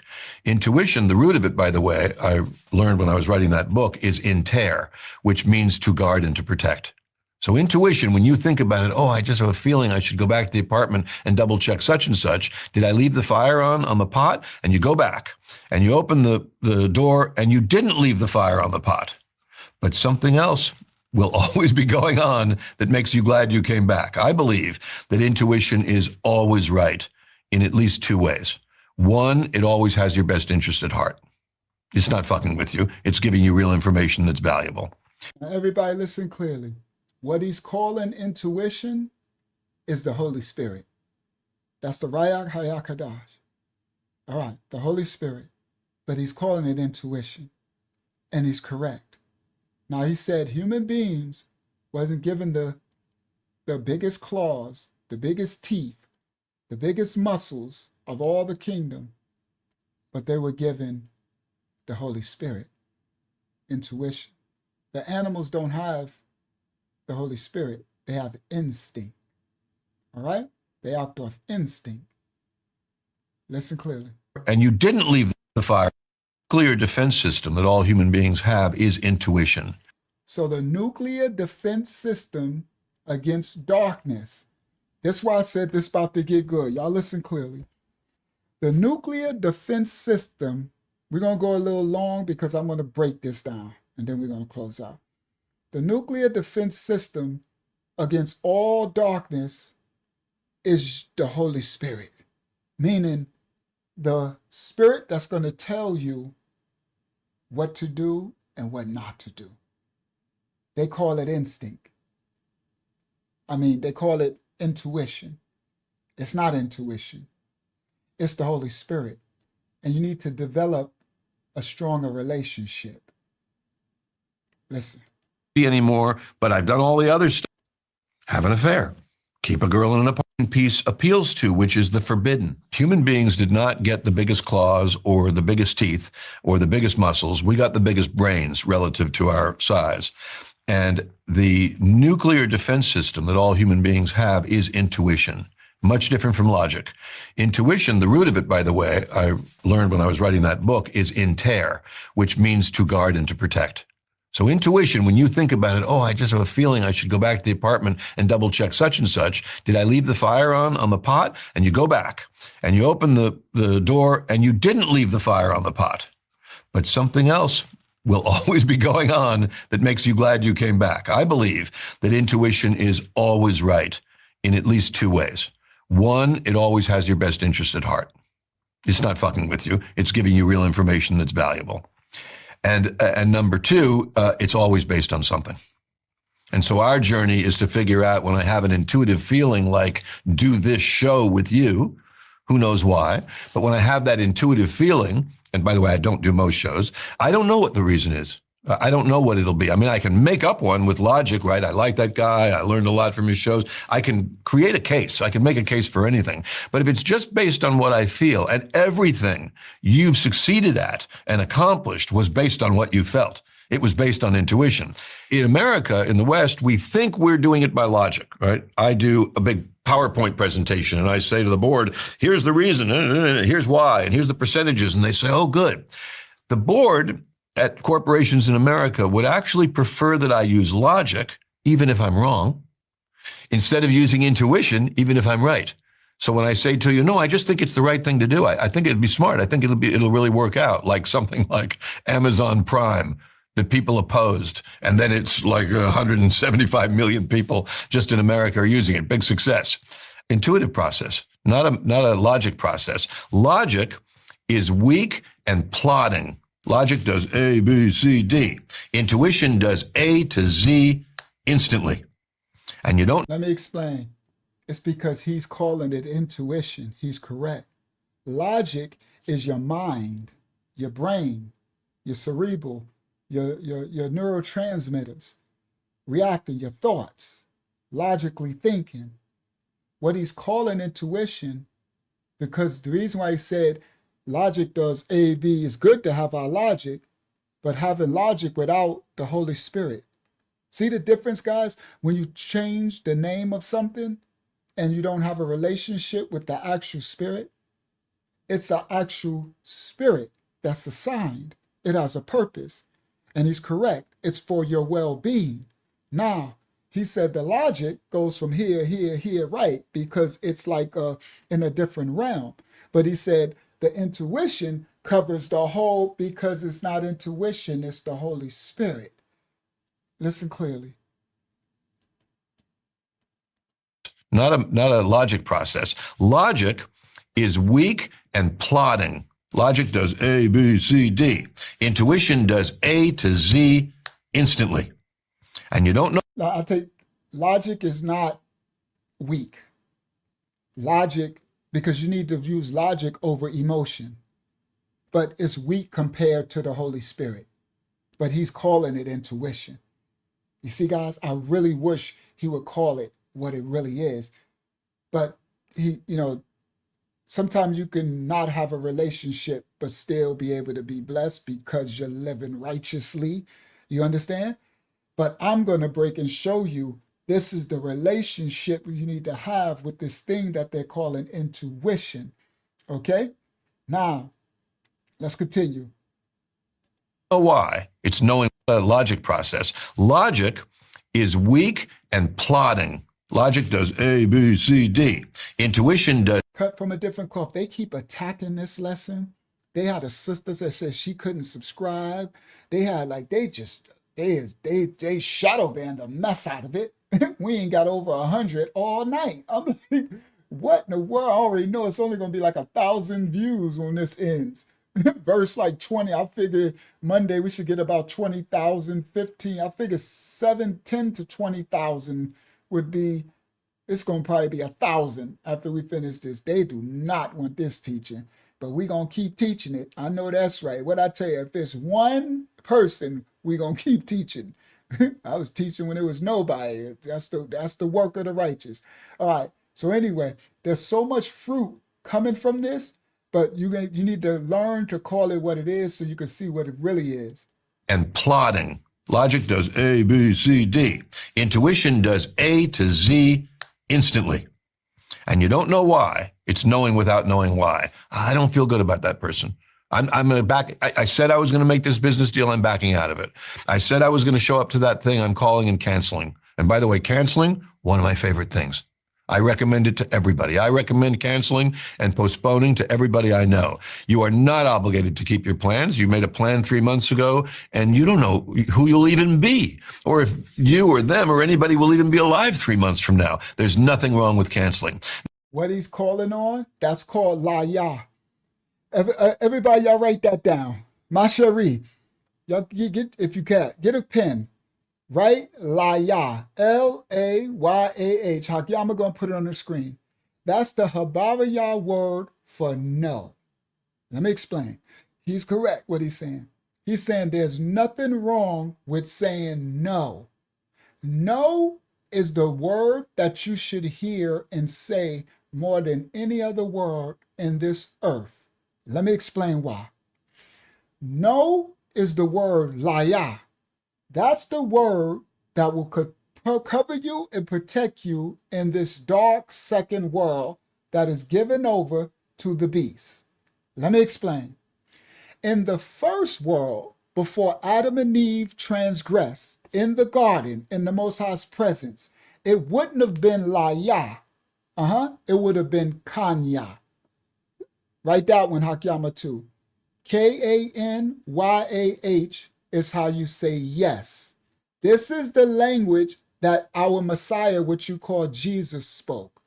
All right? This is the language that the Bible, what you call the Bible, is the Safariyah was written in. Some will say they call it Khan. In the that's not Canaanite Hebrew, but that's the shortened version. You took Yah's name off of his letters, his words, out of Yah. Put the Father's name back. It's Kanya. And some will say La. I think they say La for in the Canaanite Hebrew. So it's Kayan and Layah. Now, in the first world, before Adam and Eve sinned, we would have used Kanya.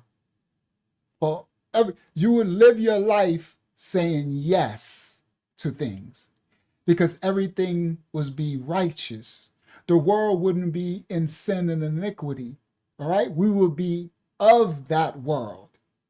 You see? Not just in it. So we would have been one with that world because that world was called heaven on earth and the Father's presence was over that. It was called the garden. All right.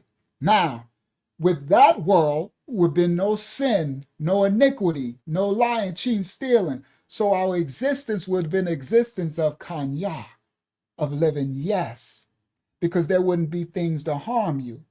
But because of Adam and Eve's transgression and the second world was created, a world of sin and iniquity, and then the devil is the God of this world, we are to be in this world, but not of it. So the biggest tool that we have, one of the biggest tools we have in this world is not kanya, not yes, is laya, no. No is the strongest protection that you have in this dark second world of Hasatan, this world that we are to be in and not of. Y'all listen clearly. This is a spiritual warfare tool of all tools to fight. And I'm going to show you and break it down for understanding.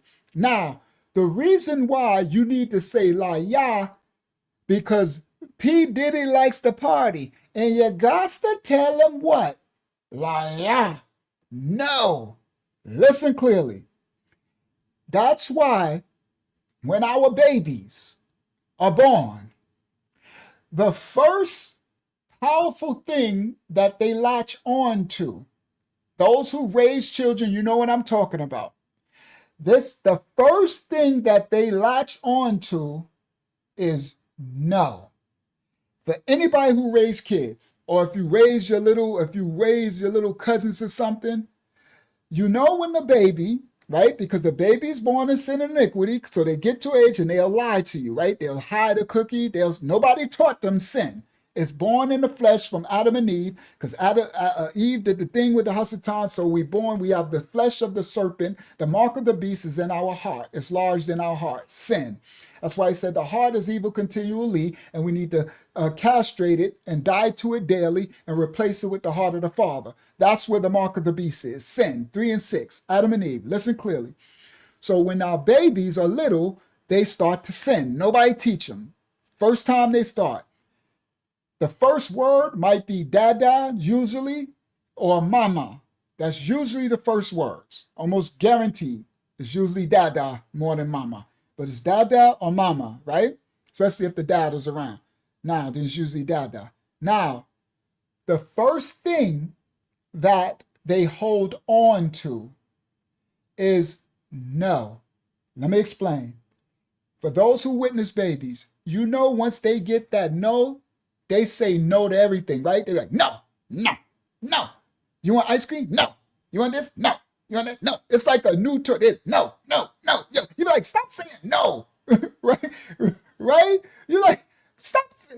Right? And that's where you catch them out there. I used to do that. I'd be like, you want ice cream? No. Good. You ain't getting it. No. I want ice cream. Oh, no. Stop saying no all the time. But I didn't know that the Most High was equipping them with Laya. Now, each letter Adiyat is a spirit that fights on your behalf. Understand? He was giving us the power of Laya, no, the spirit, to say no, because we're born in a world of sin and iniquity, guys. Listen clearly. We're born into a world that's going to try to grape us, harm us, poison us, unalive us, beguile us, seduce us, destroy us. So we need to understand Laya more than anything. We need to say no to the club, say no to the drugs, say no to the liquor, say no to the girl, say no to the boy, say no to the lies, say no to the stealing, say no to the cheating, say no to the this, say no. You need to say Laya more than you say anything else. If you raise children, they need to hear no 1,000 more times than they ever hear Kanya, yes, because you're preparing them from the real world where they need to say no to everything. No, no. My first instinct when I'm not sure of something is to tell you no. You know why? Because if I tell you yes, then I just made a covenant. Y'all listen clearly. If I tell you yes, then I made a covenant. I made an agreement. And the spiritual realm is all about covenants. You have to agree with a thing, these devils, to allow them into your life. They have to get acceptance, and they get acceptance with your agreement. Agreement comes with kanya. Yes. Yes is a covenantal agreement in the spiritual realm. And these devils and principalities work through the spirit, not the flesh. Y'all listen clear. I'm teaching y'all spiritual warfare now. Now, So you never say yes. Whenever something and they try to rush you and everything, could I do this? And I don't got time to really think it through. I say no. Because guess what? No can always be turned to a yes later. You understand? But once you say yes, you would let them in. You understand? If I say no, I kept you out until I can decide whether I'm going to let you in or agree or make a covenant. No closes the door. It's all about Dalayat's doors, portals. Everything is portals. This is spiritual warfare. No closes doors. Yes opens doors. The Most High say close the door. The Dalayat. Keep all doors closed. Close my screen door. Like your grandma said. Close my screen door. You understand? So, Laya is what you are to be telling your children. I used to just do it just randomly, just because I need to prepare them because they'll get spoiled. What does Kanya do if you do that all the time? It spoils the child. Spur the child, spare the rod, spoil the child. I come and just say no just to say, remember I told that before. I used to come in the house when I was with my God, just say it's going to be a Laya day, a no day. Before I even knew what Laya was, I knew the power of no. I would come in and be like, no to everybody and everything. They're like, Daddy, you're so crazy. Daddy, no. Right? They come over, Daddy, no. Daddy, no. I was like, no, it's a no day. I don't want to hear nothing. Daddy, you so crazy. You so crazy. I'm crazy, but I'm guarantee you it's no. Right? You might get yes tomorrow, but you're going to get used to no. You got to deny the flesh. No, you got to say no to your flesh. You got to say no to temptations. You got to say no. That's Laya, the spirit. So that's what he was talking about. He was like, it's okay to refuse engagements. It's okay to cancel things. It's okay to say no. You better say no in this dark second world. Your no's should be like 90% and 10% yes. Because the world is evil. The people are confused and they're dark and everything's evil. So why would you be saying yes 90% in a dark, evil world? Guess who say yes in a dark, evil world 90%? Devils, darkness, because it's their world. So they saying yes to little girls, yes to drugs, yes to Navy, yes to this, yes to that, right? We are to say Laya, no, Laya to everything. Facts. All right. I wanted to teach that spiritual warfare. I know I taught it before for those, but there are newer people who just finding us. That's what he was saying right here. So this brother's dropping it. He just don't know the spiritual components of everything he's saying. Actual are Sabaoths, heavenly hosts. They're spirits. All right, they're alive. You or them or anybody will even be alive 3 months from now. There's nothing my favorite things. I recommend it to everybody. I recommend canceling and postponing to everybody I know. You are not obligated to keep your plans. You made a plan 3 months ago, and you don't know who you'll even be, or if you or them or anybody will even be alive 3 months from now. There's nothing wrong with canceling. Now, I don't do it rudely. That's why I always say no first. Shout, yes, let your yeas be yes. So what I'll say is, you know what? This is a no for now until I get time to think. Because this is how they get you guys. When they get you at a time when you're not ready to make the decision. Let me explain this difference. When they catch you at a time, right? That's when they catch you at an inconvenient, hurry up, make the decision. Like, and it's like, then you make the wrong decision and you gave a covenant to it. Do you understand? So the covenant is a yes. That yes is a different rayat. It's an agreement. You know how the devils they can't get in your home. You got to invite them in. The way you invite them in, everybody listen, if a devil's trying to get an invitation into your home and you say no, you didn't invite them in. If you say yes, you just invited the spirit in. Do y'all get the difference? This is spiritual laws of the Shamayam of the heavens. We're not fighting against carnal. I teach spiritual warfare. The Most High had me teach his children spiritual warfare because we're destroyed in the spirit. I ain't talking the flesh. Yes, stand true in your honoring your word and let your yeas be yeas, your nays be nays and stuff, right? Don't flip-flop in your word. No, I'm talking about spiritual warfare, of spiritual agreement and covenant of saying yes and laya and kanya. Let your layas be more than your kanyas in the dark second world.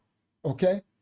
And that gives you the grace to think and see, right? Be still. So if I close that covenant, then later I can look and be like, oh my goodness, I'm glad I just died. Well, praise the Most High for me dodging that. Or if later I see it's fruitful, I can say, okay, I come back, revisit it. I think I'm gonna entertain this now. I think it's okay for you to come in, or okay for me to go into do this meeting or do this partnership or do this, you know what I mean? Never let the spirits rush you into making a decision. If you ever are rushed and pushed where you can't clearly sit still and discern the matter, say la ya, no. Say no. And you can always say no with a disclaimer and say, I'm saying no right now because I don't have all the information. I'm not in my right mind to really think it through. So it's a no for now, right? So you're not in covenant. You didn't allow it access. Then you go back, you weigh and judge. See? Discern the matter. Diligently seek out what the whole scenario is, the context, then you make a decision. Because decisions are covenants with your free will. Praise the Most High. Let's continue. Way. But just to finish on, sort of what your viewers and listeners That's a good one. Move slow with no. That's a good mantra. can do is to really fall in love with intuition. 3 months from now, there's nothing wrong with canceling. Now, I don't do it rudely, by the way, but just to finish on, sort of what your viewers and listeners can do is to really fall in love with intuition and to learn the way you communicate with yourself. There's signals from intuition, curiosity. You know what I love? He said the good thing to do is to really fall in love with the Holy Spirit. See, now you see the difference. If he knew that this intuition was the Holy Spirit, he said the thing I can instruct your listeners to do is to really fall in love with the Holy Spirit. Right? I agree. And to learn the way you communicate. Your viewers and listeners can do is to really fall in love with intuition and to learn the way you communicate with yourself. There's signals from intuition, curiosity. You just wonder something, suspicion, worry can even be a signal of intuition. But the biggest one is true fear. When you feel true fear, I don't want to do this. And one of the things that I learned through my writing was that in many cases, when someone has really well-trained intuition, their first thought is the right thought. And actually, if you give them longer to think about the problem, they make a worse decision. Okay, that's because their first thought with the intuition, that's the Holy Spirit telling them that. That's why it's always the right thought. Later, what he said, when they give a second, they start questioning it and they don't do the first thought, it always goes bad because that's your thought. The first one was the Holy Spirit trying to tell you what to do, but we question it and do the wrong thing. I learned through my writing was that in many cases, when someone has really well-trained intuition, their first thought is the right thought. And actually, if you give them longer to think about the problem, they make a worse decision. I get an intuition. So do you have to train your intuition? Well, I think it happens automatically as you live life, that new distinctions are added. But I also believe that it is a natural resource. I could think of it in a spiritual sense. It's very hard to figure out. That's because it is a spirit, brother. You ain't no spiritual sense. It's the Holy Spirit. You see? Why we feel a certain way. And we do what Magnus said, which is we get our answer and then we backtrack and see if it fits, right? I think the training that's necessary, Stephen, is not the training to improve your intuition, but rather the training to listen to it and to not interrogate it and to not prosecute it. Because bingo! I was wondering what he was going to say. So he asked, was the training for us to improve our intuition? See, that's when you're thinking of it as like your mind or a function. You're right? No, he said the training is to train yourself to actually just listen to it and not challenge. That's the Holy Spirit. The training is the form of relationship. Now y'all see how key it is to know what it really is? Because once you understand that it's a spirit that was sent to comfort you, to help you, to guide you, from the Messiah who went to the Father and said, I'm going to go to my Father and ask him to send the Comforter. And when the Comforter comes to you, listen to what it tells you, because it's going to be speaking what the Father tells him. So listen to him. He's not going to speak on his own accord, the Comforter, the Holy Spirit, what they call intuition. It's going to speak what the Most High is telling him. So that's the Most High talking to us all. So you need to form a relationship with that spirit. Do you understand? And you can't do it if you thinking it's just some neurological intuition type of thing. No, it's not. That's from the Father, the creator of all things. And you need to nourish a relationship so that you can trust to know that I can know that when the Holy Spirit speaks and tell me, I don't question it or doubt it. I listen, because it is not speaking on his own accord. It is speaking what the Father tells him to speak. That is Bible. That's a fire. Yeah, that's a relationship with our Father. You heard that part? Y'all see the difference between it being some intuition? You can see the power. To improve your intuition, but rather the try, we feel a certain way. And we do what Magnus said, which is we get our answer and then we backtrack and see if it fits, right? I think the training that's necessary, Stephen, is not the training to improve your intuition, but rather the training to listen to it and to not interrogate it and to not prosecute it. Because I'll give you an example. A woman is working late at night in an office building like this. She's on the 10th floor. She's leaving. She pushes the button for the elevator door opens up. Inside the elevator is a man who causes her fear. She doesn't like it for whatever reason. Obviously, she has no opportunity yet to assess all the issues. What's he dressed like? What's he look like? What did I hear 3 weeks ago about a guy who wore a blue cap and t-shirt? And she doesn't have any time for that. Her first reaction was like that. What does she do, most women? They get into a steel, soundproof chamber with someone they're afraid of. And there's not another animal in nature that will do it. Now, why does she do it? Because the thought comes, oh, I don't want him to think I'm a racist because he's Hispanic, or I don't want to be that kind of person, or I don't want this reality to be true. So I'm going to act like it's not true, right? And what I say is, let the door close in his face. No problem. If you've got the signal, that's a low-cost decision. Wait for the next elevator. I like what he just said. That's true.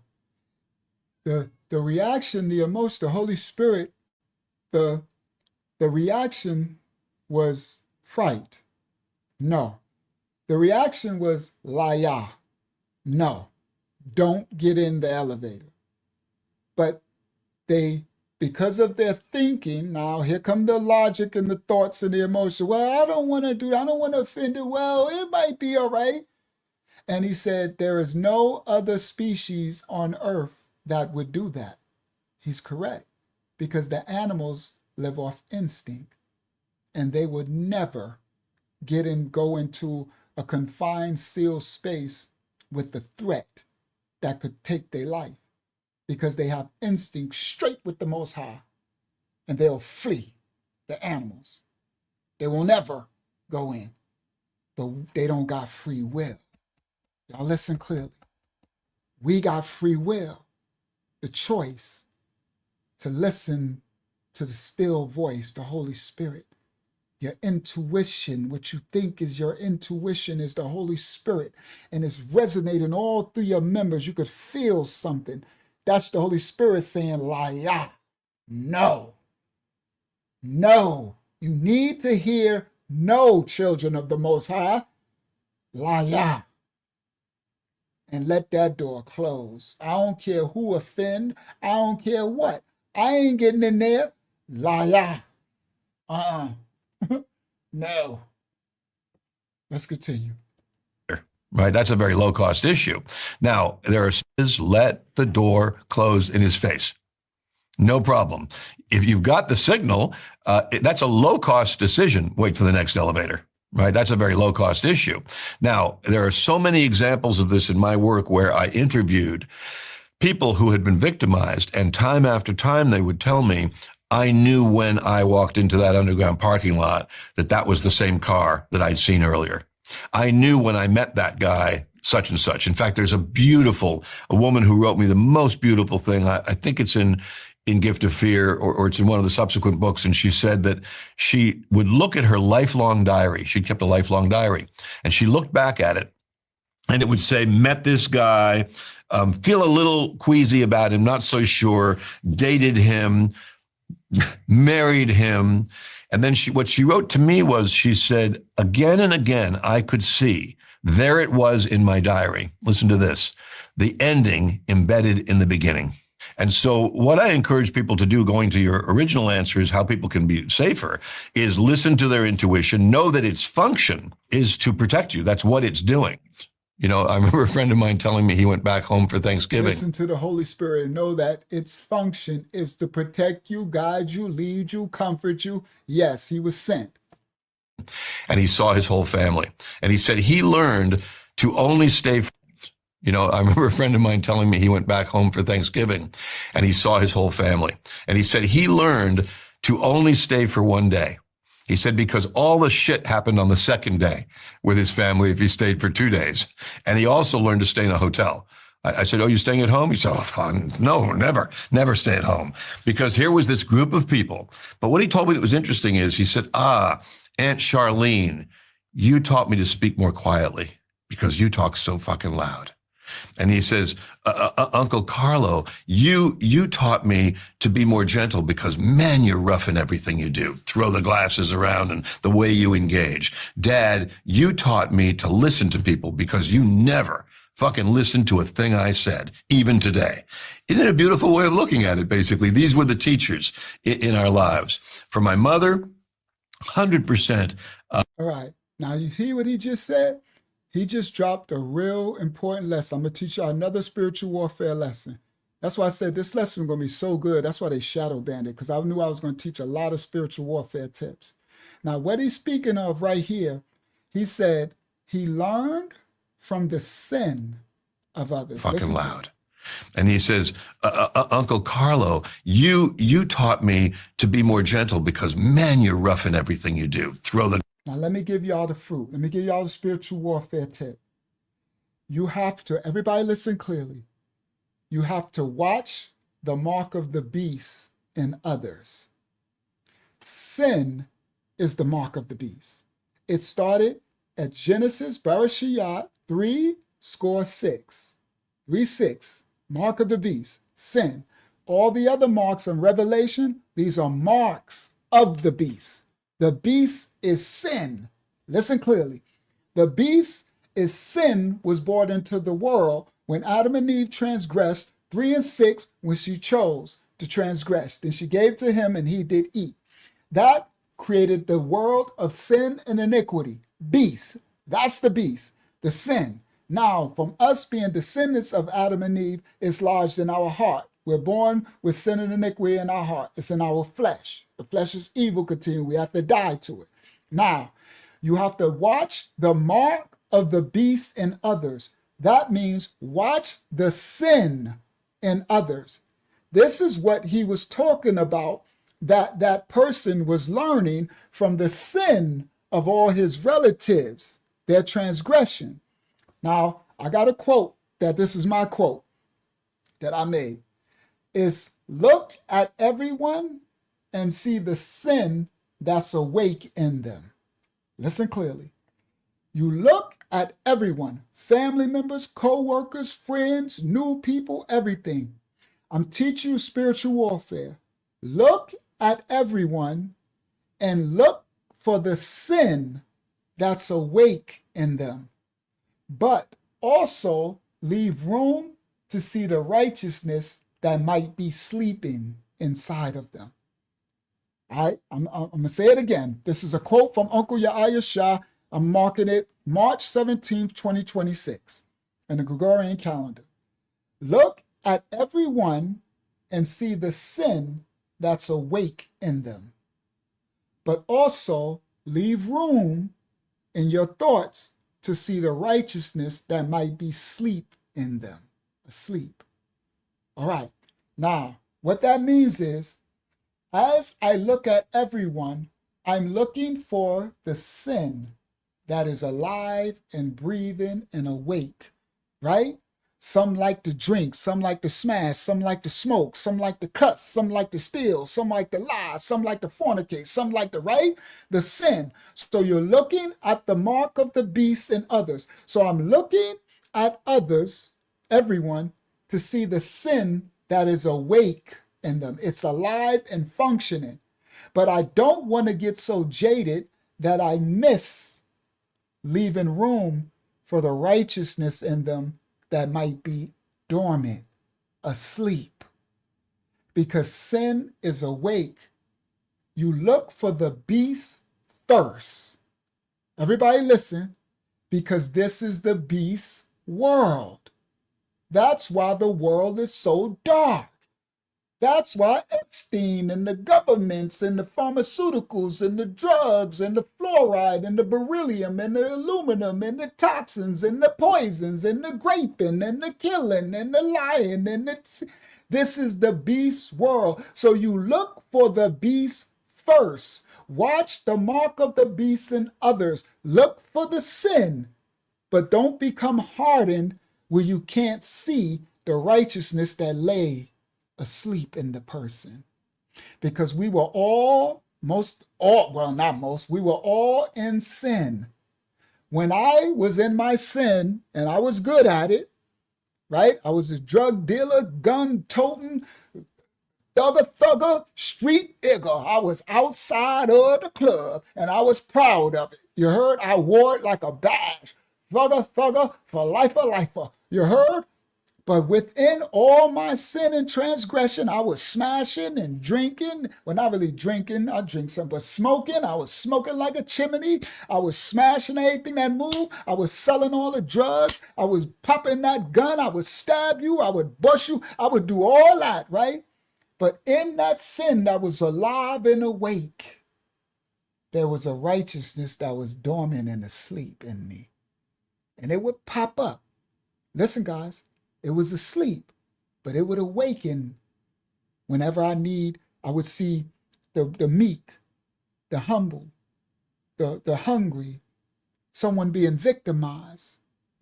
That righteousness would pop up and I would activate. It would wake up. You see? When it come to my babies, when it come to people I cared about, when it come to protecting my hood, my boys, when it come to protecting the shorties from my projects, they come up, right? When rival dudes would come up, stick-up kids would come and try to run the projects, I would get everybody, yo, right? Me and whoever else out there said, yo, y'all go in the projects, y'all go in the hall, we strap up our guns and we go on the wall to keep them away because they could shoot little kids playing, women and kids and stuff get shot in crossfire. See, even in the sin, don't become so cold that you don't have room to see the righteousness that might be dormant in the person. Because even Saul, Shaul, Paul in the Bible, who was a killer, all right, who was a slaughterer, all right, he was even deemed worthy. You understand? It was a righteousness that was asleep. So look for the beast first, because this is the beast world. And always remember, that's why the world is so dark. All right. Praise the Most High that I'm getting the points that I wanted to get out in this teaching. Spiritual warfare. Because these are the tools that help you fight your everyday life to be more and more righteous, to grow in spirit and in truth, to become a mighty man, a daughter, a son of the Most High in this dark second world. You heard? Let's go. Or never stay at home. Because here he saw his whole family. And he said he learned to only stay for one day. He said because all the shit happened on the second day with his family if he stayed for 2 days. And he also learned to stay in a hotel. I said, oh, you staying at home? He said, oh, fun. No, never stay at home. Because here was this group of people. But what he told me that was interesting is he said, Aunt Charlene, you taught me to speak more quietly because you talk so fucking loud. And he says, Uncle Carlo, you taught me to be more gentle because, man, you're rough in everything you do. Throw the glasses around and the way you engage. Dad, you taught me to listen to people because you never fucking listened to a thing I said, even today. Isn't it a beautiful way of looking at it, basically? These were the teachers in our lives. For my mother, 100%. I'm so far past forgiveness and so far into gratitude for the pieces that were wonderful. And by the way, this is a suffering person, right? This is a person that, you know, the charities are for and social welfare is for. You know, a woman with 3 kids and no job and a heroin addict, for God's sake. That's not an easy job. And other drugs too, by the way, which helped me as I grew up to be skeptical of pharma. Because some of the pills she took, one of them called Doradin, has now been taken off the market for causing what? Psychosis, which explains a lot of her craziness. And so all of this, you know, teaching. So they was giving the drugs and making people psychopaths, psychosis. That it depends what you do with it. Meaning we all, nobody gets out of here alive. Right? Everybody's got a story to tell. And I remember a case where I overvalued my own ability to predict human behavior, which I say in these books, you can predict human behavior, right? To drive here today in traffic, I had to predict the behavior of thousands of people based on just the little movements of the big metal objects around them. You know, that guy who starts to move over into your lane and then he catches himself and goes, you never trust that guy. You always want to get way behind him or way in front of him. So we're predicting human behavior all the time. And I want to be very concise in answering this question about what changed in terms of my view, how I've gotten, you know, started where I started. First of all, I worked in government, worked in the Reagan administration. I lied. I did things that were lies, that were deceitful several times in my career. I can give you examples in a minute if you want. But, you know, to make a prosecution work, I reached a bit to get some bad guy who was trying to kill a client, prosecuted or in custody for a longer period of time. I was in many meetings where the questions were, this thing happened, not how shall we tell the public, but what shall we tell the public? How shall we spin this thing? This is the norm in every corporate boardroom in America. It's not, there's a cancer-causing asbestos in the baby powder. I guess we better let everybody know. That's not the meeting. The meeting is, let's notify the FDA and say it's under study. And so if we get asked, we'll get through this thing. Who goes to jail, by the way, in these corporations for the shit they do? Opioids, et cetera. My God, 100,000 people dying from heart attacks from a pain pill, for example. Vioxx, for God's sake. It's unbelievable. And I love what he's pointing out. Shout out to Adrena. Now listen, Adrena. Now listen, he said, that's what I was talking about. Come on, Governor. So he said, who goes to jail? He said 100,000 people dying from this one. 500,000 from this drug, this one, cancers. They ain't never going, but they worrying about some doggone Epstein. Yo, bro, this is so crazy. I'm not saying we ain't gonna keep exposing Epstein, but I want to take the focus and understand what is so big. It's like they unaliving people with wars and with all type of toxins and diseases and disorders, and they're just doing it and they literally unaliving everybody. Thousands and babies and poisoning the wells and the water and the cancers, and nobody ever goes to jail. And the corporations make billions and trillions, kingdoms, principalities, and nobody ever. I need y'all to understand this dark second world, bro. This beast world. So y'all can have a clearer picture of understanding only the Most High can take care of this. I'm not doing this to make you feel inadequate or to make you feel ain't nothing you can do, because it is something you can do. Be righteous for righteous sake and watch the Most High. Watch him handle this. Vengeance is his. These are things that are so big that ain't nothing you can do about it. You can't stop these principalities like this. They've been doing this for thousands of years. They building their stuff. The way that you combat it is righteousness. Being righteous to the Most High and helping your neighbors. You can love your neighbors. You can love yourself, and stopping any little thing that you could stop. You understand? You're a little sand on the beach. But if you can stop any little thing, stop it. Just stop it. Do your little part. Each of our little part. We are the little engines that could. You heard? We are the little engines that could. You understand? You understand? So that's why I say I'm going to teach this like they shadow banned us tonight. This probably only going to get 1,000. Hopefully they even let us get to 2,000. I don't know. I'll see once this ends, right? I don't know what it's going to be. It's not going to be nowhere 10. I can tell you that. They ain't even let us get past 100 on the live. So it ain't going to be 10, 20, 30, 40, 50,000 people watching it. But guess what? I'm going to still teach it like I've been teaching, whether it was 50,000 watching or 100 or 50 or 1. Little engines that could. We keep being a light in this darkness, but vengeance, the big, let the Most High. He got something for all this. So this brother's dropping it. He is correct. He like, look at all this. He's seeing it all because he's doing security and he's in the meters, and he's like, the meter ain't how are we going to inform the public that they being poisoned by this arsenic in the baby food? No. He said the meeting is how are we going to tell them we're going to blanket this over and just say there's nothing to see here and feed them this arsenic for another 50 years. Principalities. Dying from heart attacks from who goes to jail, by the way, in these corporations for the shit they do. Exactly. Forever. Study. And so if we get asked, we'll get through this thing. Who goes to jail?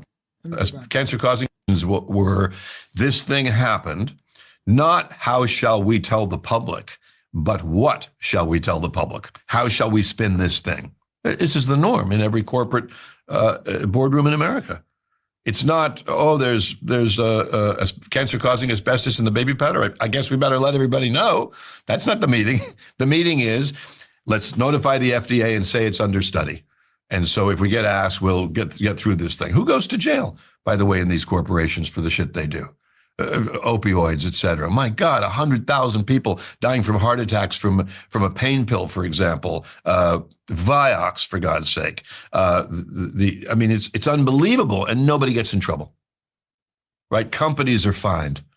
Do you know what the fines mean to these companies? In that new book I gave you, Forbidden Facts, I lay out what all the pharma companies have been fined criminally, what it cost them and what they made nonetheless, right? And of course, they made the right decision because financially they did very well. But I want to get to the concise part. Still happy. I can't remember his name right now, but it's at the beginning. So when we first started his part of his clip, it says his name right at the beginning. So you can, when you get a chance, just go there and you can find his name. I forgot it now. It's Andrew something, I think. I forgot it. Look at world history as a pie chart, right? The entire thing is tyranny as a government method, as a control method. Just a tiny sliver is representative democracy. A little bit starting in Greece, Western Europe, the United States. Tiny sliver. So our norm, Stephen, is tyranny. That is the norm for human beings. And what happens to that tiny sliver that I'm describing? That tiny sliver always moves toward totalitarianism. What does that mean? It means that the representative democracy we have, let's say in the UK, which is pretty stressed right now in terms of freedom of speech, or in the United States, moves toward totalitarianism in that it says, it starts with, we pass a law. And if, the U.S. Constitution says, if there isn't a law prohibiting it, you can do it. And for government, it says, if there isn't a law allowing it, you cannot do it. That's the U.S. Constitution. That's the U.S. method. Well, look what it's become. A law gets passed, and then regulators, unelected officials, go fucking nuts on interpreting that law the way they want to and applying it the way they want to. And so it moves toward totalitarianism. 40,000 new laws passed in the United States every year. How many rescinded? Almost none. So where are we now here in the United States, where we both are sat, or in the UK, where are we in the arc of history? Because it kind of does seem to move in sort of cycles. Now, if you're talking about where are we now, like Western society or the US, empire in decline. And first of all, is it an empire? Obviously, right? We have 760 military bases overseas. 760. We have a larger budget. Here we go. Oh, shout out to Latan. Latan, you dropped something. Oh, you right on time. Yo, Latan, that's crazy. Look at the Holy Spirit. I read your comment after. I didn't see it on the live when you wrote, you said BRICS, Brazil has BRICS. BRICS is Brazil. And I forgot about that, Latan. Right? Now, Latanya, now, hopefully I'm saying that right. Now, you're correct. Remember when I said they in the West, they do have BRICS. So we're going to have, that's where America's going to have to battle for Brazil, because Brazil is part of BRICS. So, but they're not in Brazil the way they was doing Venezuela and trying to do Cuba, right? So Brazil is part of BRICS, but they're going over there for it. But with them still being in the BRICS with Russia and China, that's still, so something's going to happen. But Brazil is so big. So I think what America's doing is taking its time, right? And this is crazy because look what he just brought up. And the timing that she just came, I think this is a she, yeah, Latanya, that she just came right when he said this. Now you hear what he said? We have, I think he said 7, let's see, watch this. This goes back to the last live stream I just broke down when I did the geopolitics, right? Watch what he says. Hold on. It won't go back. Why is it not moving? For what we call defense, now called war, 760 military bases overseas. We have 760 military bases all over the world. All, right? That's when I was teaching y'all America's defense and the geopolitical hemisphere conglomerate war. It's going to be the two that's going to come together, the East versus the West, and they're going to battle to see who's going to be the head of the one globosphere. That's the order. That's where we're going. And he just broke that down. 760 military bases. Watch this. Empire. Obviously, right? We have 760 military bases overseas. 760. We have a larger budget for what we call defense, now called war, since Trump has changed the name to Department of War, more accurately. We have a larger budget than every other country in the world combined. We have a larger, I broke that down my other one, military budget than every other country in the world combined. Russia, China, India, Brazil, whole BRICS, Africa, whatever, Saudi, I don't care, Japan, whatever, name it, North Korea, South Korea, all combined, America has a bigger military budget than them all. Watch this. Military spending. How many overseas bases does China have? I think it's 1. Now, I'm not saying China's all lovely. We have 760 overseas military bases around the world. China has 1. That reminds me when we was breaking down the submarines, the nuclear, the armaments, where we got like 700 of this and 400 of this and 200 of this, and they got 4. They got like 1, 2. Okay? No, it's not. I agree that they tell us about, but remember, we get to see everything. So what I'm pointing out is the technology, we would know if they have others, because they know what we got and we know what everybody knows what everybody got. That's okay. That's what I'm pointing out, Hakiyama. The technology, the worldwide technology, there's nothing that's not seen and showed there, right? Far as that, like a military base, Because in order to have a military base, you have to have like armaments and staves so it's visible. It's not like the only way you can hide that is to have it under the earth so far down and have it where it couldn't be visible. But if it ever opened up, our sensors would pick it up, right? So, yeah. So when they say that, the reason why we're able to say we have 760, but I agree with you. So let's say, I see what you're saying. You're saying the U.S. That's funny. You got that. I was about to say that. So that's what I was about to say, because I know the United States is so sneaky. I was about to say, if they show 760, they probably got more. So then I say, you know what? Let me apply that to the other countries as well. So that meant if China's showing 1, they might have 5, right? It's crazy work, but you're talking about from 760 around. And that ain't got nothing to do with the submarines, and the marine. It's just crazy, the armaments. So anyway, let me continue. Watch this. Bases does China have? I think it's 1. Now, since Trump has changed the name to Department of War, more accurately. We have a larger budget than every other country in the world combined for military spending. How many overseas bases does China have? I think it's 1. Now, I'm not saying China's all lovely. I'm just saying they have a different method. They have a method closer to what we had in the 60s, which was to come in with beneficial help. We'll redo your roads, et cetera, et cetera. So we're an empire. I love that. Listen what he said. He said, well, that's true. It shouldn't make you proud, my Sharif. You know why? Because all these empires are empires of darkness. I need y'all. So what I'm trying to get y'all to understand is you have to see the beast for what it is. You can't look, right? Now, I love my land. Let me explain. I love my people in my land.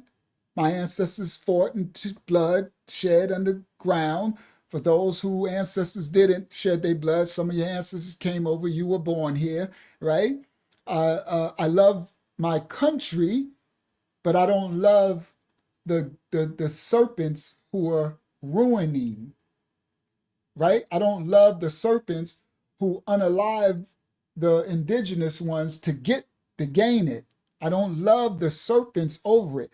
Just like I love the earth, but I am in it, but not of it. I don't love those who are ruining the earth.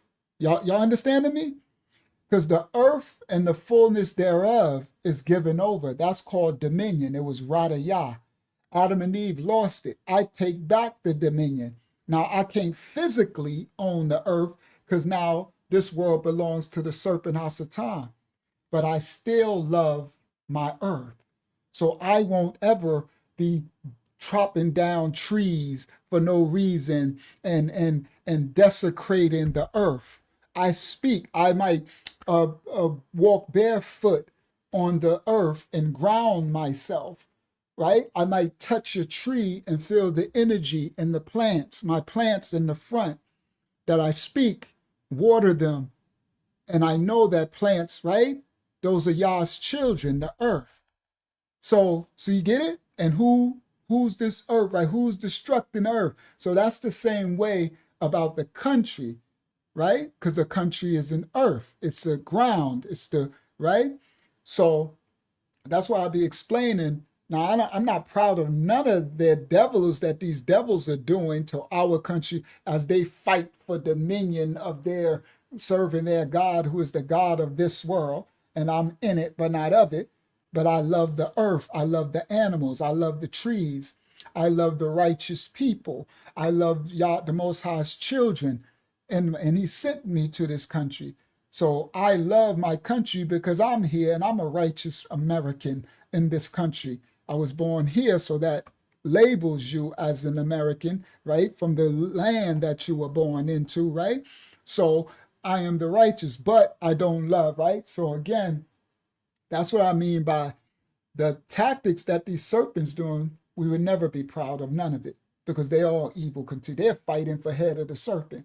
But I'm glad that our country was smart enough in their dark sense, dark intelligence, to put their defense budget and all that first because each of these countries are devils, all of them empires, and they're going to consume one another. It's all about conflict and chaos, right? It's the Hegelian dialectic, right? Thesis, antithesis, synthesis. So they're going to try to cause conflict so they can consume. All right. So he's going somewhere though. I think etc. So we're an empire, and we're an empire in decline. And a moment ago when I said... Now listen what he said. He dropped, that was a good one. Watch this what he said. And he said America used to be like this. With beneficial help, we'll redo... He said, so China... How many overseas bases does China have? I think it's one. Now, I'm not saying China's all lovely. I'm just saying they have a different method. They have a method closer to what we had in the 60s. Now listen what he said. He said, we got 760 military bases worldwide, right? China only got one. I'm not saying that makes China lovely. I'm saying China has a different strategy. She said this is the strategy that America had back in the 60s. Now listen what he said. He said, by going in and acting like they're nice. What do you call it? Which was to come in with beneficial help. We'll redo your roads, etc. To come in like they beneficial help. Oh, we're just nice. We come in to redo your roads and we're going to help you, like they did to Africa, right? They come in here. We're going to give you money to redo your schools and beneficial. We just really nice. That's the serpent. Y'all hear me? That's the serpent coming in. And he said, America, listen clearly. I need y'all to listen to the strategy. Listen, this is an adult, a grown man speaking, and he's speaking strategy and statistically. You can learn from it. I'm going to decipher in between. Listen clearly. This is chess. He said America used to have that strategy in the 60s. What he's saying, they will come to your country and say, we are America. Hey, we just coming in. We want to help and we want to build your roads and we want to do this like we benefactors. And they come in and the people let them in and then they take over and did he. So he said, that's China's strategy now. So they don't got all of the military bases. America dropped that strategy back in the 60s and started working on defense for what's coming now, which was really smart, actually. America dropped that and was like, listen, we need to just start worrying about building armaments and nuclears and subs. And because once this thing, America must have had the foresight to see when this thing when we start to come to the new world stuff and all these kingdoms start to attack for who's going to be the head, we need to be prepared. So America started getting ready 50 years ago. That's why they can't catch up. You understand? Now, it doesn't make none of this good. Well, it's all bad. It doesn't make none of it good because war is bad, period. Right? But there's a time needed because it's this dark second world. Right? But I wish it wasn't a prison planet, but it is. Right? So now, listen clearly. So that's what's happening with the strategic warfare while we blowing their drones out the air and stuff because they're like Iran is battling with 1990s, right? Early 2000s technology, all right? And yeah, so my Cherie, you're right. So this is the difference. Our technology, so what America focused on, hopefully you can understand this, my Cherie. America didn't focus there. America focused on defense. China technology with their electric cars, right? With their trains, with their computers, with their, right? At the same time while they're enslaving their citizens too. So let's not get that. Let's not get that. They don't got the freedoms to do nothing. Like they couldn't even do this, what I'm doing, right? Like right here, I could disrespect our president and be fine. They can't do that. But let me explain. So they are focusing on artificial intelligence. That's why they need the oil. You understand? They got the minerals. So that's what they was doing Venezuela and Iran. That's what we're stopping. They need the oil to further. So they're planning on doing robots. That's why they got all the robots. So they have a different strategy on the chessboard. America didn't put all their influence and money into technology like this. They put it into defense, meaning military armaments. That's what he was bringing out. And these are facts what he's saying. And it's not the one man's opinion. This is actually facts. You got to read and study up on it. You can see this is proof. I did a lesson on it. If you go back and show the military armaments of America and all of the strategic places and all of the missiles and all of the B stealth bombers and all of the subs and all of the nuclear subs and all, they spent billions and billions and billions and billions for 15, 20 years. Instead of putting it on technology, they was putting it on warfare. I honestly would think I would do that. Let me explain what I mean. If I have a house and I have roommates, right?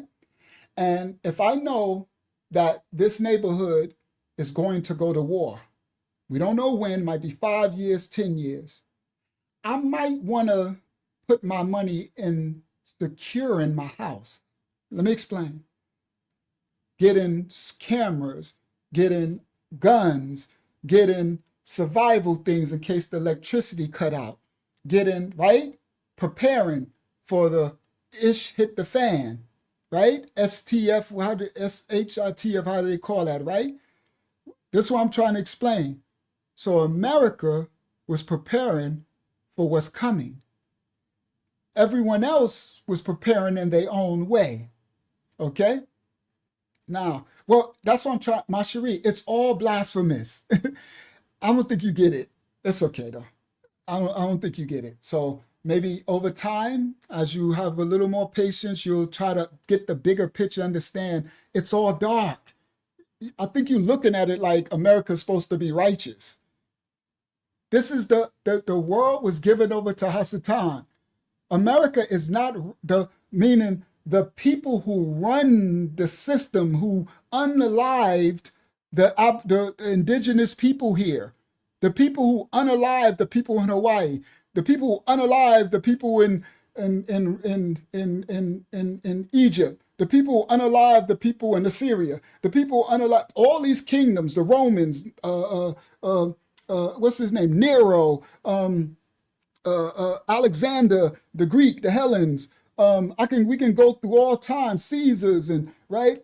None of this is, the world is dark, bro. And these kingdoms every land was built on slaughter, murder, genocide, unaliving. So we're discussing the tactics of these dark empires, right? And what we're discussing is the tactical ways that these empires are preparing to fight one another for dominance. So what he's breaking down is America's strategy now was all since the 60s has been preparing armaments and defense. And he says now China is going the way of benevolence, which shows out, which they did. So that's what they did to Venezuela. They did it to Africa, all in there, right? And you see what happened when they did it with the Africans. What happened? But again, he said America was using that tactic before. And that's why I said I would think that was smart, darkly smart for America to switch that and go to defense.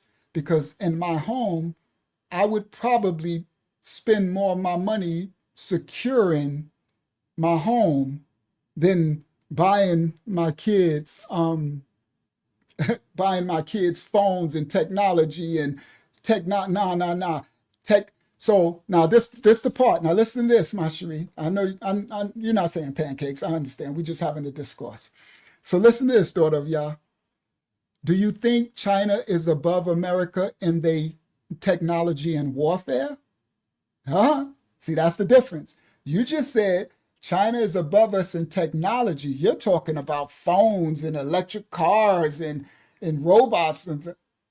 They ain't nobody is nowhere near America in technology and warfare. America has submarines that run off nuclear energy that can run for 25 years without recharging. I think it's 7. Was it 7 or 11? We broke it. We showed it all through the earth. Nobody is nowhere near. So while China was pumping theirs and now that could work for them. Maybe they're going to use it to make the robots do stuff, right? But matter of fact, he's about to show something. I ain't even think of that. Watch this. Good. This is a good discussion, Marjorie. Good discussion. And because this is how we really learn, right? Because we got to understand and then Russia got a whole different tactics, what they're doing, right? That's just China. You got North Korea, you got Russia, you got India, you got you got Iran, Iraq, you got all these different, but those are smaller, right? But I'm talking about the three powerhouses are China, America, and Russia. That's what everybody else is under one of those principalities. So you got to look at these kingdoms as principalities. And that's how, Marjorie, you will see it's all blasphemous, because they all dark principalities. All right? All right. And they got their kingdoms by violence, by sin. Their allegiance are to devils, all of them. That's why the citizens are suffering. Now, the places where the citizens were being treated well, these principalities come in and destroy them. And that's until the Messiah comes back. You heard? That's what's prophesied would happen. Now watch what he brings out. This is about to be something dope right here. Watch this. Bases does China have? I think it's one. Now, I'm not saying China's all lovely. I'm just saying they have a different method. They have a method closer to what we had in the 60s, which was to come in with beneficial help. We'll redo your roads, et cetera, et cetera. So we're an empire, and we're an empire in decline. And a moment ago when I said that tyranny is the normal state of affairs for how people are governed, how is it exercised? Through fear. Always through fear. Fear is the method that causes division. And come on, fear is devil food. So he said tyranny is how all of these empires govern. Tyranny is chaos, right? Confusion. Who's the author? Hasatan, right? And he says, what is the method for it? Fear. Listen clearly. He's correct. Now, hold on. And division is the fuel of power. How is it exercised? Through fear. Always through fear. Fear is the method that causes division. And division is the fuel of power. Meaning you want the population to be divided. You want the left and the right. You want the Trumpers and the Democrats and the forever Trumpers and the never Trumpers. Division is the fuel that all world leaders relish. I give you the example. Divide and conquer, fear, confusion. Let's go. Tyranny. Listen. In the cleanest terms, the king and the queen look over the castle wall, and when they see their subjects fighting, they high-five each other. Because if they're fighting with each other, they're not coming over the wall, and there's always a wall. But if they're not fighting with each other, that's a big problem. Because then they're coming over the wall. Because everybody knows in their heart, wait a minute, these fuckers are living in absolute luxury. He said the king and queen look over the wall and the subjects are fighting and they know that everything is working well. Because as long as there's confusion, as long as there's chaos, conflict, Hegelian dialect, right? So she wasn't here earlier too. That makes sense. So you missed the beginning part, my cherie, with the Hegelian dialect teaching. She said, talk about being of this earth. Hold on, let me see what she wrote.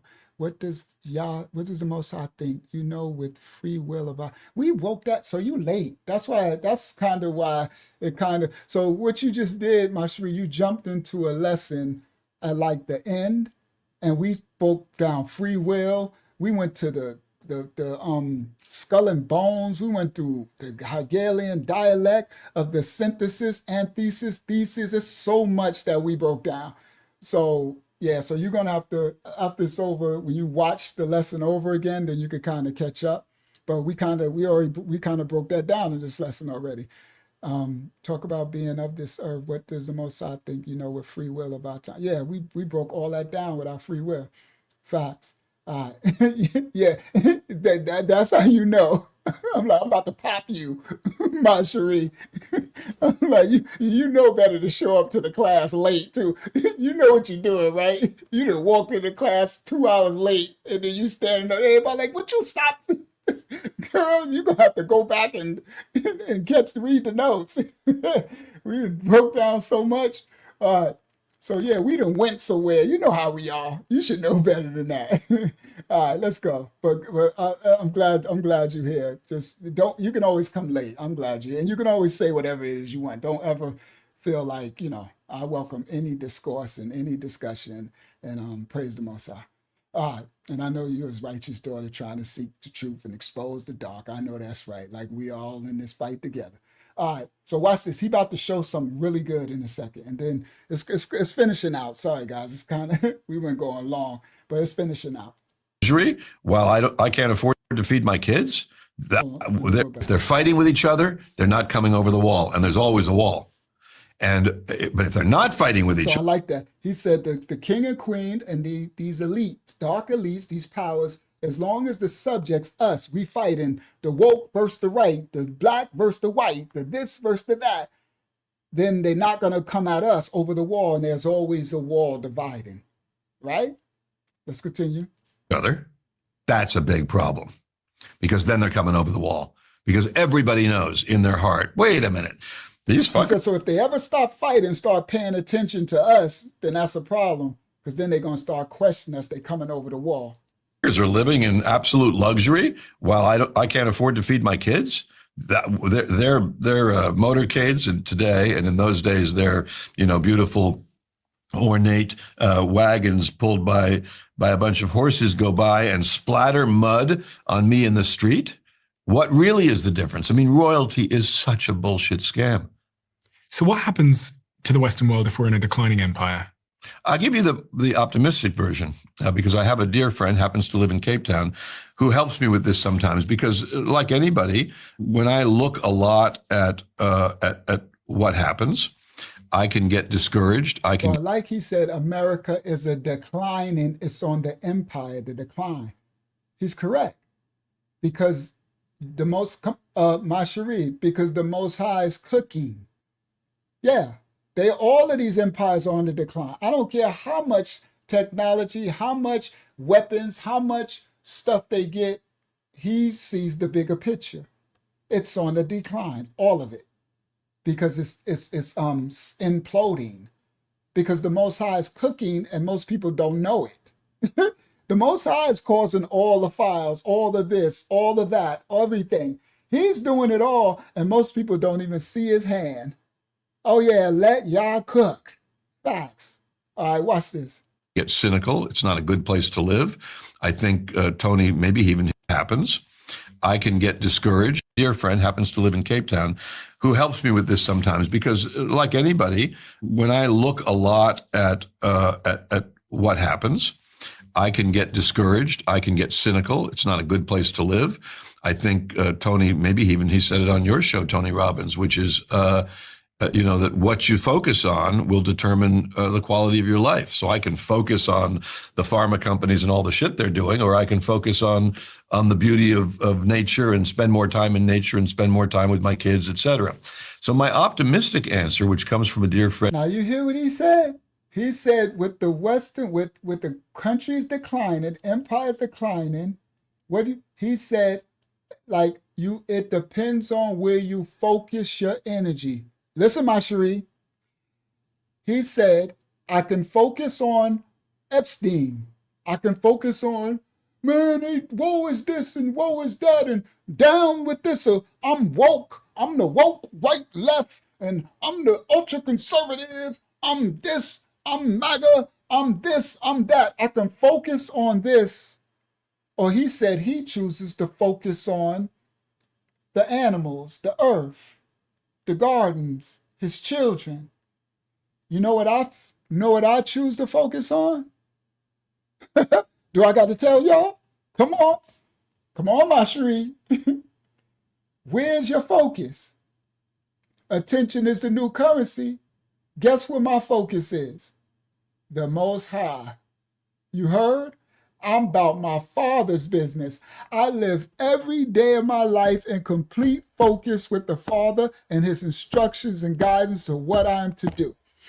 If your focus, put your mind, what you believe you will achieve. So if you focus on the wrong things, then you're going to get the wrong things. He is correct. My focus is on the Most High. And that's why I'm trying to get all y'all to focus on our Father, focus on his righteousness, focus on everything on him and all things. Let's go back what he said. Watch this. Will determine, live in Cape Town, who helps me with this sometimes, because like anybody, when I look a lot at what happens, I can get discouraged. I can get cynical. It's not a good place to live. I think Tony, maybe even he said it on your show, Tony Robbins, which is, that what you focus on will determine the quality of your life. So I can focus on the pharma companies and all the shit they're doing, or I can focus on the beauty of nature and spend more time in nature and spend more time with my kids, etc. So my optimistic answer, which comes from a dear friend, Nick Hudson in Cape Town, is that even if empires decay, and social decay is outside this studio. It's in London, it's in New York, it's in Los Angeles, it's in Seattle, it's in Portland. It's unavoidable. Take a drive in Los Angeles. You know it. Every freeway on-ramp, not some, every single one of them has tents underneath it with people living there. That is not good news. And so, but here's the good news part of it, the optimistic part of it, is that survival and thriving always prevails, and it does not rely on these systems, meaning you are who you are. In the spiritual sense or in the scientific sense, whatever way you want to look at yourself as a collection of energy that doesn't need that body, by the way, right? The energy doesn't go anywhere when that body's done, meaning the energy is still there. It's not destructible. He keeps calling it intuition energy. That's your spirit. Spirit doesn't need the body, well, not to live forever, because the spirit lives forever. He's correct. But it's not energy, it's the spirit. And so it's indestructible. So you are this being, this awareness, this consciousness. And if around us, when we go outside here today, all the buildings are gone and social decay has accelerated, are we going to be okay? And the answer is yes. What happens? Now we're living in the forest. And now I say, Stephen, you're pretty good at carpentry, right? Come join us. And you say, you're good at planting sweet potatoes? We need some of that. Let's do that. And small populations of people begin again, commence again, even after nuclear war, after a variety of things. And I know it's crazy to some people, but I take my hope and my optimism from that fact, which is that it doesn't rely upon the electricity working. It doesn't rely upon the plumbing working and the sewage system working, that eventually there's enough of the earth, natural earth, for us to do what has happened before, which is start again. Give you a very fast aspect of this. Did y'all hear that analogy? That's why I said, over listening to the fullness of his thoughts, his beliefs, and how he's living his life, if it's true, everything he's saying, this is a righteous man. Because there is no unrighteousness in none of it. None of it. He might not be saying my father's name. He might not be saying, he's saying intuition. He's saying energy.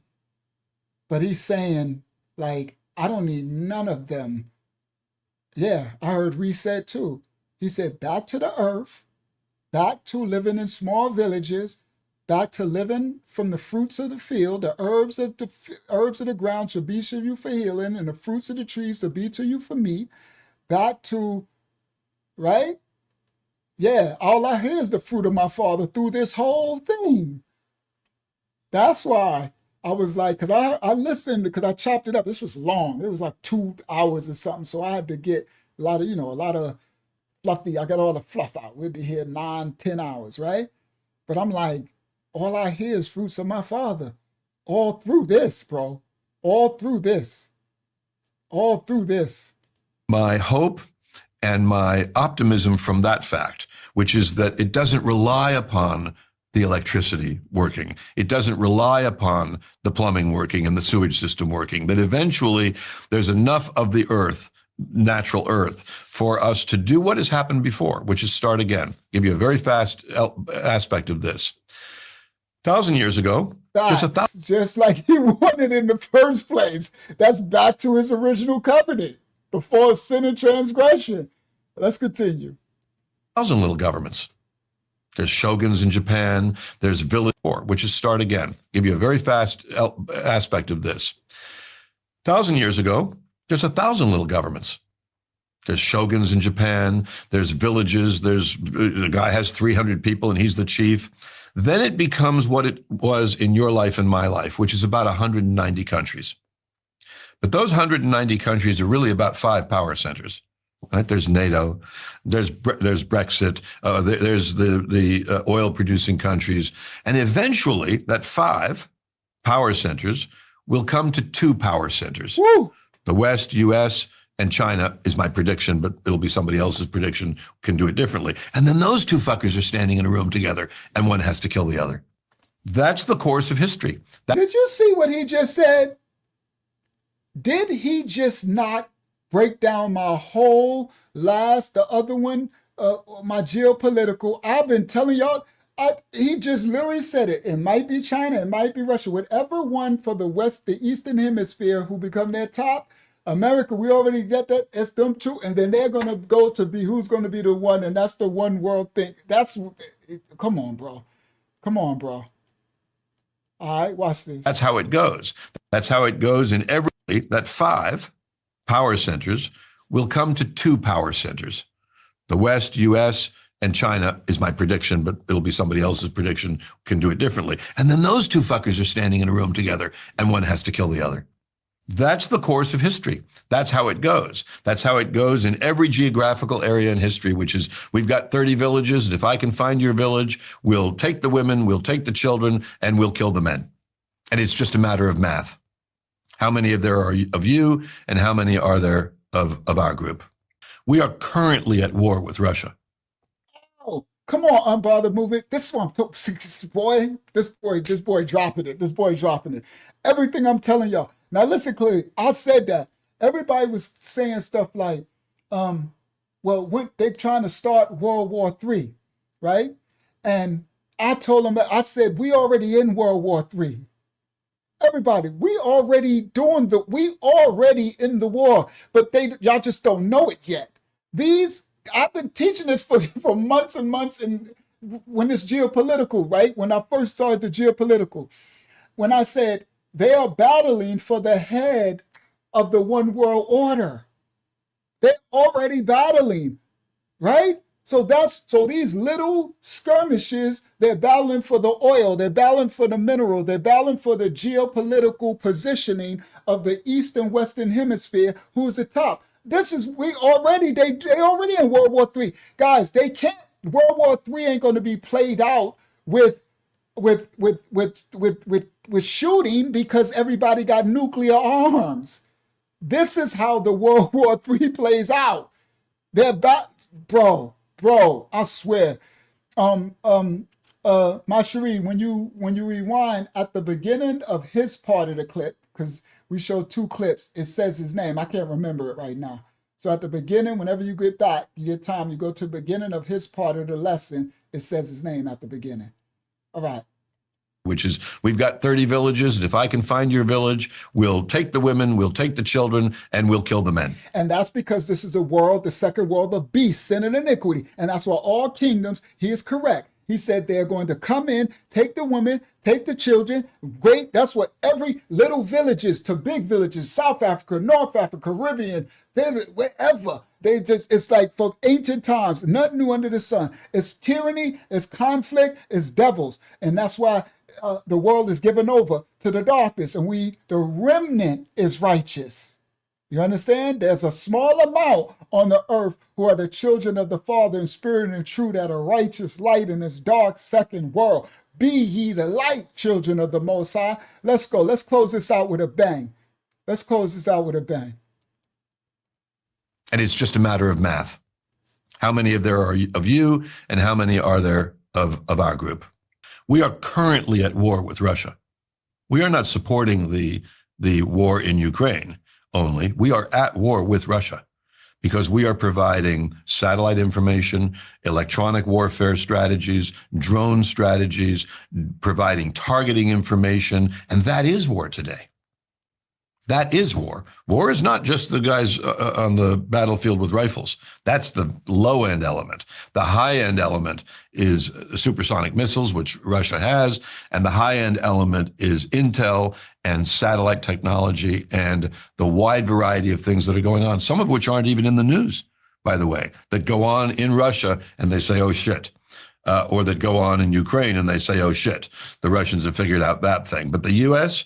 is so far beyond other countries in the world in terms of technology. And so that is war with Russia. And you could say that our war with North Vietnam was war with China.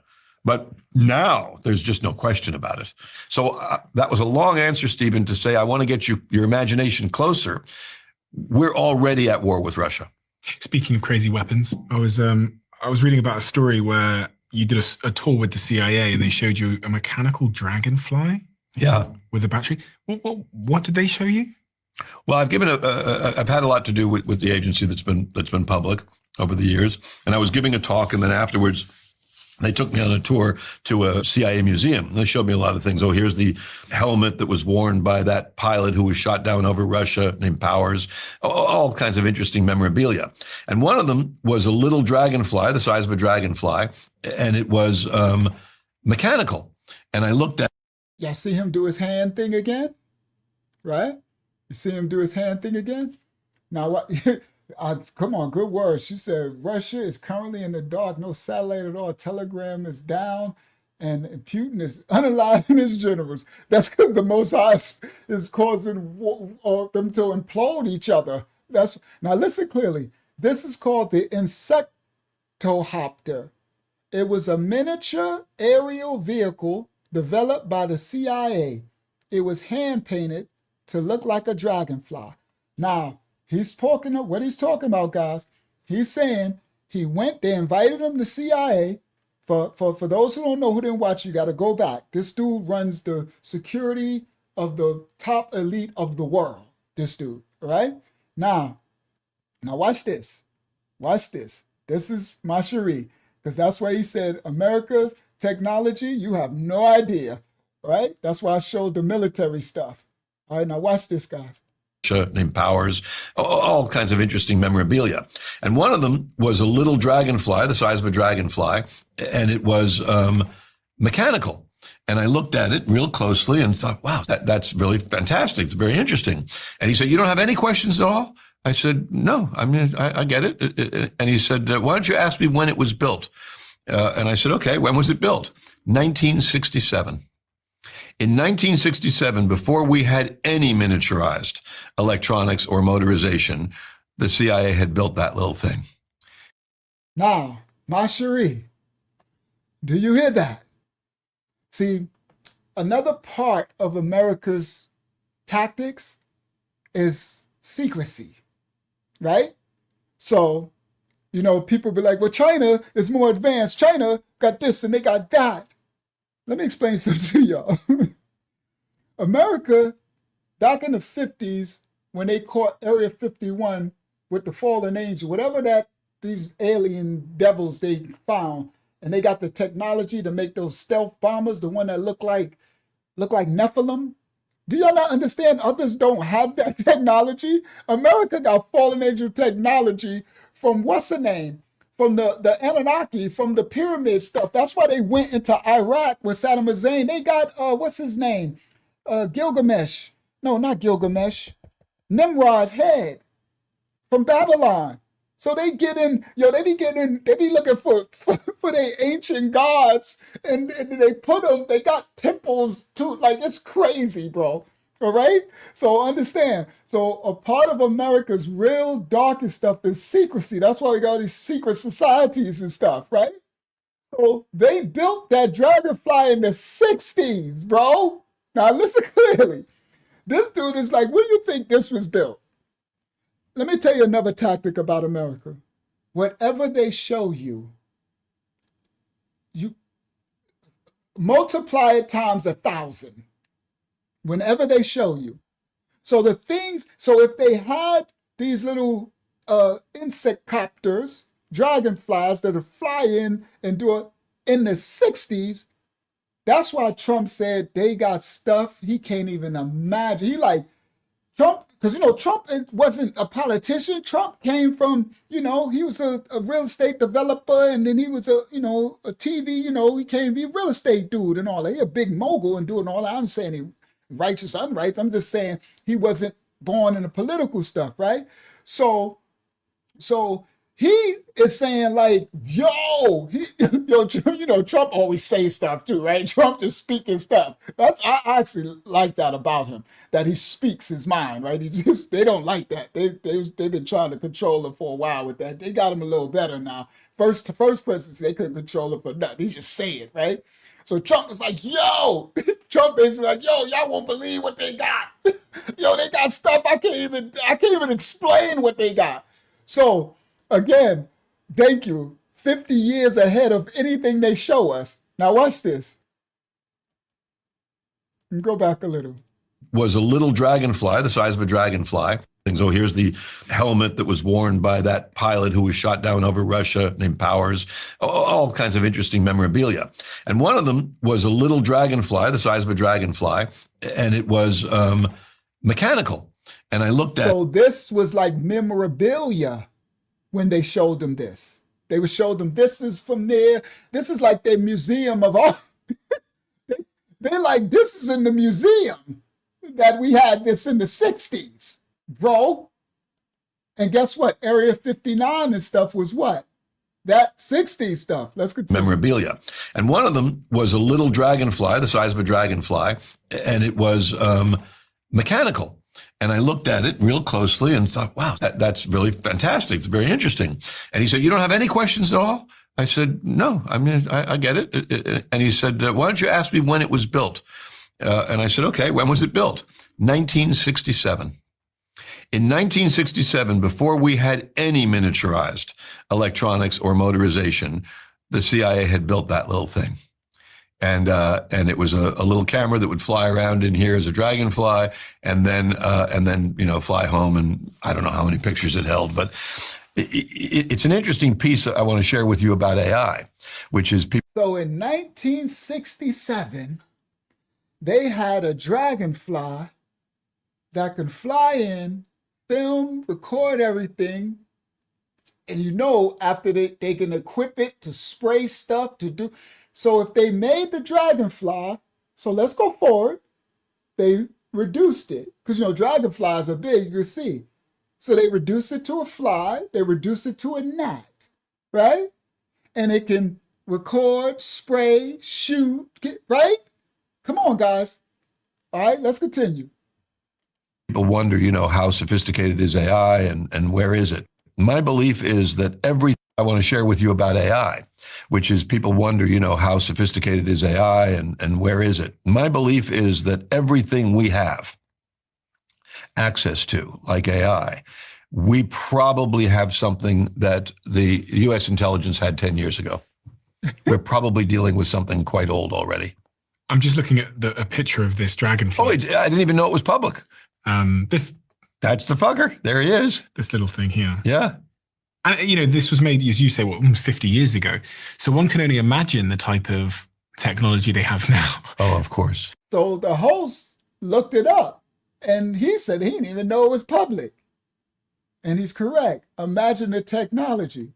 I mean, they don't even need to fly a dragonfly in because we have all these electronic devices. Of course. They can turn on our devices, probably your watch, if it's an Apple Watch, but certainly your phone.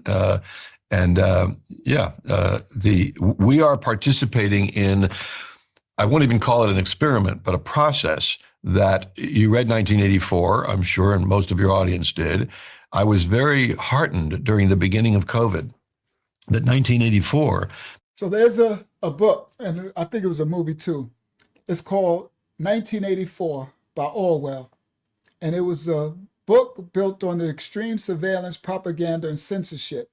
The party controls everything. Totalitarianism, like the government. It was like Orwell theory, 1984, right? And the crazy thing is that's 1984, I'm an elder.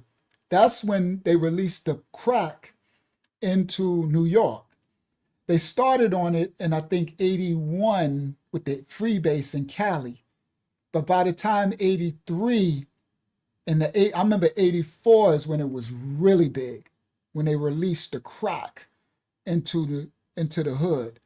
It went from Cali, hit New York, and then it started spreading across the country and destroying. You talk about Orwell novel, that crack zombie era was insanity, bro. You had to be there to experience the insanity of walking zombies, bro. It was insanity. Unleashed. They unleashed a beast. And when I seen this 1984, I'm like, I never forget 1984 because it was so bad, bro. That was the height of the darkness of the crack. It was in a full-fledged. It was so by the time 1984 came, those who started to smoke the crack in the streets was in a full zombie now. It had enough time to make them sucked and sores and hair falling out and teeth and it looked like Night of the Living Dead. And we have never seen such a thing ever in history. You understand? There was never such a thing unleashed on the American public. All right? And I'm like, wow, that Orwell. So it says the party controls everything. History is rewritten to match the party narrative, the government's narrative, and there is a loss of individual freedom. During the COVID-19 pandemic, sales of 1984 saw a significant increase. Became the 17th best-selling book in the world. I was very heartened during the beginning of COVID that 1984 became the 17th best-selling book in the world in the English language, telling me, people are paying attention. They see that what they're experiencing here has a degree of 1984 to it. I think all science fiction stories come true. I really do. I see it time after time. Because with AI and social media and other things, we actually are challenged to know what is real and what is not real. Did Trump really make that speech, or is it an AI film? Did that really happen, or is that real, what I'm looking at? The cat really did that, or is that an AI film? And we are challenged now to understand and choose, I would say, what's real and what's not real. And that challenge has beauty in it, because it's making, for me, I'll cut from a different cloth. Those movies are all real. What those movies are is showing us what they are doing, have done, and will do. And they have to expose everything because that's the laws of the Shamayam, the heaven. The darkness has to expose it, and we have to, with our free will, deny it, receive it, prepare, or ignore it. Act like it's just a movie, but they have to. So all those movies are all real. Every last one. That's why I watch these movies. And I've been going back to watch the old ones because everything coming to pass. And they show you everything in the movies. They got to. They have no choice but to show you. So they all real. Y'all better start getting your movie on and get y'all discernment on and watch these serpents showing you what they're doing. Praise the Most High. Get your righteous on. You heard? That part first and foremost. Your relationship with our Father. It's making me question reality itself. In other words, I'm questioning what really matters to me and what will I call real. And I'll give you some examples. I'll call touch real. Hug you, shake your hand. I'll call that real. Nature, time in a park, time with animals, my time with cats and dogs, unbelievably important to me because I trust those fuckers. Right? I believe that cat. He's funny when he cuss. But you see, I keep hearing my father in this man. I'm sorry. I don't know. I discern, and I've been, I watched him for hours, and all I hear, even though he don't speak my language, he don't speak, but I hear myself, my love of my father, the love of the plant, the love of the animals, the love of the earth, the natural. I hear the distaste for the empires and the darkness. I hear my brother. I'm just sorry. That's what I hear. All right, let's continue. Use some examples. I'll call touch real. Hug you, shake your hand. I'll call that real. Nature, time in a park, time with animals, my time with cats and dogs, unbelievably important to me because I trust those fuckers. Right? I believe that cat means business. This is what it's doing. If it wants to be on my chest purring, it wants to be on my chest purring. And if it doesn't, she's out of there. It's right? a CIA cat. And so, and children are the same thing. You get to this dead internet theory where like everything you see is and children are the same thing. either written by, produced by AI. Therefore, our level of skepticism just raises to the point that we don't trust anything we're seeing. You're saying that that's actually a good thing for us because it makes us question what we're seeing again and revert to real things that are irreplaceably human. Yes, I think it's good I think it's spiritually good for us to redefine reality as opposed to, take me back 20 years in my life and possibly yours, what did I believe? Everything the government said. Every official narrative. Why wouldn't I believe it? Do you think there's any downside to our lost in trust in institutions? Well, I have Yo, I like your statement. Paul from Newcastle. I wonder if is that Newcastle, Delaware? I wonder which Newcastle that is. But anyway, he said 1984, if you want a picture of the future, imagine a boot stomping on a human face forever. Now look at the map of Italy. That's the Romans. If you when you go through our breakdown, of Roma and ancient Hellenes in there, and you'll know the Romans was the biggest gangsters, the ditties of them all, of all the kings. The Romans is the one that named everybody exonyms, right? The Romans would conquer you. The Greeks was never called Greeks. They were called Hellenes. Roman went in there and called them Greeks. It was a slur. They called the followers of the way Christians. And the Romans are nasty. But I like that. He said that big boot, that's Roma. The Romans is nothing to play with. They diddy stuff. All right, let's continue. Such a negative view of big centralized institutions said. Every official narrative. Why wouldn't I believe it? Do you think there's any downside to our lost in trust in institutions? No. Well, I have such a negative view of big centralized institutions. Why? Because I think what happens when a very good number of people to live together is about 300. And what I base that on is Fiji, where I live a lot, villages are about 300 people. There's a chief who lives with them. He doesn't get special treatment. He's not carried around in a gold chariot. He's got to eat the same food they do. And he is generally benevolent. And because the beauty of the Fijian village, and I encourage you to go and all your viewers to go. Don't all go on the same day because you'll fuck up Fiji, but go anyway. The beauty of the Fijian village is that people will be born and grow up and get married and have children and die all in the same house and all with the same people. That's fantastic because what they don't get that I get in my life and you get is the engagement with all these anonymous people that don't matter, right? The waiter is just a snapshot to me, not a real person I'm sitting down with. I like to, by the way, really engage with people at the expense of the friends I'm with very often. I'm really curious about people, the Uber driver. I'm curious. But I know that this is a temporary relationship. In the Fijian village, it's not a temporary relationship. I believe in small populations for governance, and I believe in... He's talking about homestead.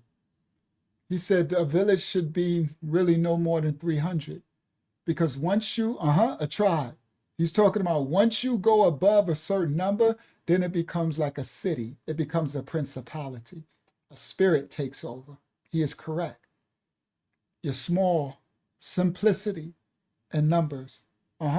He's correct. He's talking about a tribe. Subsidiarity, a word you probably don't know. I only learned it about a year ago from a dear friend in Cape Town. Subsidiarity means government at the most local possible level. In village, it's not a temporary relationship. I believe in small populations for governance, and I believe in subsidiarity, a word you probably don't know. I only learned it about a year ago from a dear friend in Cape Town. Subsidiarity means government at the most local possible level. So if it's an issue regarding building permit, that ought to be city or county. Nothing to do with Washington, D.C. If it's an issue regarding interstate commerce, okay, maybe we need a little Washington, D.C., we need a little state involved. But government at the most local possible level, so that I can come over to your house, Stephen, and say, why did you not approve my building permit? Or so I can meet you in the restaurant where we see each other every morning, where our kids go to school together. I don't believe centralized government works. And I think further that centralized government is our enemy. It is the enemy of citizens. Facts.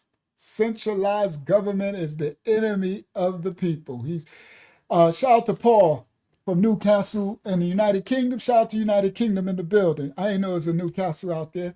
Shout out to England in the building. We got some of our ministry members, Brother Paul from the United Kingdom as well.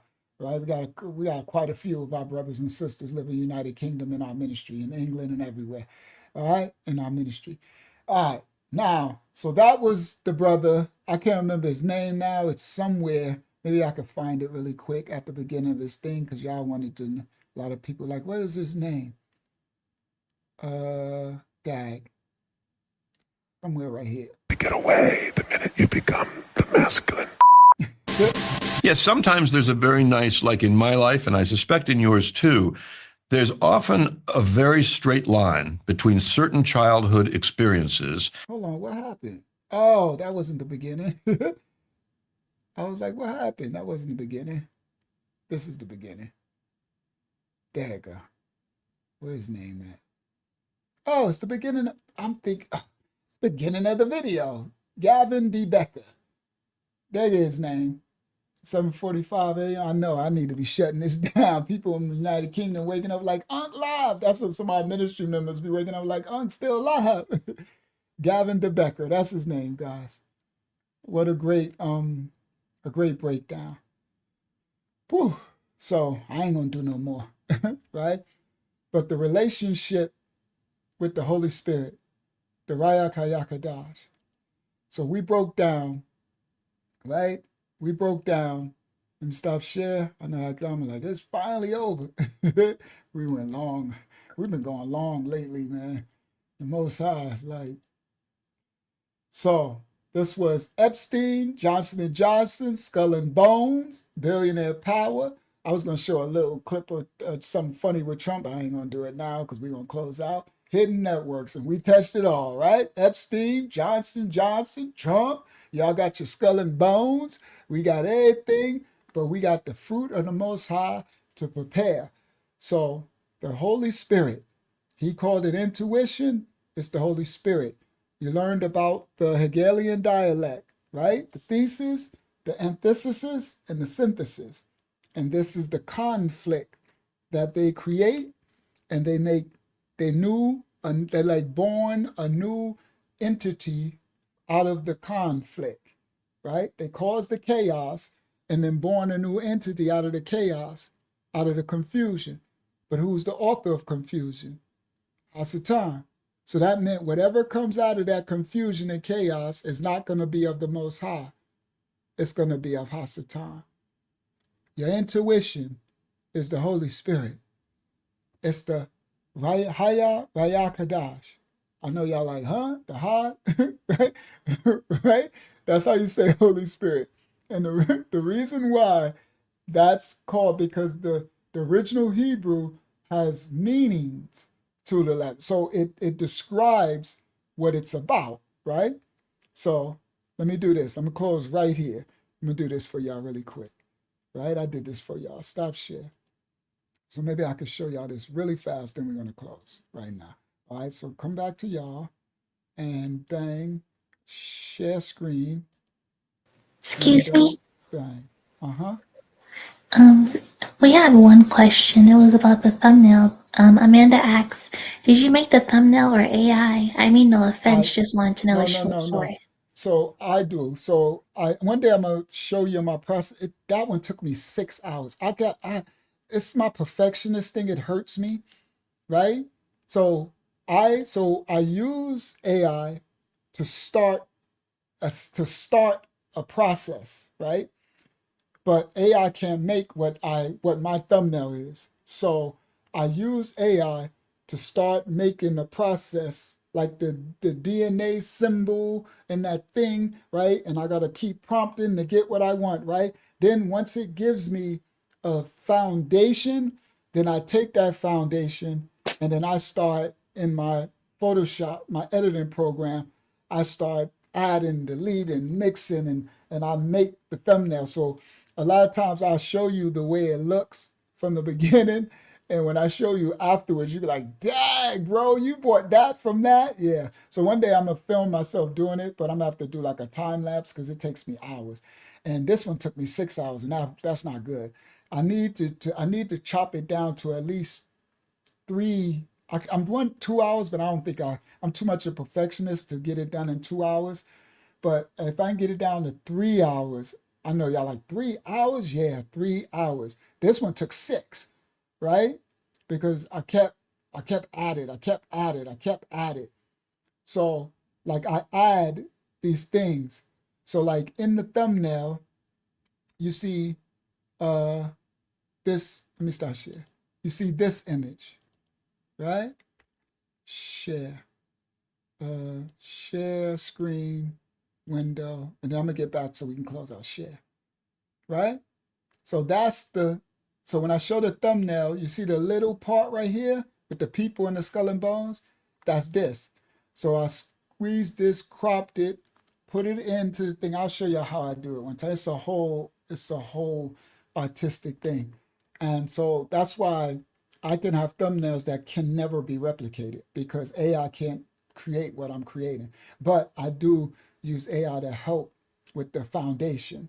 Before I didn't. I used to do them all just straight by myself. But now I can even go further and get like all that other crazy looking intricate stuff, right?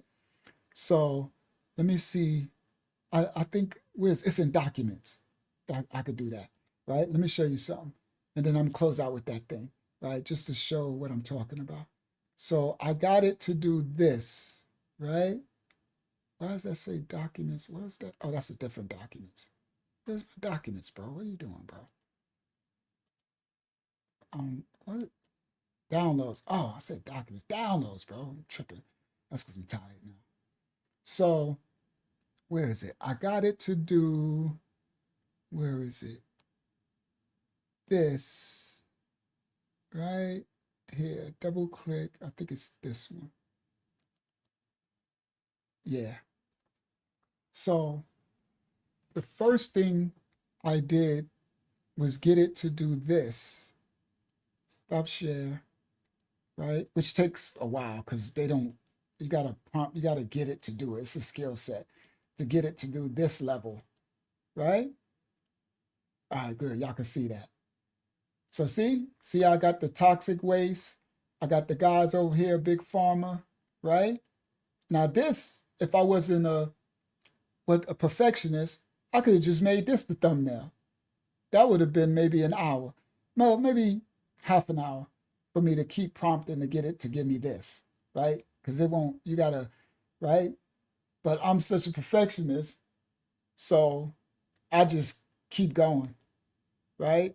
And then I got this, right?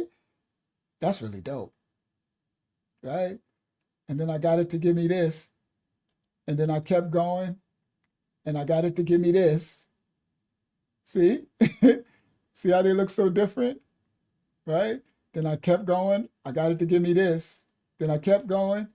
And now I want to bring, so when I do it, I need to bring an element of like the darkness.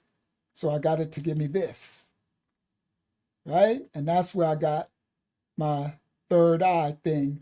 Remember I said the table with the seats, right? And the darkness.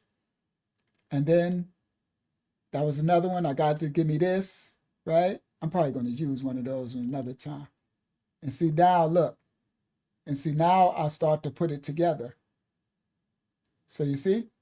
So now I got this and I merged the two. I picked that other one and I was able to merge and blend. Now this is me doing it, right? AI can't do this. They don't, right? So I'm merging, and if I show y'all, y'all gonna be like, dang, bro, that's crazy.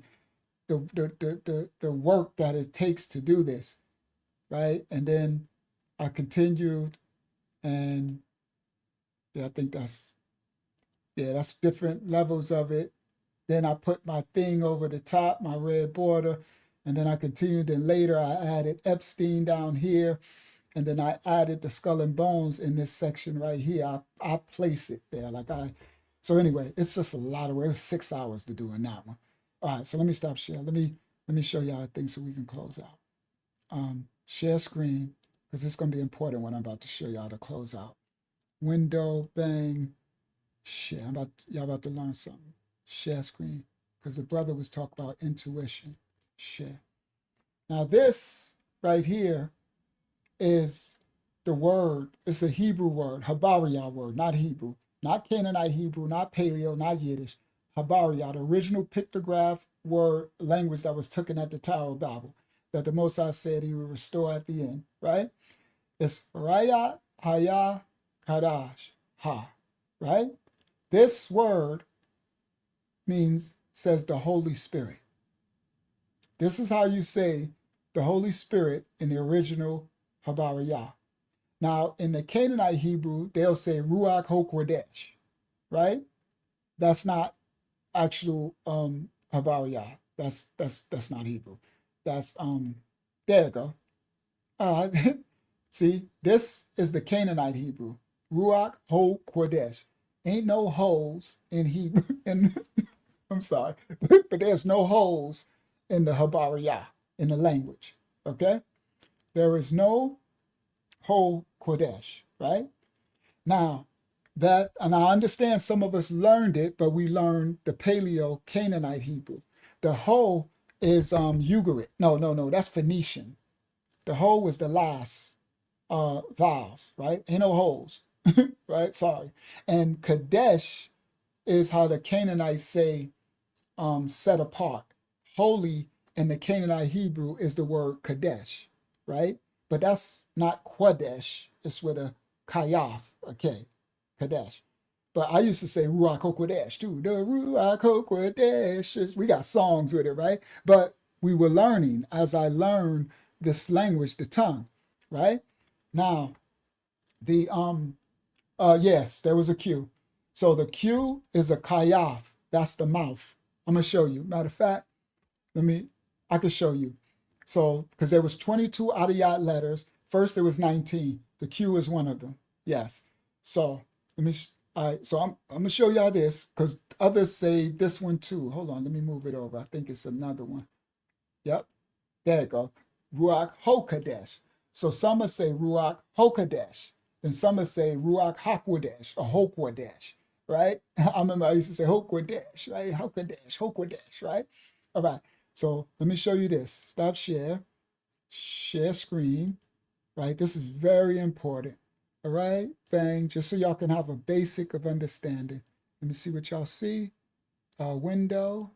Bang. Share. Now this is the alphabet. It's called the Aleph Bayat. These are the Adiyats, the letters that our Messiah spoke. All right? He spoke Hebrew. He was a Hebrew. Okay. He spoke Aramaic. He spoke Syriac. These are sister languages. I'm going to show you that in a second. So that right here is the Q for Latin.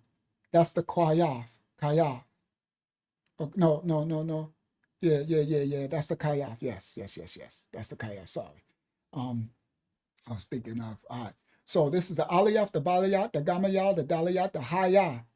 The reason why I'm pointing this out, because the Ruach Hayah Kadash, the reason why the Holy Spirit, this is why this is so important. This means reveal, behold, revelation. This is the breath of the Most High.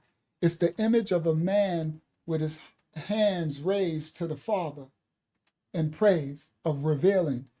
The reason why this looks like it's one leg, because that's the seed of man, of Yah.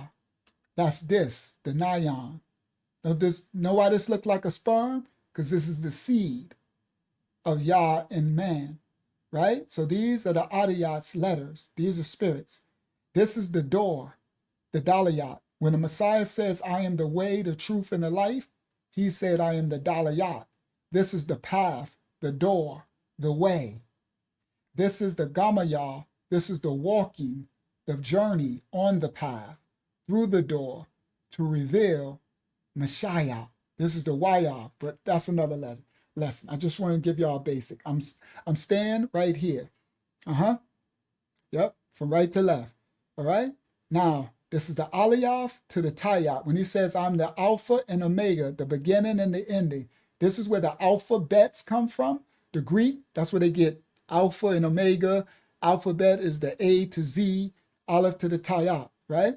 Now, in the Canaanite Hebrew, they'll say Aleph, Gimel, Dalet, Beat, Aleph, Beat, Gimel with an I, Dalet, Hey, right? None of those vowels are not in, it's Alayaf, Bayat, Gamayah, Dalayat, Hayah. Now, this Hayah is the H, and this Yod, this is where they get Yod, Hey, Wav, Hey. Everybody listen clearly. This is where those who say they're the tribe of Judah are not, who won't speak the name, do use the tetragrammaton. This is a Yayad. It ain't no Yod. It's Yad. Do you not know you're a Yad? It's like the tribe of Yaada from Yarashalam, Judah. Ain't no J-E-W, nothing. Ain't no Yod, none of that. It's the Yad, Ha, Wav, Ha. That's this, right? So that's where you get, and this is the pictograph. Now in the what you call that? The paleo, they got these squiggly lines. That's when you start doing fallen angel stuff, right? All right, so anyway, because all of these denotes agriculture, path, doors, house, ox, the walking path, the arm. This is the mighty hand, kayaf. This is the ion, all right? Now, no, this is the fire. Yeah, that's what I was mixing up. Kayaf and fire. The mouth is the fire. The kayaf is not the mouth. Sorry, fire is the mouth. That's this one, and that's the eye. All right, the ion. All right, so anyway, so that's where they get the Yod, Hey, Wav, Hey. They say you can't say his name. The devil's a lie. The Most High said, say my name forever. All right, his name is Yah, Wa, A, Ha, Ya'ad, Alayaf, Hayah. But anyway, let me stick with. I'm sticking with the Holy Spirit, because he was talking about the intuition in the lesson and forming a relationship. So I want to show y'all what it is. That's that. That's that right there. Yad, Ha, Wav, Ha. Right? That's the Wav. And the Wav was one of the last letters added, because this is when the Messiah had to come down. Because before that, this letter didn't exist. That's why the W, this is a Wav, and the V. Before the W and the V, it was a Bayat. That's why even in the Spanish languages, they replaced, before they had a V, they had a B. So that's why you'll hear some of the Latin languages, they'll still use a B in place of a V. It's for those who speak Latin languages, Spanish and stuff. You understand? These are ancient tongues. So before there was a W and a V, there was a Bayat, right? That's why some would say the word love is ahavaya, ahava, right? Ahava with a V, but it's actually ahaba, ahabaya, right? Because before there was a vav, there was a B. So this wav was a V and it was a W, right? The wav, but that's the Messiah. It's a tent peg, a stake. This is the stake, tent peg, where they pegged him to the tree, hung him from the tree. So when he came, then this letter was manifested. This is, all right? So anyway, that's a whole nother lesson. But let me get back to the Hayah.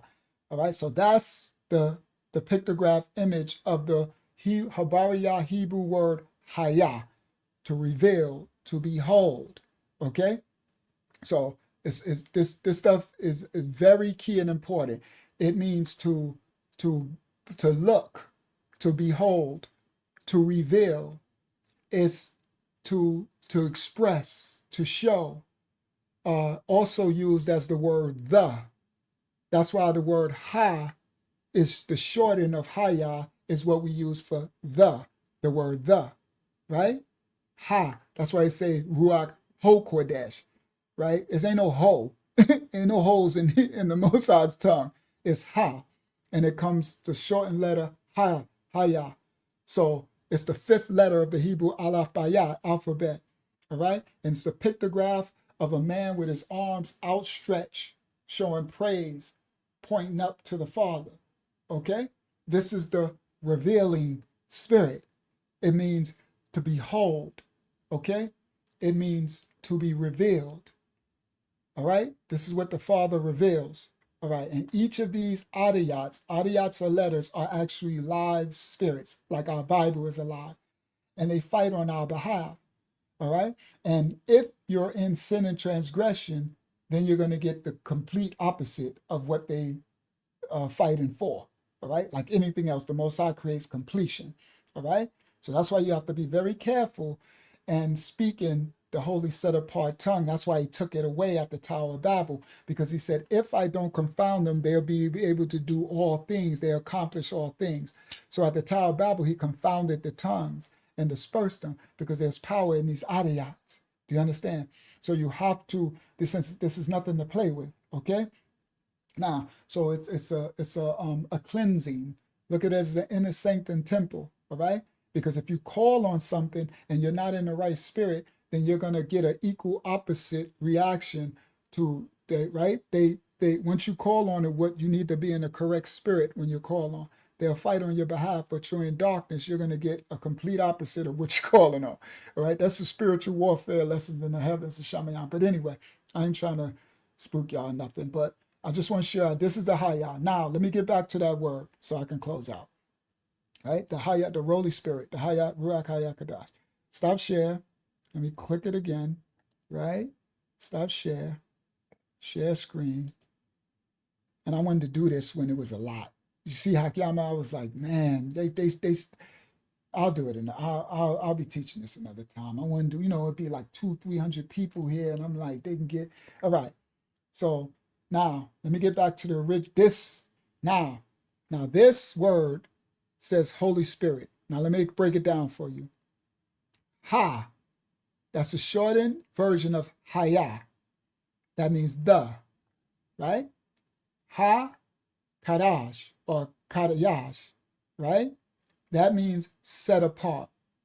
This word in Habariya, original Hebrew tongue, means set apart. This means the. Hayah means revealing.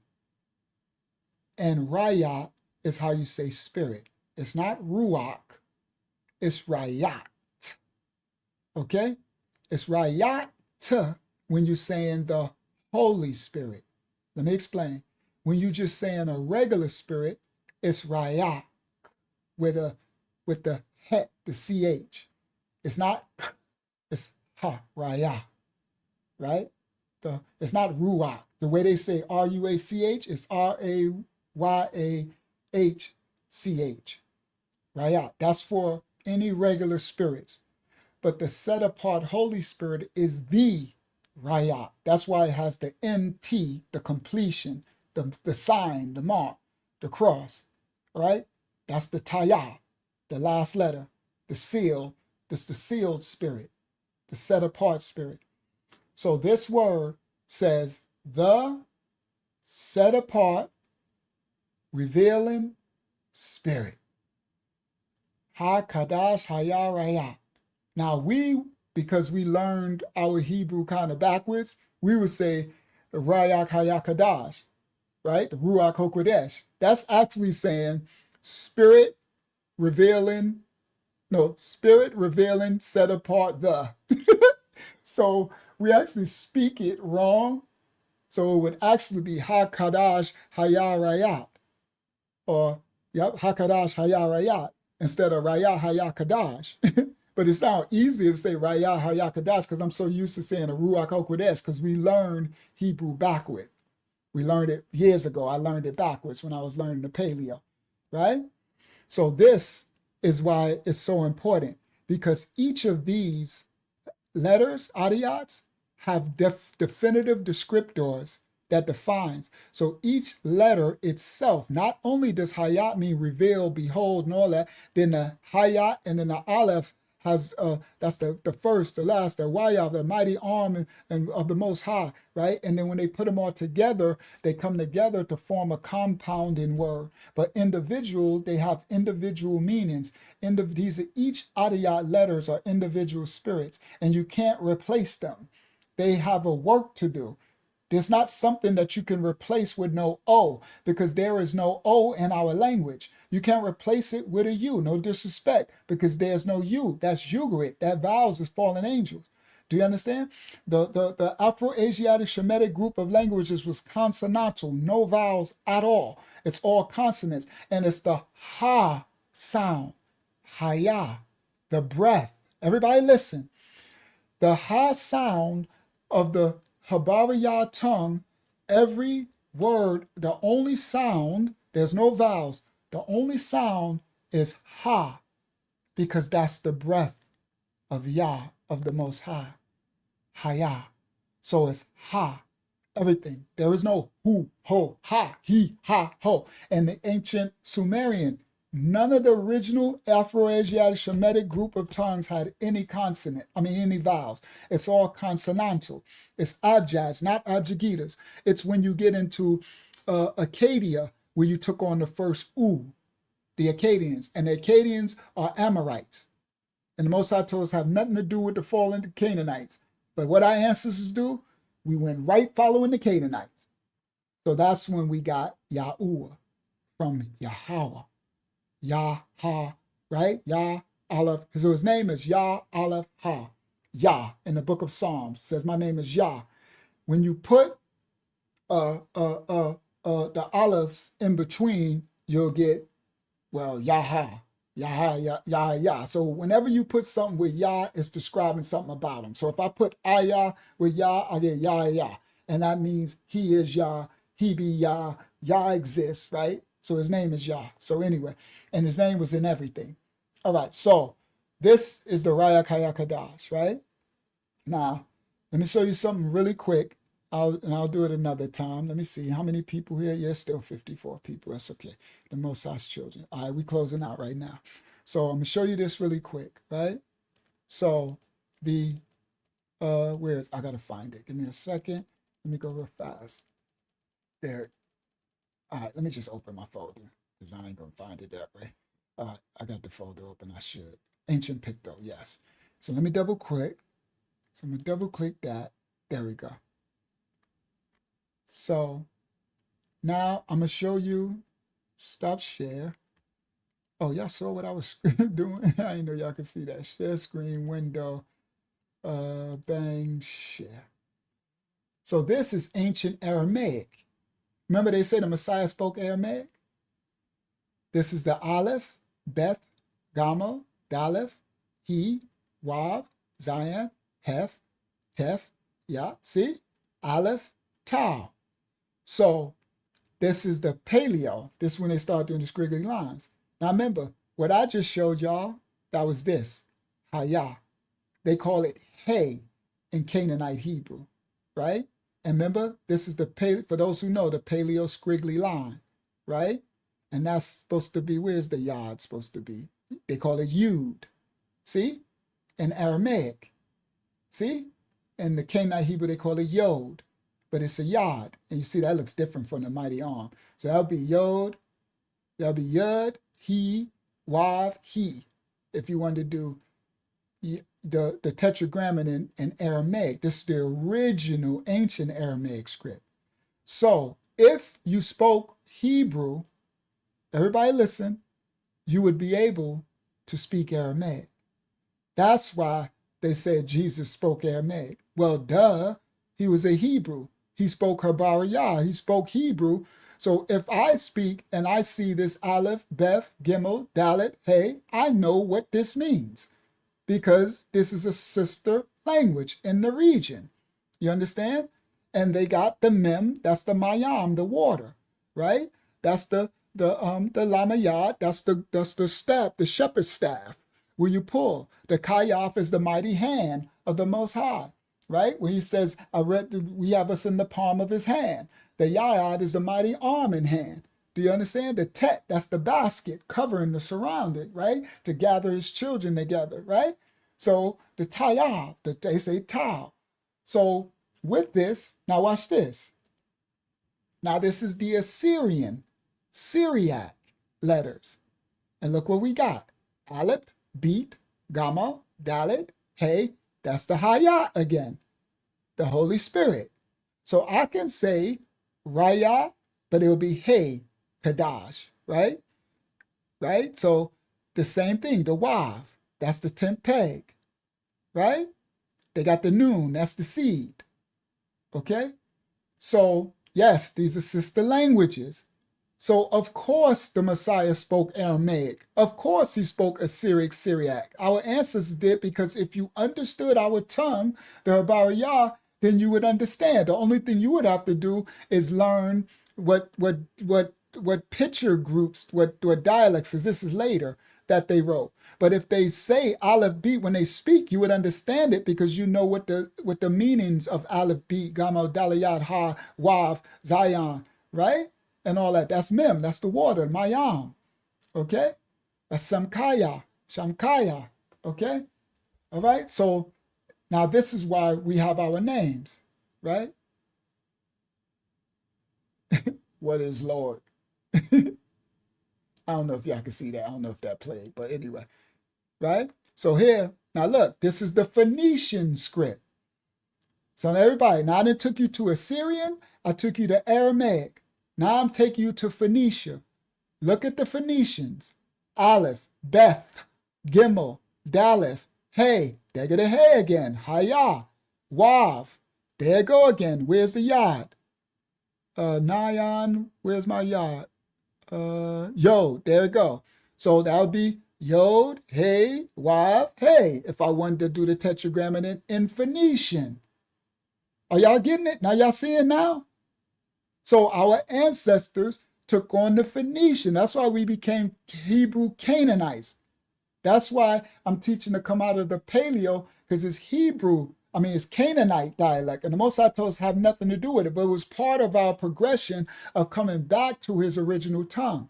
Do you understand? This is why our ancestors taking on these scripts, right? So this is Phoenicia, is where you get your E and your, well, that was earlier. That was Ugarit. Phoenicia was the O, I think, and the E, I think. The O and the E. Nope. The Phoenicians were Hamites. This Phoenician were descendants from Ham. I think they came from Caphtorim and mixed too. So yeah, so they mixed their seed, but the original Phoenicians, they're Hamites. All right. So that's Ham's descendants. But did they mix with what you would call the Asians? 'Cause remember, the original Asians were Afro-Asiatic, right? Afro-Asians. That's where you get the Afro-Asiatic region and the Afro people, right? That's why they call us Afro-Asiatic Shemitic group of languages, all right? So the original Asians, right? So remember, everyone descends from the original seeds, okay? So yes, the Phoenicians did have because they settled in that land and they went west into what we call Asia, into Western Asia, okay? But yeah, they were Hamitic, all right? And the Phoenicians were Hamitic and mixed a lot with Canaanites, all right? And that's where we get the Bible word, the Greeks. The Phoenicians civilized the Greeks, the Hellenes, when they went out of their dark ages, right? And that's why they named the Bible Biblos. It's come from the Phoenician city Byblos. Biblia. They call it Biblia. It's come from the Phoenician city Byblos. All right. So again, the same script, right? That's the Hayat, right? Aleph, Bat, Gimel, Dalet, Hayat, Tayat, right? So if you speak it, you speak it. And this is the pictograph of some of the 19 early. This is the early pictograph of the Hebrew, right? It's just written from right to left. But Aleph, Beth, Gimel, Dalet, but they wrote because they don't know the Habariyat. That would have been Alayaf, Bayat, Gamayah, Dalayat, Hayah, Wayaf. But anyway, all right. Yeah. And then this is how the script went from early. This is the Hayah, right? The man with his arms raised, giving praise and worship. And then our ancestors started to become. So does this with a man raised, giving praise to the Father. Where did these come from? This is a good way to end this. I'm going to show you how our ancestors started to worship the Canaanites, started to become one. So this was the picto of the man giving praise and worship to the Father, Hayah, the revealing spirit, right? And they later, when they started to follow Acadia and the Canaanites, they changed this to this. This has nothing to do with no man giving praise and worship to the Father. Then later, they started following some other, I guess, Ugarit, Phoenicians or whatever, and they changed it to this. And this right here is the, what they call those people, those people who say they're trying to do it, the wish people, the Yiddish, the modern. And it got nothing to do with no man giving praise. So now y'all can kind of see why the Most High, we have to come back to the original tongue. All right? And we'll be teaching because it's important, because each of these Adiyat letters are actually spirits that fight on your behalf. You know how you have what they call those angels, guardian angels? They're Sabaoth, heavenly. These are what's fighting for you when darkness is fighting against you in your righteousness. That's why I say strive for righteousness, because the Most High's heavenly hosts, these are called heavenly hosts, right? The Adiyats, they fight on your behalf when you don't even know it, as long as you're in righteousness, okay? So that's the things that you don't know is stopping things from attacking you in your spirit and your life, and you have no idea that your righteousness, the Most High, these heavenly hosts, these Adiyat letters are fighting on your behalf. And the Messiah is in each one of them, from the Aleph to the Tav. That's why he said he is the Aleph to the Tav. He's in every one of these letters. And when you put it together, it's an amazing, amazing language. All right? All right. So I just wanted to, yes, every last one of these Adiyats are lettered. These are spirits. And Mashiach. And when you put them all, it describes his purpose of coming to the earth. And then the cross, being nailed to the cross beam, to the tree. Right? All the way down. It's amazing. Our elder Tamayah, I'm going to teach y'all that one day.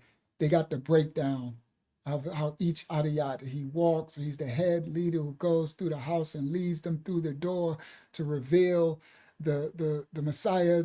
It's just dope the way it all goes all the way to the completed mark. All right.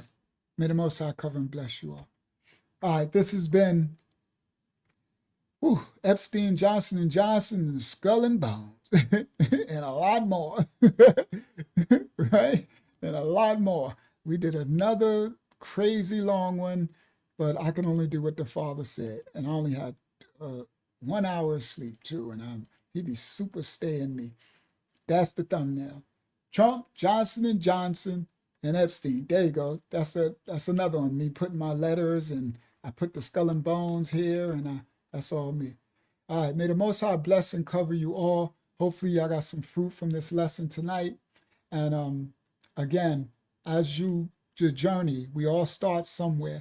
The Most High is calling his children back home to his righteousness, and it's just one step at a time, right? Don't worry about what you don't know, what you haven't learned, just your righteousness. As you continue to die to your flesh and try to live more righteous and do the right next thing, more things will be revealed and added unto you.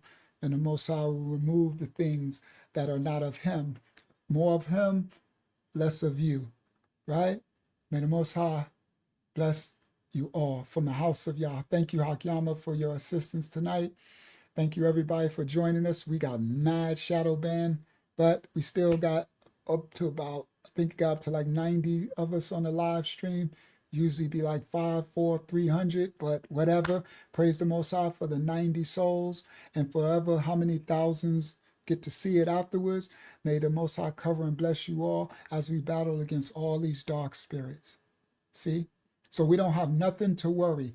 So guys, those letters I showed y'all, those Adiyats, fight on your behalf against all these dark spirits. Skull and Bones, ancient Kemet, pyramid, DNA, the drugs, pharmakeia, toxic waste, Epstein, pharmacs, right? All this darkness, your righteousness. The Most High sends his angels, Malachites, sends his heavenly host, Sabayahs, sends his Adiyats. All right? The word, the Bariyah is the word that the Messiah spoke. And he spoke Habariyah and the Adiyats. The letters were manifested. Those are spirits that fight on all of our behalf. All right? So our righteousness is when we're covered. It doesn't mean we're perfect. It means we are living more righteous than unrighteous on this earth. We're not perfect. We repent when we transgress and sin, but let our righteous deeds outweigh our unrighteous acts. And he knows that we love him and we're striving in this dark second world that our ancestors cursed us in. May the Most High bless and cover us all. We see y'all Wednesday. We live again Wednesday about, hopefully I can start on time, about 9, 10, 15. I started really late tonight. Had a lot of attacks, a lot of work, and I did the best I could. I won't be doing no Johnson. I'll be trying to get the titles right, so hopefully we can get through the shadow ban Wednesday, and the lesson can reach more of the Most High's children worldwide. As many as we can reach. Praise the Most High. All right. May the Most High bless you. Y'all go forth and be a blessed light in this dark second world. Go forth and be the light of the Most High in this earth. We love you all in the love of the Father, and he loves you all. That's Ahabaya. I'll teach y'all that another time, because each of these words means something. It's not the love of the world, where the thin line between love and hate and all that. People love you and then they kill you. Bam, bam, bam. Sick love, that's not Ahabaya. All right? You'll learn what that is another lesson. Peace and blessings. Thank y'all for joining the house. Thank y'all for joining this lesson. All right. Peace and blessings from the house of y'all to all of y'all worldwide. Have a blessed night, children of the Most High. We see y'all on Wednesday. Shalom. That means peace and blessings of the Most High to you all. Shalom. We out. Thank you again, Hakim. And everything you should do is in Yah's name. Shalom! Welcome to Messianic Assembly! He adds secures and hooks us tight. A gift from Yah, eternal life. He sent his son a sacrifice to show how much he loves us. You are loved, you are loved. You are loved, you are loved. You are loved, oh, you are loved. You are loved by Yahuwah. Praise Yah. Praise Yah! Praise Yah! Hallelujah! Bible study every Tuesday, 8 p.m. We having a Zoom Bible study. I'm gonna email me for the link.